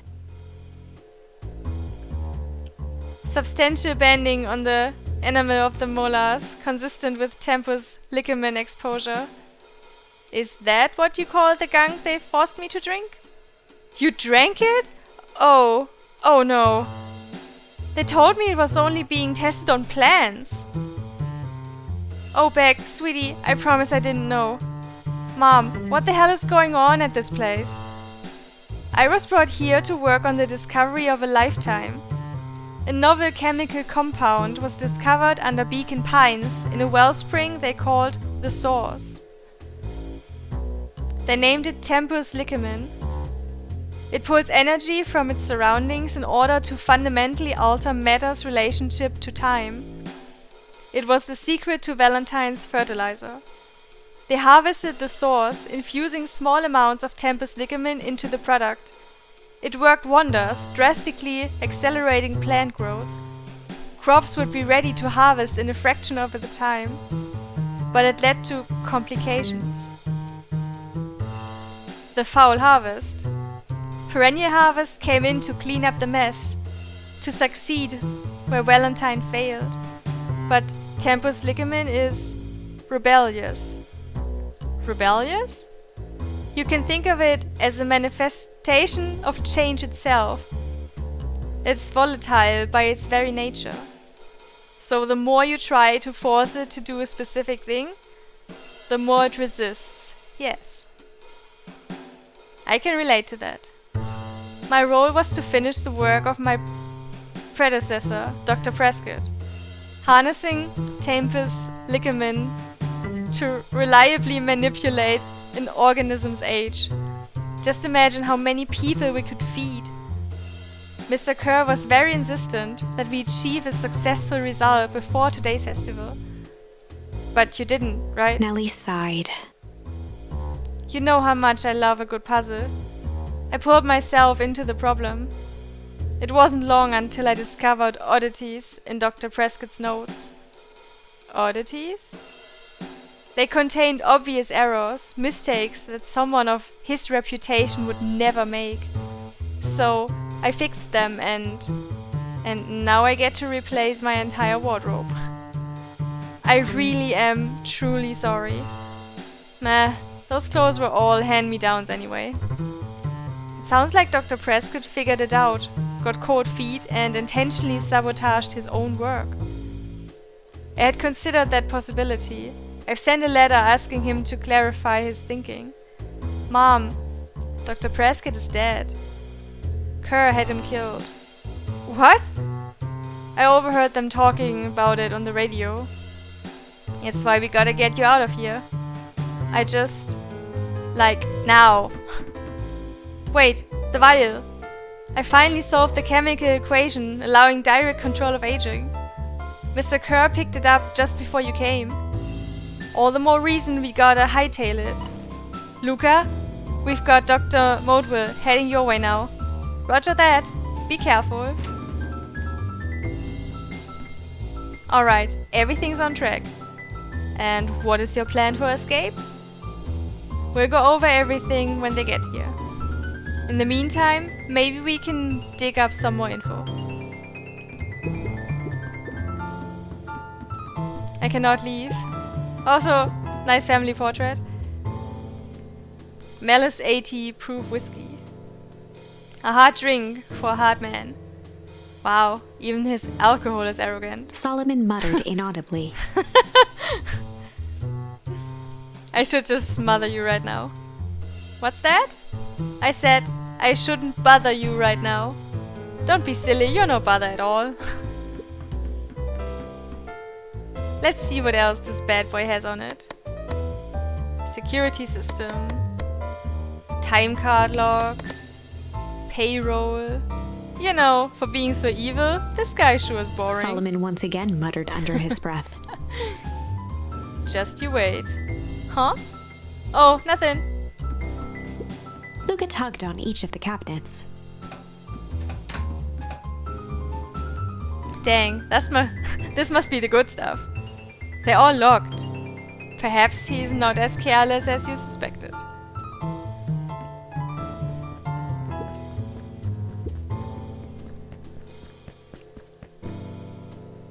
Looks like the founder was helping her plan the festival. Why would such a secretive leader be obsessed with the party? Only time will tell. Luca held his hand up to the ashtray. Still warm. Must have been here recently.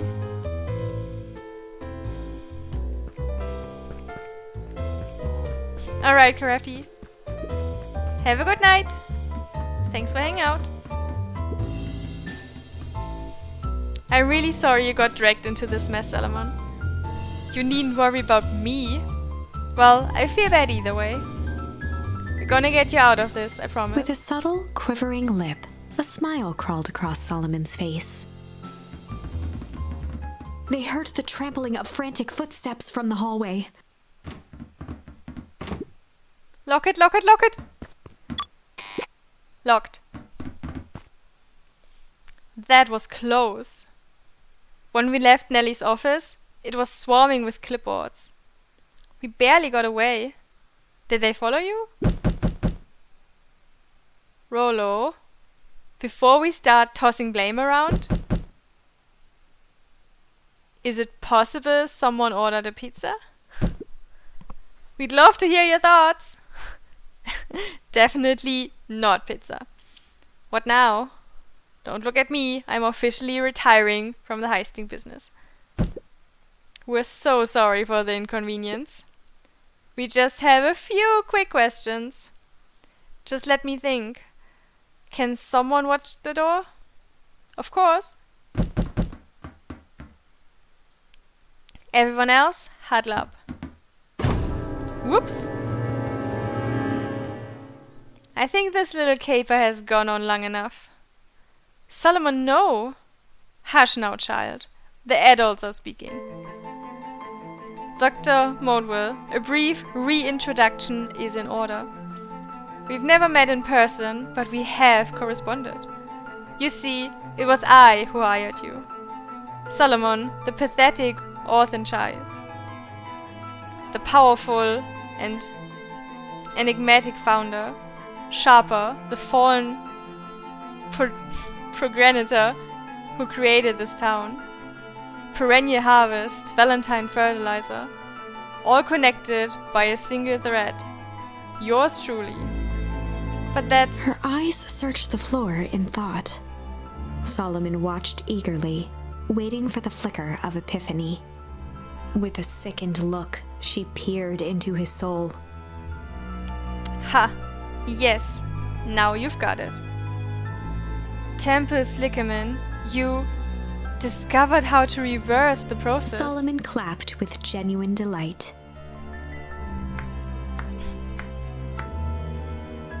Very good, Dr. Modwell. Very good. Though the discovery wasn't intentional. Solomon glanced down, examining his youthful form. And the effects went a little too far for my tastes. That's why you needed me to finish Dr. Prescott's work. Which you did admirably.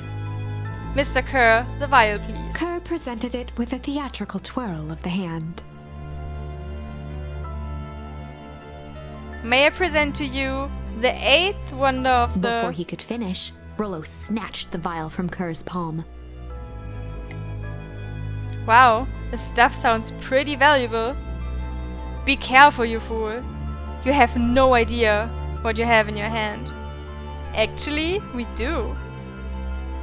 You just did a whole evil villain monologue thingy about Rollo it. casually tossed the vial to Luca. Gosh, maybe I'll have a taste. Luca jiggled the vial mockingly. Seize him. Luca, over here. Move another inch and I smash it. She held it tightly behind her back. Solomon sighed, speaking in crisp, measured syllables. You have no plan. I'll smash it, I swear. Fine, risk killing us all. Or, if you're lucky, nothing happens. Then what? We capture you and grant you much less leniency. He pursed his lips with feigned sincerity. But I give you my word, if you hand it over now, None of you will be A harmed. deep uncertainty washed over Beck. You're a smart girl, Beck. But there's no shame in being outwitted by someone smarter than you. We both know there's only one way this ends. She looked to Nellie shakily. With a dispirited nod, Nellie sighed in defeat. Beck slowly approached Solomon. That's a good girl. Beck, don't do it. We can't trust that jerk. I'm sorry. He's right. With apprehension, Beck conceded. Solomon pocketed the vial and brushed off his shoulder with a sharp flick. Mr. Kerr, you have allowed yourself to be humiliated by a group of children. Report to my office tomorrow for a performance review. The blood drained from Kerr's face. Of course, sir. But first, you have a speech to make. Trot out there and give me the introduction I deserve. And don't forget to smile. Yes, sir. And to think all of this is thanks to the efforts of Mr. Van Horn. I don't understand. How is this all because of me? Ha! I said Mr. Van Horn, silly child. Dr. Walt Van Horn. Your father was always a thorn in my side. I offered him an opportunity to be a part of something great, but the fool was blinded by righteousness. He even broke into my laboratory in an attempt to sabotage my work. Solomon shook his head with gratification. But the universe has a funny way of correcting course. By meddling with a force he didn't understand, Walt showed me its true potential. If fate would have it, Luca, your father's dying act was to grant me eternal life. A muffled applause resonated faintly through the walls. Well, that's my cue. After the festivities and my subsequent ascension, I will return to deal with you all. Until then, I suggest you use this time to reflect on the magnitude of your failure. You three keep post outside the door.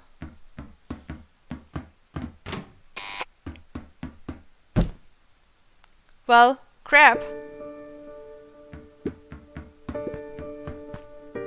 I can't believe Beck sold us out like that. I'm not sure she had any other choice. So what now? What's the plan? I don't have one. Of course you do. You always have a plan. Rollo. You just need some time. Rollo, it's over. We lost. Nellie was staring at the floor, deep in thought. Sorry, Luca. Give me a minute to calm my mind. Hey. I'm sorry, Luca. I did what I had to do. I know, it's just, we were so close. I've got a feeling that eventually Solomon will get what's coming to him. Time wounds all heals. Well, time seems like less of an issue for him now.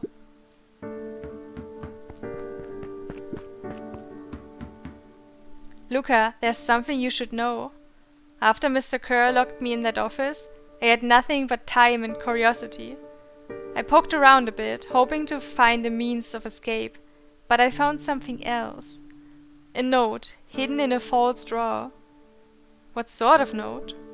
Dr. Prescott must have sensed his time at Perennial Harvest was growing short, so he left behind a letter, with the hope it would be found by his successor. It was a confession of sorts. He left it for me, but its contents? Luca, I think they were meant for you. Why? What did it say? It was about an incident with your mother. Dr. Prescott found her in his lab with a stolen keycard. There was an accident. She had been exposed to extreme amounts of tempus ligamen. The color dropped from Luca's face. Is she? She survived. Dr. Prescott decided to help her recover. He no longer trusted Perennial Harvest, so he kept her whereabouts a secret. Over time, your mother led him to reconsider the purpose of scientific discovery. Science is often at the vanguard of change, but that doesn't mean it's always right. He realized that no one should have control over something as powerful as time itself. I now believe that's why he began to intentionally sabotage his own work. And it cost him his life. That's a reasonable conclusion. Luca was overwhelmed with emotion. But if she's alive, where has she been? Where's she now? A sudden explosion sounded from the hull. Chapter 8. Comeuppance. Ears still ringing, Gran picked herself up off the ground. Through the dust and smoke, she looked over to see Mrs. Fratelli helping Hiram Tolliver to his feet. She'd had to beg, borrow, and steal to acquire those explosives. How many nights had she spent visualizing how she'd use them to make things right? And now, her one shot at destroying the source, that damned hole that swallowed so much of her life, was gone. Traded for this jagged hole in a wall and a foolhardy shot at rescuing Rollo. With Fratelli and Tolliver at her side, she stepped through. It was a strange feeling. The last time she'd stalked this maze of hallways, it was in a different body. They quickly rounded a corner to find a group of clipboards guarding a door. Something worth guarding is probably something worth seeing. She leapt forward, brandishing her cane. If her last chance at vengeance for things lost was truly gone, she would just have to fight to keep what she still had.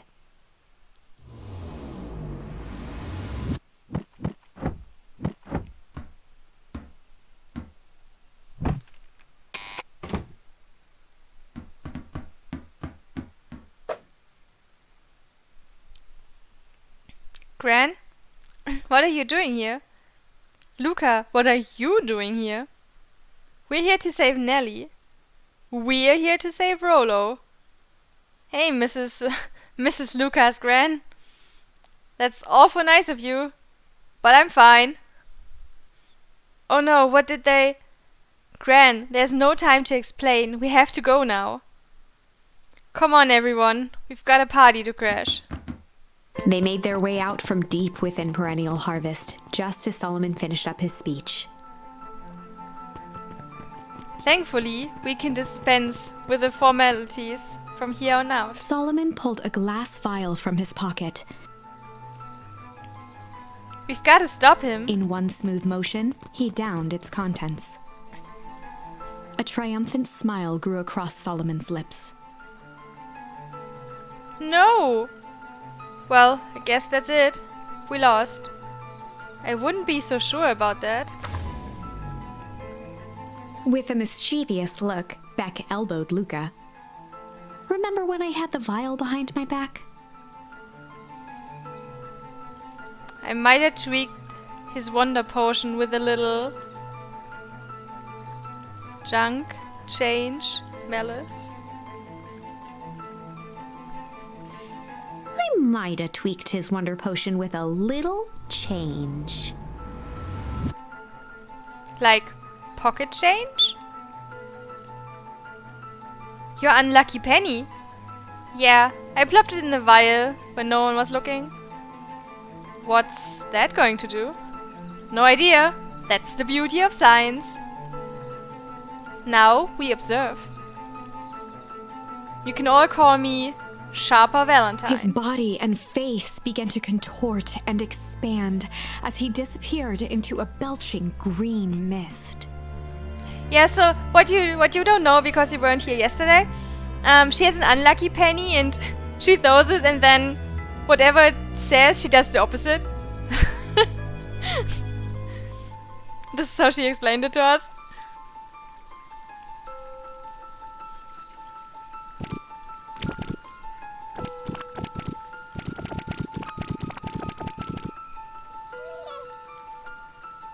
Holy crap, he's a baby?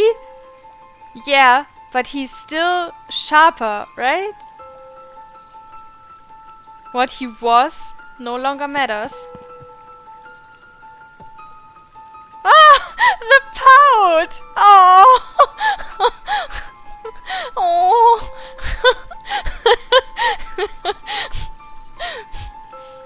Oh! Now he's kind of cute. He is really cute.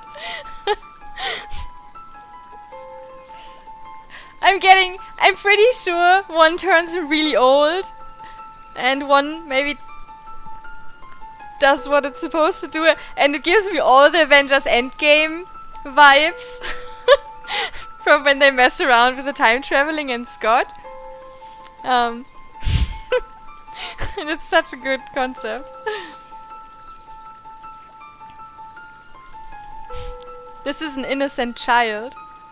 I apologize for all the harm my father has caused you. Eris awkwardly cradled the squirming child. What makes him ugly, I say. Sure hope you will try them all. Hopefully we get the chance to. She looked to her brother, her voice shaking with uncertainty. Augustus, what do we... We do what Valentines always do. What must be done? I'll hurry home and prepare a crib for Father, young Sharper. That would be a great help. Thank you. She looked back down at the infant with equal parts kindness and terror in her eyes. With a shake of her head, Eris addressed the crowd with a stern scowl. Okay, everyone. The show's over. You may leave now. Epilogue. Beacon Pine's coldest summer on record came and went without much fanfare. Folks shared what they had, and none were left wanting. The new school year was ushered in by the falling leaves of autumn. After everything Luca, Rollo, and Beck had been through, middle school was bearable. The chill of winter didn't seem to bother people much. They kindled a hope for a better future in their hearts. When spring arrived, farmers planted their crops with a sense of joy and optimism.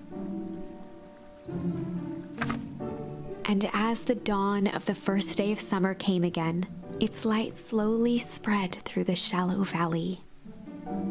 It crept over the town square, across the river, past the neglected welcome sign, and came to rest on a young boy sleeping at dawn. His mind at peace, knowing he is here for a reason.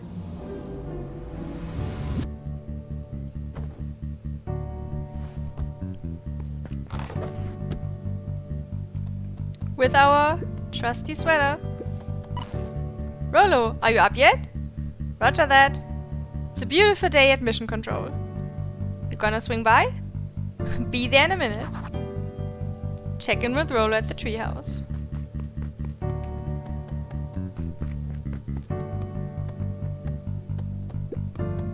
Over time, Eleanor began moving Walt's old things out of the closet and into storage. Eleanor had moved back into her bedroom, and now that she wasn't sneaking out late, she even slept there most nights. We cannot enter though.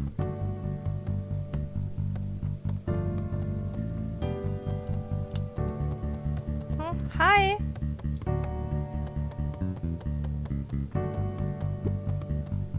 Mom, I'm ready to go now. You go on without me. I'll meet you there. I've got a batch of jam to finish jarring. It's funny. I only started making jam as a way to send messages without anyone noticing. But now I enjoy it.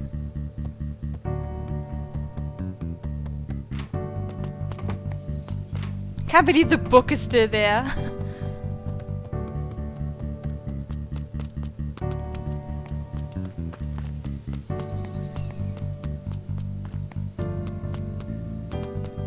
Oh.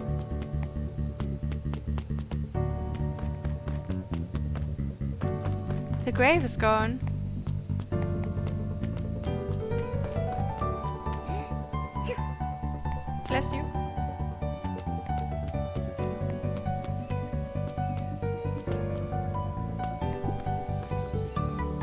I hear you and Rolo have big plans for that little treehouse. Yeah, it started getting crowded to revoke the max capacity, one Rolo, one Luca rule. So we decided to expand. But at least we've got some help with that. How's the internship at Nelly and Ilona's shop going? It's been great. I'm hoping it helps me get into the School of Agriculture up that state. Also, Nelly said she'd write a letter of recommendation, which would be huge. I just can't help but worry about leaving Rolo. He's grown up so fast, but he's still my little brother. Yeah, he had a heck of a growth spurt. I don't just mean grown, literally. This morning he was up and finished his chores before I even had breakfast. Well, some of that might be his excitement about the treehouse renovations.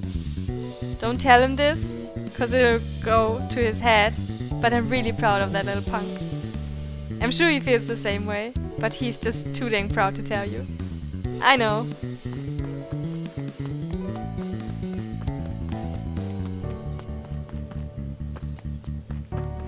Cannot look at the sign. Oh. Hey guys. How's the tree planting going? Couldn't be better. I'm so grateful to Ilona and Nelly for letting me help. I just wasn't built to be a mayor. Too much bureaucracy. Gus, we finished cleaning up the sidewalks. What's next? When Perennial Harvest collapsed, most of the clipboards skipped town. But some stuck around and dedicated themselves to making things right. No. Anyone with a knack for art can help paint the new offices. You can count on us. Well, looks like you really found your calling. I never really felt comfortable telling people what to do. Now, this right here. This is something I can be proud of. I like Gus.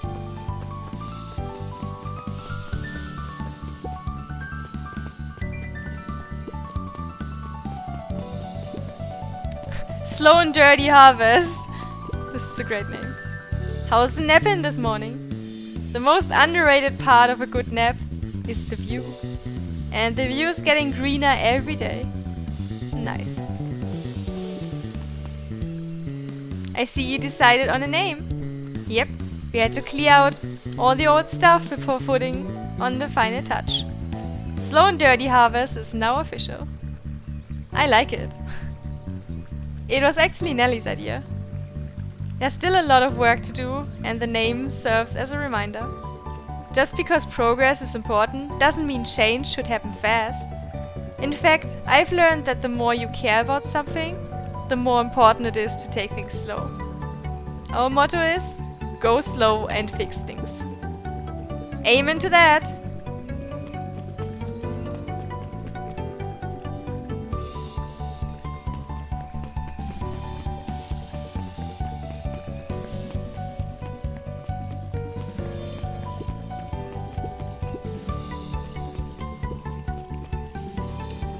Young Mr. Van Horn. How's little Solomon Sharper doing? Young Sharper seems to enjoy nature more than I. So we do a lot of strolling these days. Has he, attempted to crawl out of his crib and plot world domination? Yeah. Thankfully, no. I spoke at length with Dr. Maudwill, and she fears that Sharper's infant mind was not developed enough to retain his previous memories. For all intents and purposes, the child is unmolded clay. Let's hope he's a little nicer the second time around. That is the objective, yes. But really, all I can do is try and hope. Two activities I am endeavoring to find less distasteful. Well, I think you're doing a great job. And the whole town is ready to help out however we can. I can't wait to teach him to throw a baseball. Eris did her best to ignore the tears welling in her eyes. That would be acceptable. Kid looks like he hates life. What's today's news that needs knowing? I'll give you tomorrow's headline today. Our old friend Patrick C. Montesquieu, aka William Kerr, just performed a stirring rendition of The Iceman Comet at the State Correctional Facility. I hear there wasn't a dry eye in the house. Well, I guess he has plenty of time to work on his craft.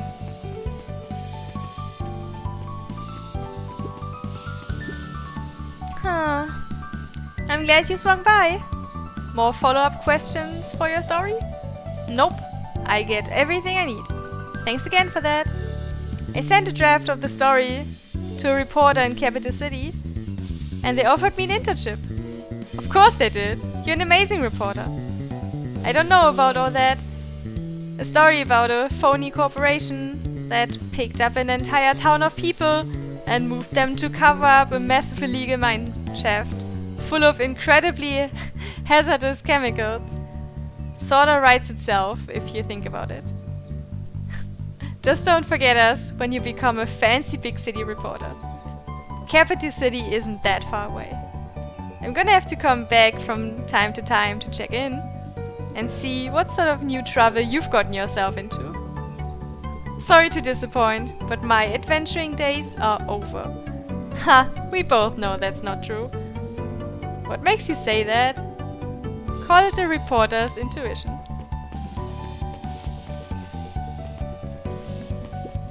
Mrs. Fratelli glowed with a carefree smile. Is that your suitcase? That is 2 weeks of unencumbered tranquility. Excuse me? Would you be so kind as to take my order? 2 weeks of sand, margaritas, and forgotten obligations. Excuse me? I'd love to place an order. Mrs. Fratelli sighed with a zen-like calm.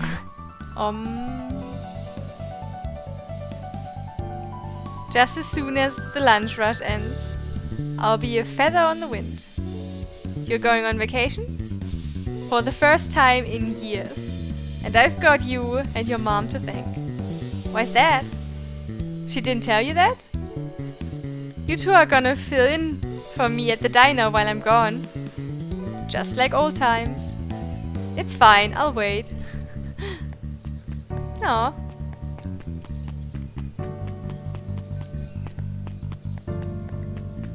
We can make sure she can go on vacation. That's cool.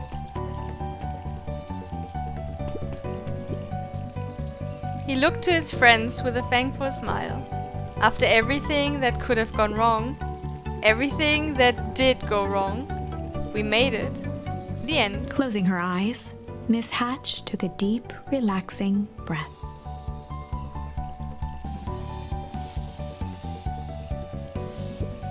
Oh, hello, Luca. How are you? Really good, actually. That's wonderful. Did I miss anything? I think you're pretty much up to speed. She is.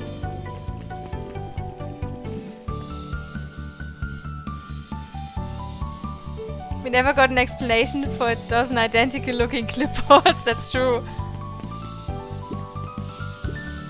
Luca, do you want a biscotti?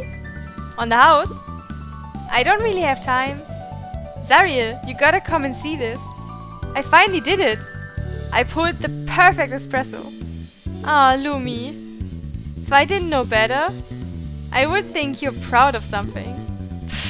As if No. It's too late. You are now officially a person that cares.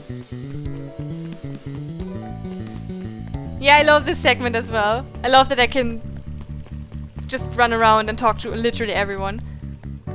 Oh, the museum is gone! Ah, what a shame. Wow, back for seconds? If it's not too much trouble. For the longest time, I didn't understand the appeal of ice cream. How do you not understand the appeal of ice cream? Ice cream is fantastic. It serves no purpose other than to be briefly enjoyed and then it's gone. Yeah, but so is all food. That's how food works. Okay? You enjoy it and it gives you energy and then it's gone. But it's pretty tasty while it lasts. See? My words. I'm inclined to agree.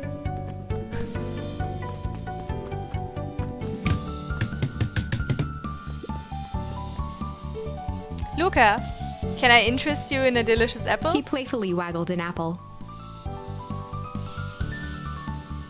No, thank. No, thank. Just saying hello. Well, hello then. Mind telling your mom we need a new crate of jam? Already? It's funny, I used to hide this stuff in the bag, terrified that someone would find out about our secret messages. Now everyone wants to get their hands on Eleanor Van Horn's famous spy jam. Hey Luca, can you tell Roxy I'll be free in an hour? Sure thing. My dad's making me stock the shelves for the summer. He said it builds character. I think he meant to say it builds calluses. Builds character! Yeah, it builds something alright.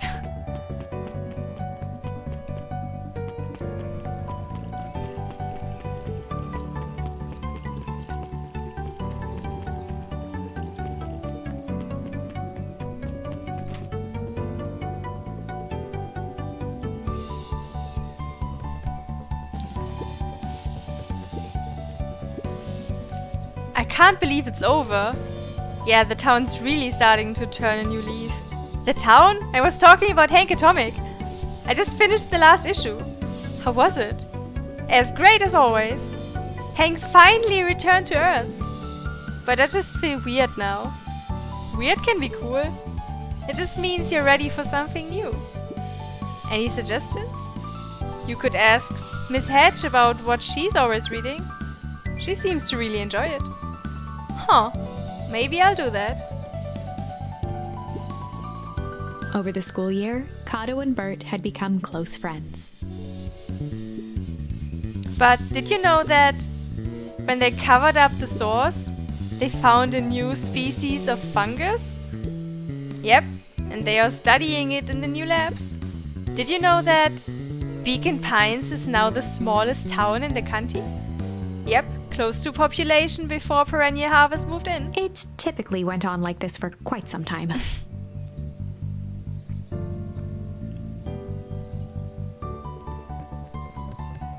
That's fine.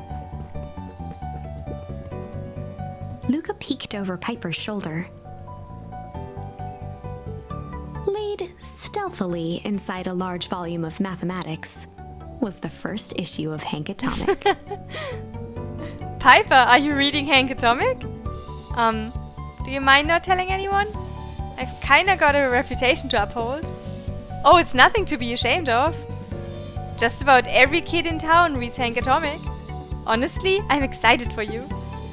What I'd give to start over fresh, to experience it again for the first time. I guess that's the downside of finishing something nice. At least now I can enjoy it again through you. Promise to tell me about it as you go? Sure thing.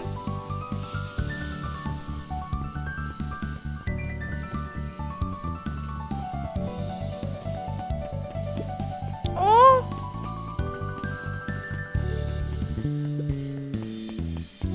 What are these? With Perennial Harvest gone, the transportation tubes were left unused. Come on. Come on. No one is too big, no one is too small for Jeff's wild ride. Well, maybe not completely unused.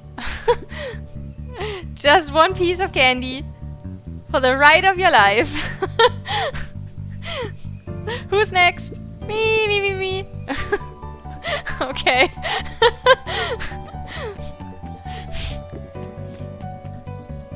Hey, I'm Mr. Nuncreed. I'm gonna go see my dad in a bit. Did you want to come with? Even after everything I did, you'd still... Mr. Nuncreed shook his head. You really are your father's son, aren't you? I don't think I'm ready for that yet. Well, you're always invited. I bet he'd love to hear from you.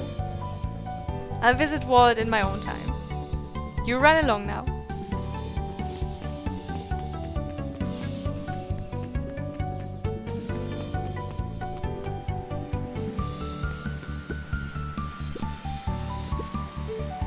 guess what? Yesterday I saw Dynastis Titius. And that's good? It's great! I haven't spotted one of those in years. At this rate, Beacon Pines is gonna become the bug capital of the county.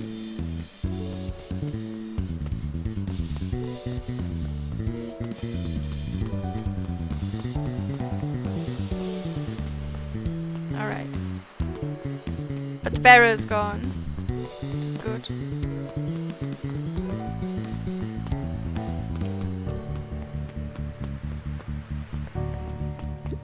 After the foul harvest destroyed their wealth and reputation, the Valentines shuttered off their estate from the rest of town. The Valentine mansion loomed over both figuratively. This is still the same.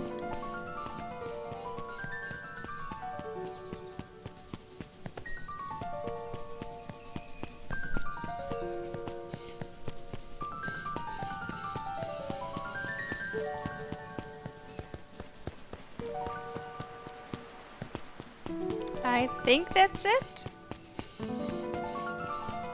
I think we talked to everyone.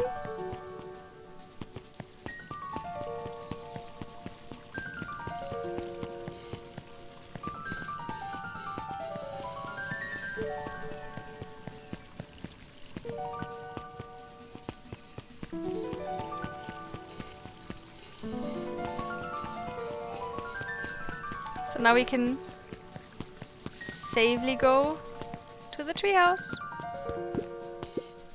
Luca, get this. I managed to reel in an actual fish this morning. Seriously? Yeah, an honest to goodness. Flip-floppin', swim-swamming, fish. I don't think I've ever caught an actual fish here.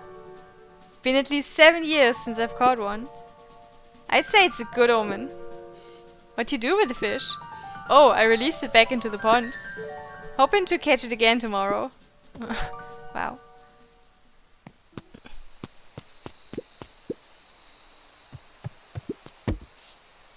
Yeah. Luca tied a... If all you...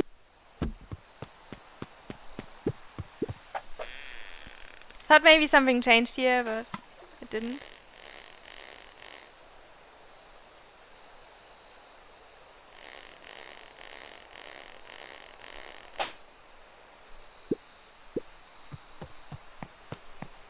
But that's okay. Oh!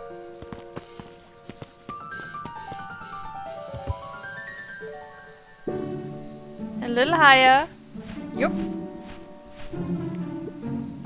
Little lower. Yup.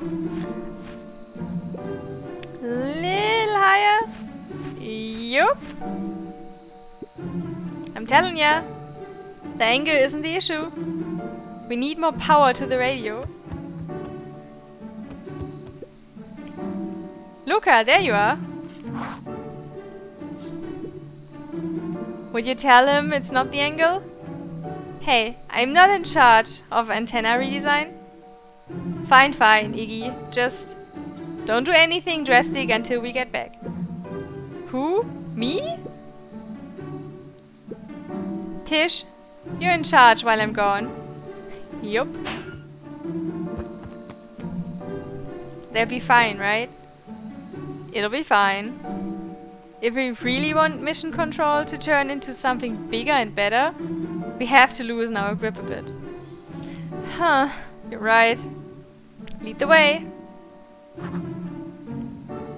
Check in with Beck at her house. Okay. I tried checking in with her and she wasn't there. Luca looked up at the satellite dish. Rollo nearly killed himself putting that up into the tree.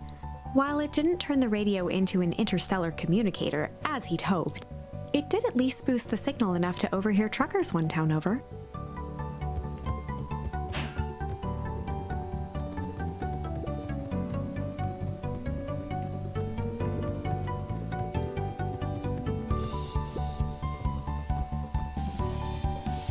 We can still do that.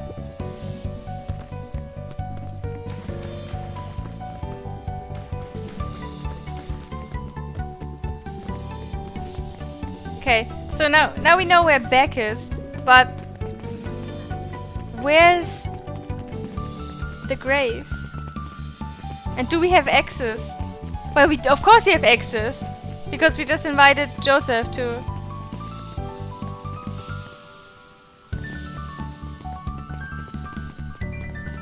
come with us.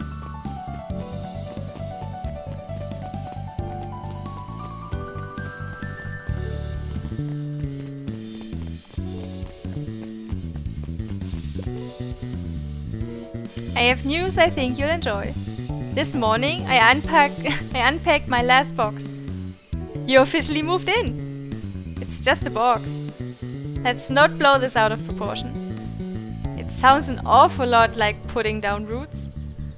I guess I decided this place is root-worthy. You're gonna be stuck with me for the foreseeable future. I do have to warn you, most years aren't going to be as interesting as this one.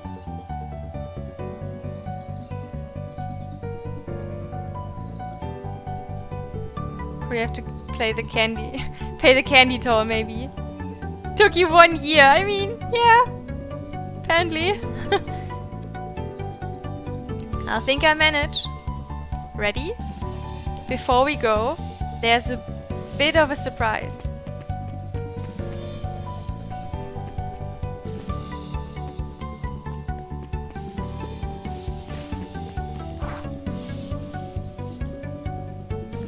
My mom's prepared this tree especially for you. They didn't have to do that. It wasn't just them. Just about the whole town pitched in. We all owe you. Should do okay in the court of old Beacon Pines and thrive as things warm up. That's perfect. When you're ready, take Jeff's ride to old Beacon Pines, okay? This is what we're doing.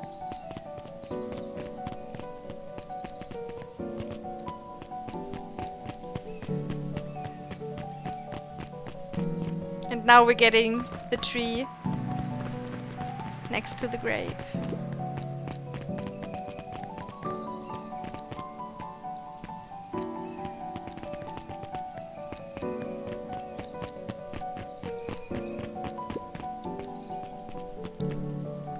Ah, you got it. Now, that's a good looking tree. Being a special occasion and whatnot, this ride's on the house. You're gonna wanna hang on tight to that little tree.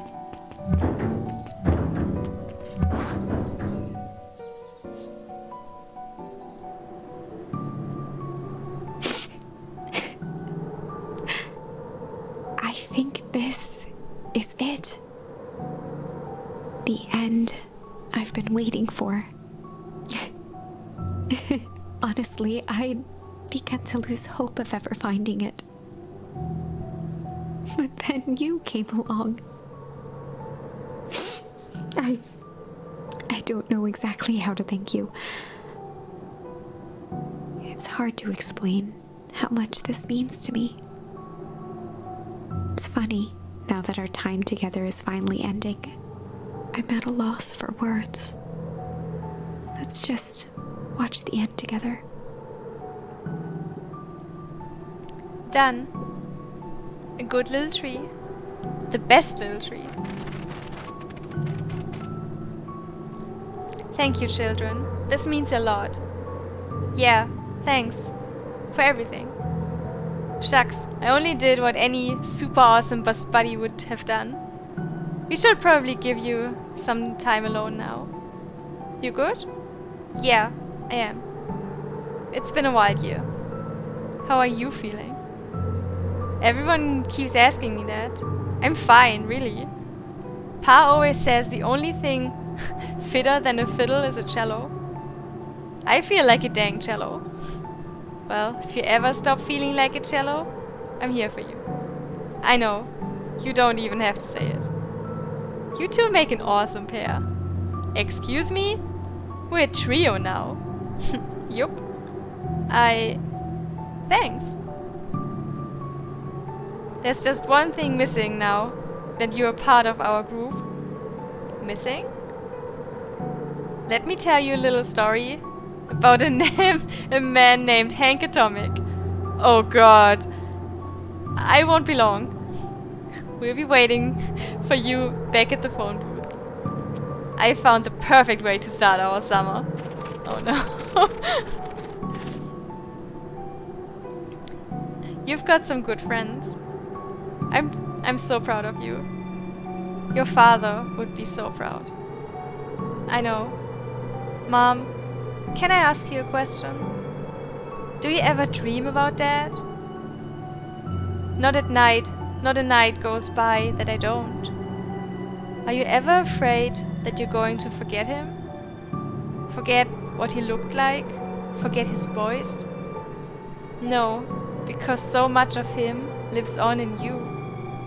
He loved that old tree, but I know he would have loved this one more, because his two favorite people planted it. I'll give you 2 a moment.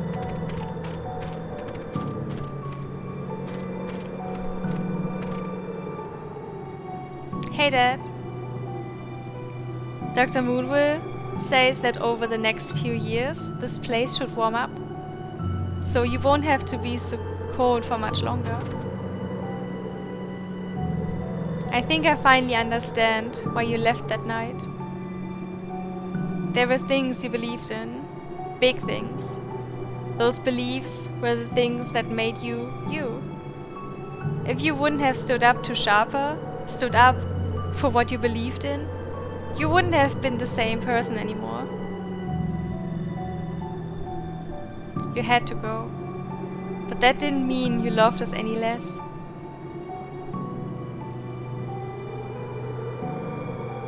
I might not visit you as much as I used to. I know you understand.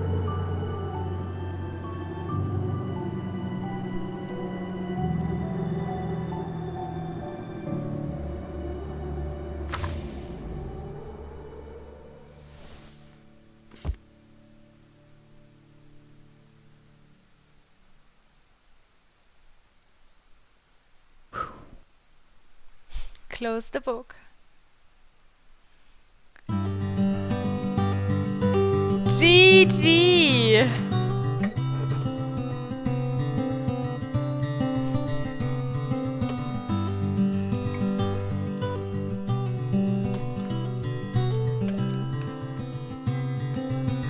Kirsten Mice, thanks for being a narrator.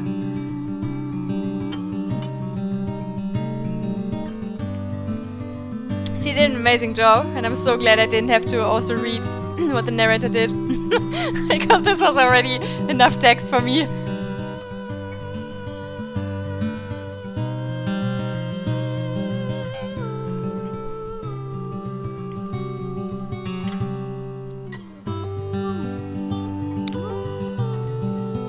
So, about the 6 hours estimate, well, we definitely smashed that by having 2 streams.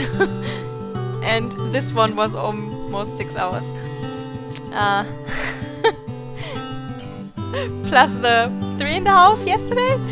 Yeah, this was a lot longer than I thought.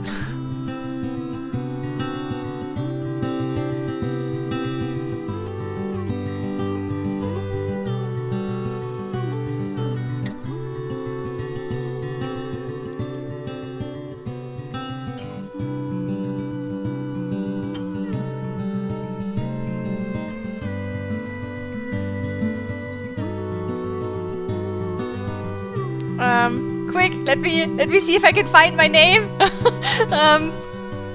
At least B is kind of early. What was this? But this is a lot of people. Oh, there's me! On the left, on the very left column. There's Becci-chan. Look, it's me! And it's gone.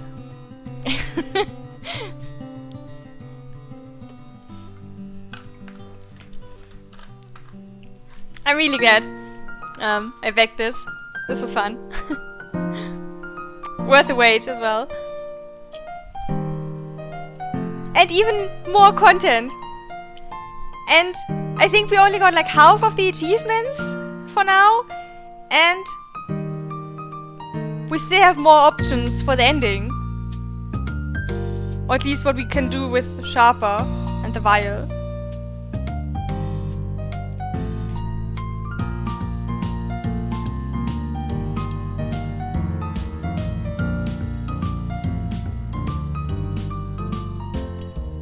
But yeah, I don't know how people do it in 6 hours. But I also think reading out loud is slower in general. So this probably took longer just because I read out loud. And because I also talked to chat. I think that's why.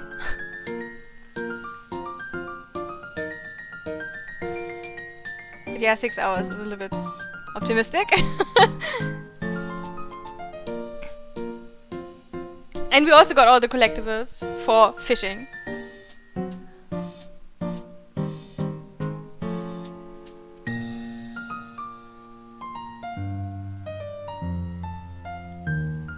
Change was the only right choice in the end. The other ones were bad, and I don't know.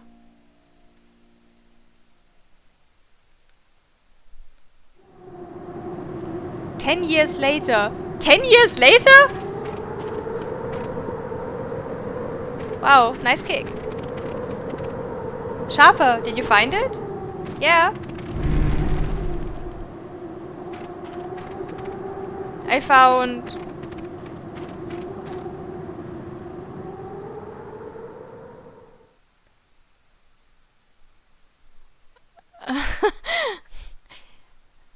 Well, they did say it's only to buy us time, right?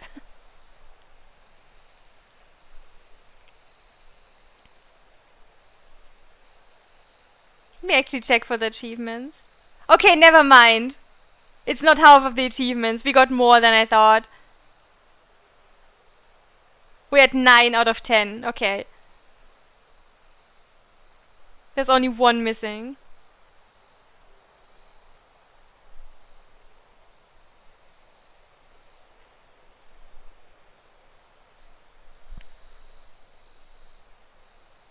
And now the book is closed.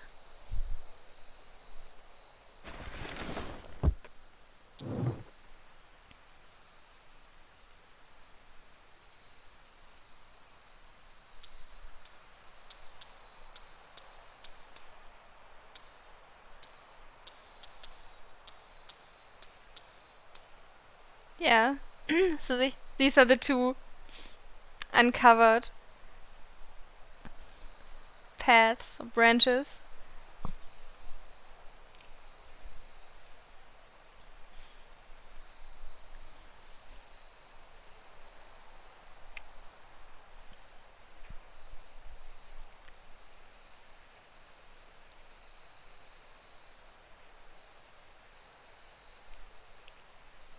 I don't know how long it's gonna be if I go for that.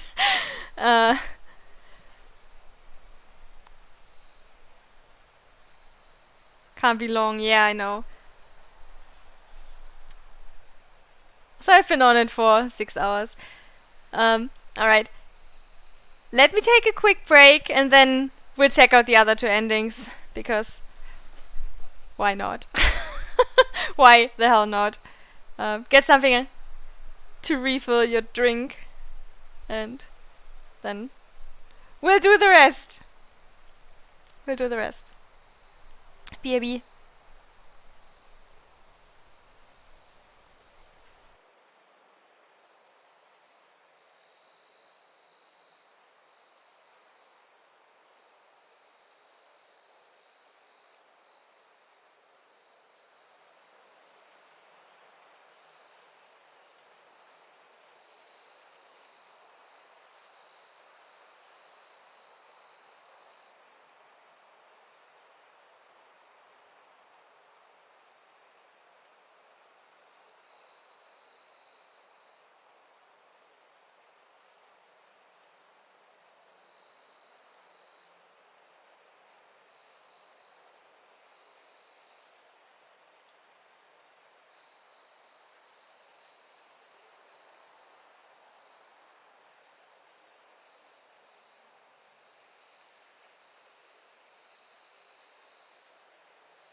Alrighty. I'm back. Also, if you want to go to bed, I wouldn't blame you. I mean, it's 2 a.m. if you're European. I can't blame you. It's late. And it's Tuesday, so some of you might have to get up early. I don't, but I know some people will.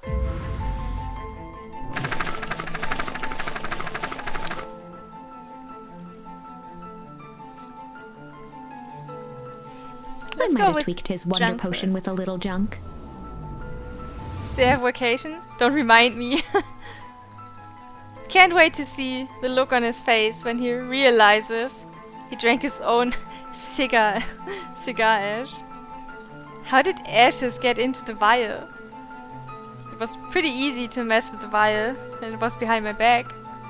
Oh, that's sneaky. Well, it's a bad habit anyways. Pa always says bad habits are like 50 yards field goals. Huh? Hard to kick.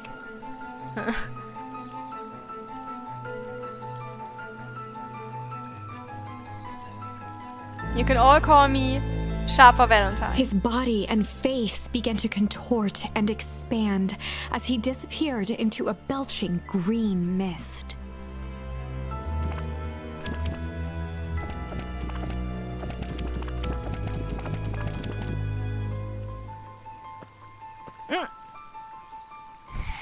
Oh!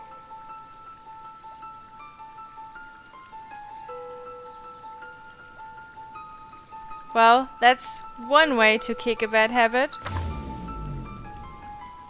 As the last of what was once Sharper Valentine wafted into the air, the crowd began to disperse, still numb from what they had just observed. Sharper Valentine was gone for good. His end would be a new beginning for Beacon Pines. A new chance to let go of the things they had lost and grab hold of a new future.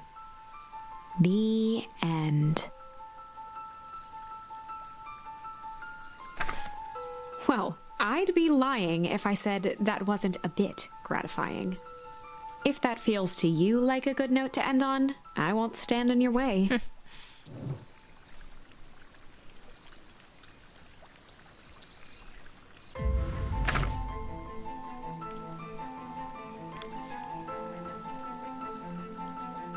Yeah, he's not supposed to die. I might have tweaked his wonder potion with a little malice. Malice. The whiskey from his office? Yep, dude had an unfinished glass on his desk. Figured his grow juice could use a little hair of the dog. You can call me Sharper Valentine. His body and face began to contort and expand as he disappeared into a belching green mist.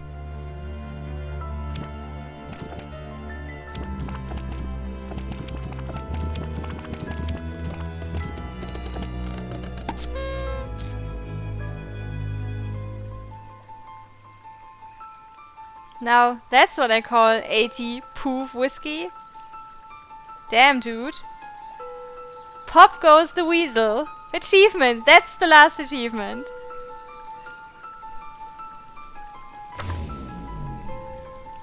The crowd gazed in stunned silence at the now empty stage. The quiet was broken when William Kerr sprinted off stage and into the distance. He was never seen around Beacon Pines, or anywhere else for that matter, again. Watching the silhouette of Kerr disappear over the horizon, Luca began to laugh. First, a low chuckle that became uncontrolled, heaving laughter. Through his tears, he was vaguely aware that the crowd had begun to laugh with him. The end. That was unexpected. Perhaps a bit of an absurd ending for my taste, but who am I to say? I'm only writing the damn thing. Alright. So, accidentally,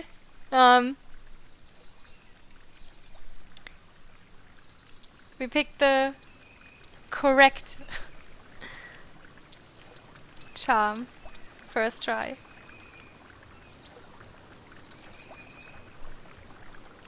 And now I think it's over. We got all the achievements. We checked out all the endings.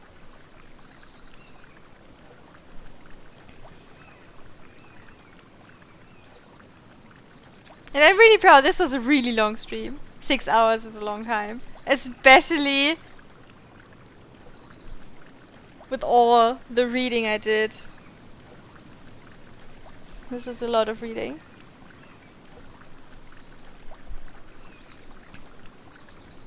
I almost made it through my whole bottle. Change is dangerous, you know. And it set the game up, the sequel. I think it's fine this way, but yeah.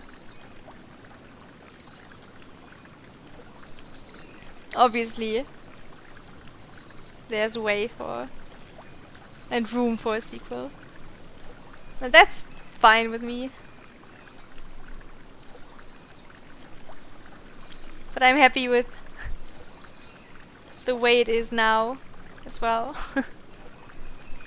That was fun. And also creepy and really dark at times.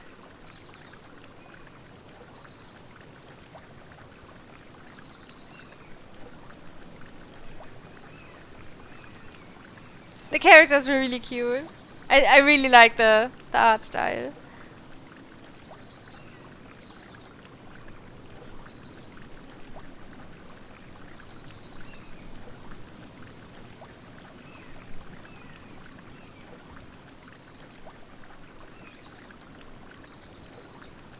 And nobody actually died in the end. Well, obviously our father's still dead. It's the only one. And that we learned our gran is dead. Because our actual gran was our mom all the time. We're also not that alone. And we made new friends. And we had a hell of a summer. Or beginning of a summer. And we discovered the mysteries of the source and old beacon pines.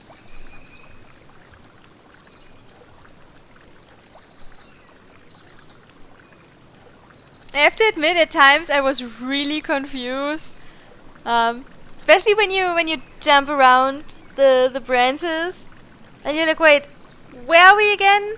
What's our starting point here? But you get into it again. Yeah, especially with, does Rolo know Beck? And or are they friends? Or do they not know each other, and do they hate each other? And it's like, what? What's our point?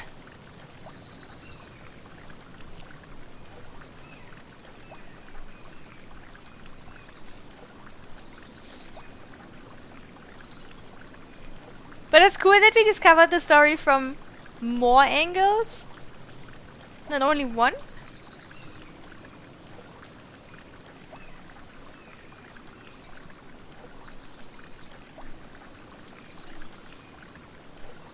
I think that was cool. I'm okay with non-linear storytelling, and this was a good way to do it. With the charms that also help you. Give you some sense of choice, even though you probably have to use all of them at one point or another, but you don't know when.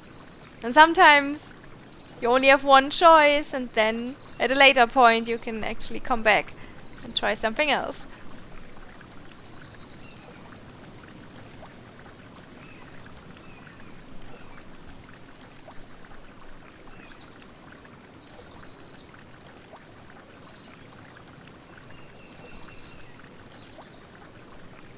Zero Escape series, but the puzzles are some of the hardest stuff I've ever dealt with. How about no?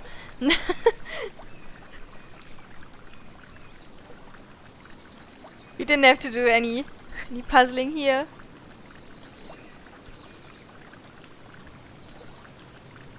And that was fine as well. You could just run around a little and talk to people and discover the story.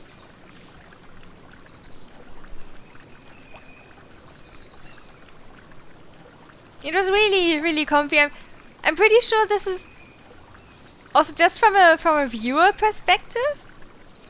Probably really, really cool to watch. Just me running around, talking to people and reading every single dialogue. And the rest, well, is narrated by the narrator. So you can also just have it as a podcast, open in the background.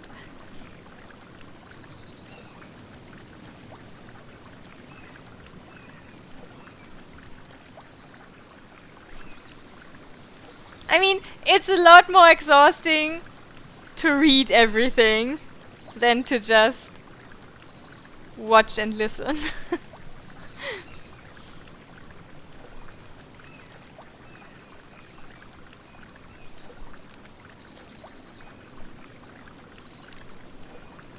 The experience for playing or how the story unfolds is the same. But, yeah.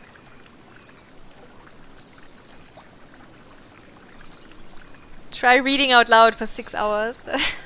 That's a long time. I'm not used to that either.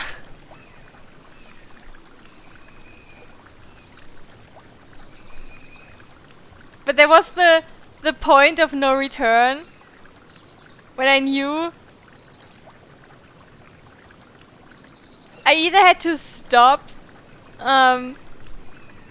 or pull all the way through. When we had to go back to like chapter 4 or 5 again. I was considering stopping and making another stream, and it would have worked probably. But then I was like, you know what? Screw it. I don't have to get up early tomorrow, it's fine. It is fine. And everyone who's interested in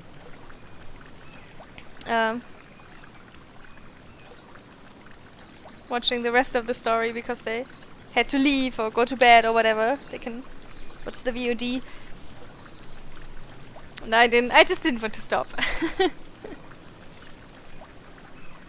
6 hours is quite impressive, thank you. I think I managed. I think I managed.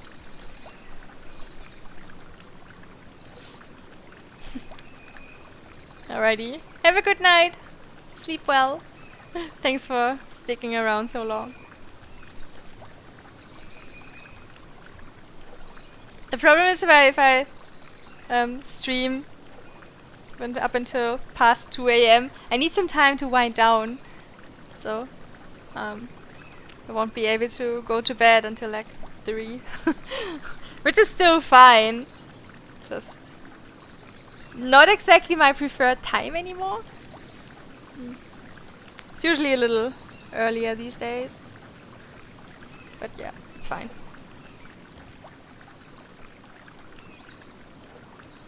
Been on a 4 AM bed schedule lately and it's an issue, I bet.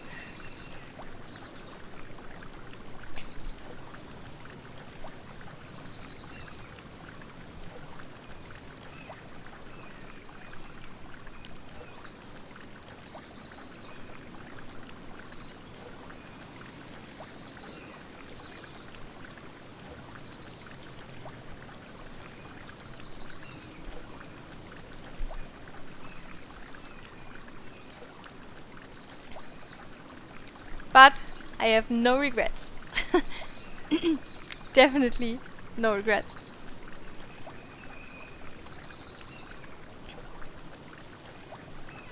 And this is a really, really cute game.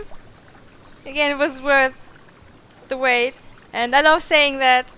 And I mean it every time I say it, but support indie devs. Watching, obviously, doesn't directly help, but kind of helps. But just, buy the game and play the game yourself. Putting it on your wish list or whatever. Spread the word. It helps. And keep an eye out on cool Kickstarter campaigns.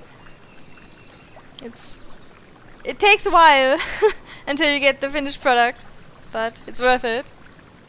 And I also don't do it very often, obviously. I don't have the money lying around most of the time, but once in a while it's cool. And then if you have a result like this, it's really satisfying.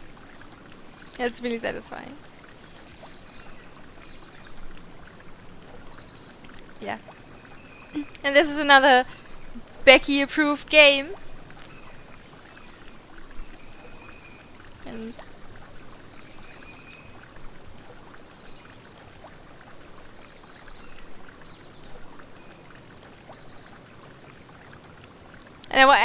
I forgot how I wanted to finish that sentence. I'm pretty sure I wanted to say something else, and I was like, what did I want to say again? I forgot.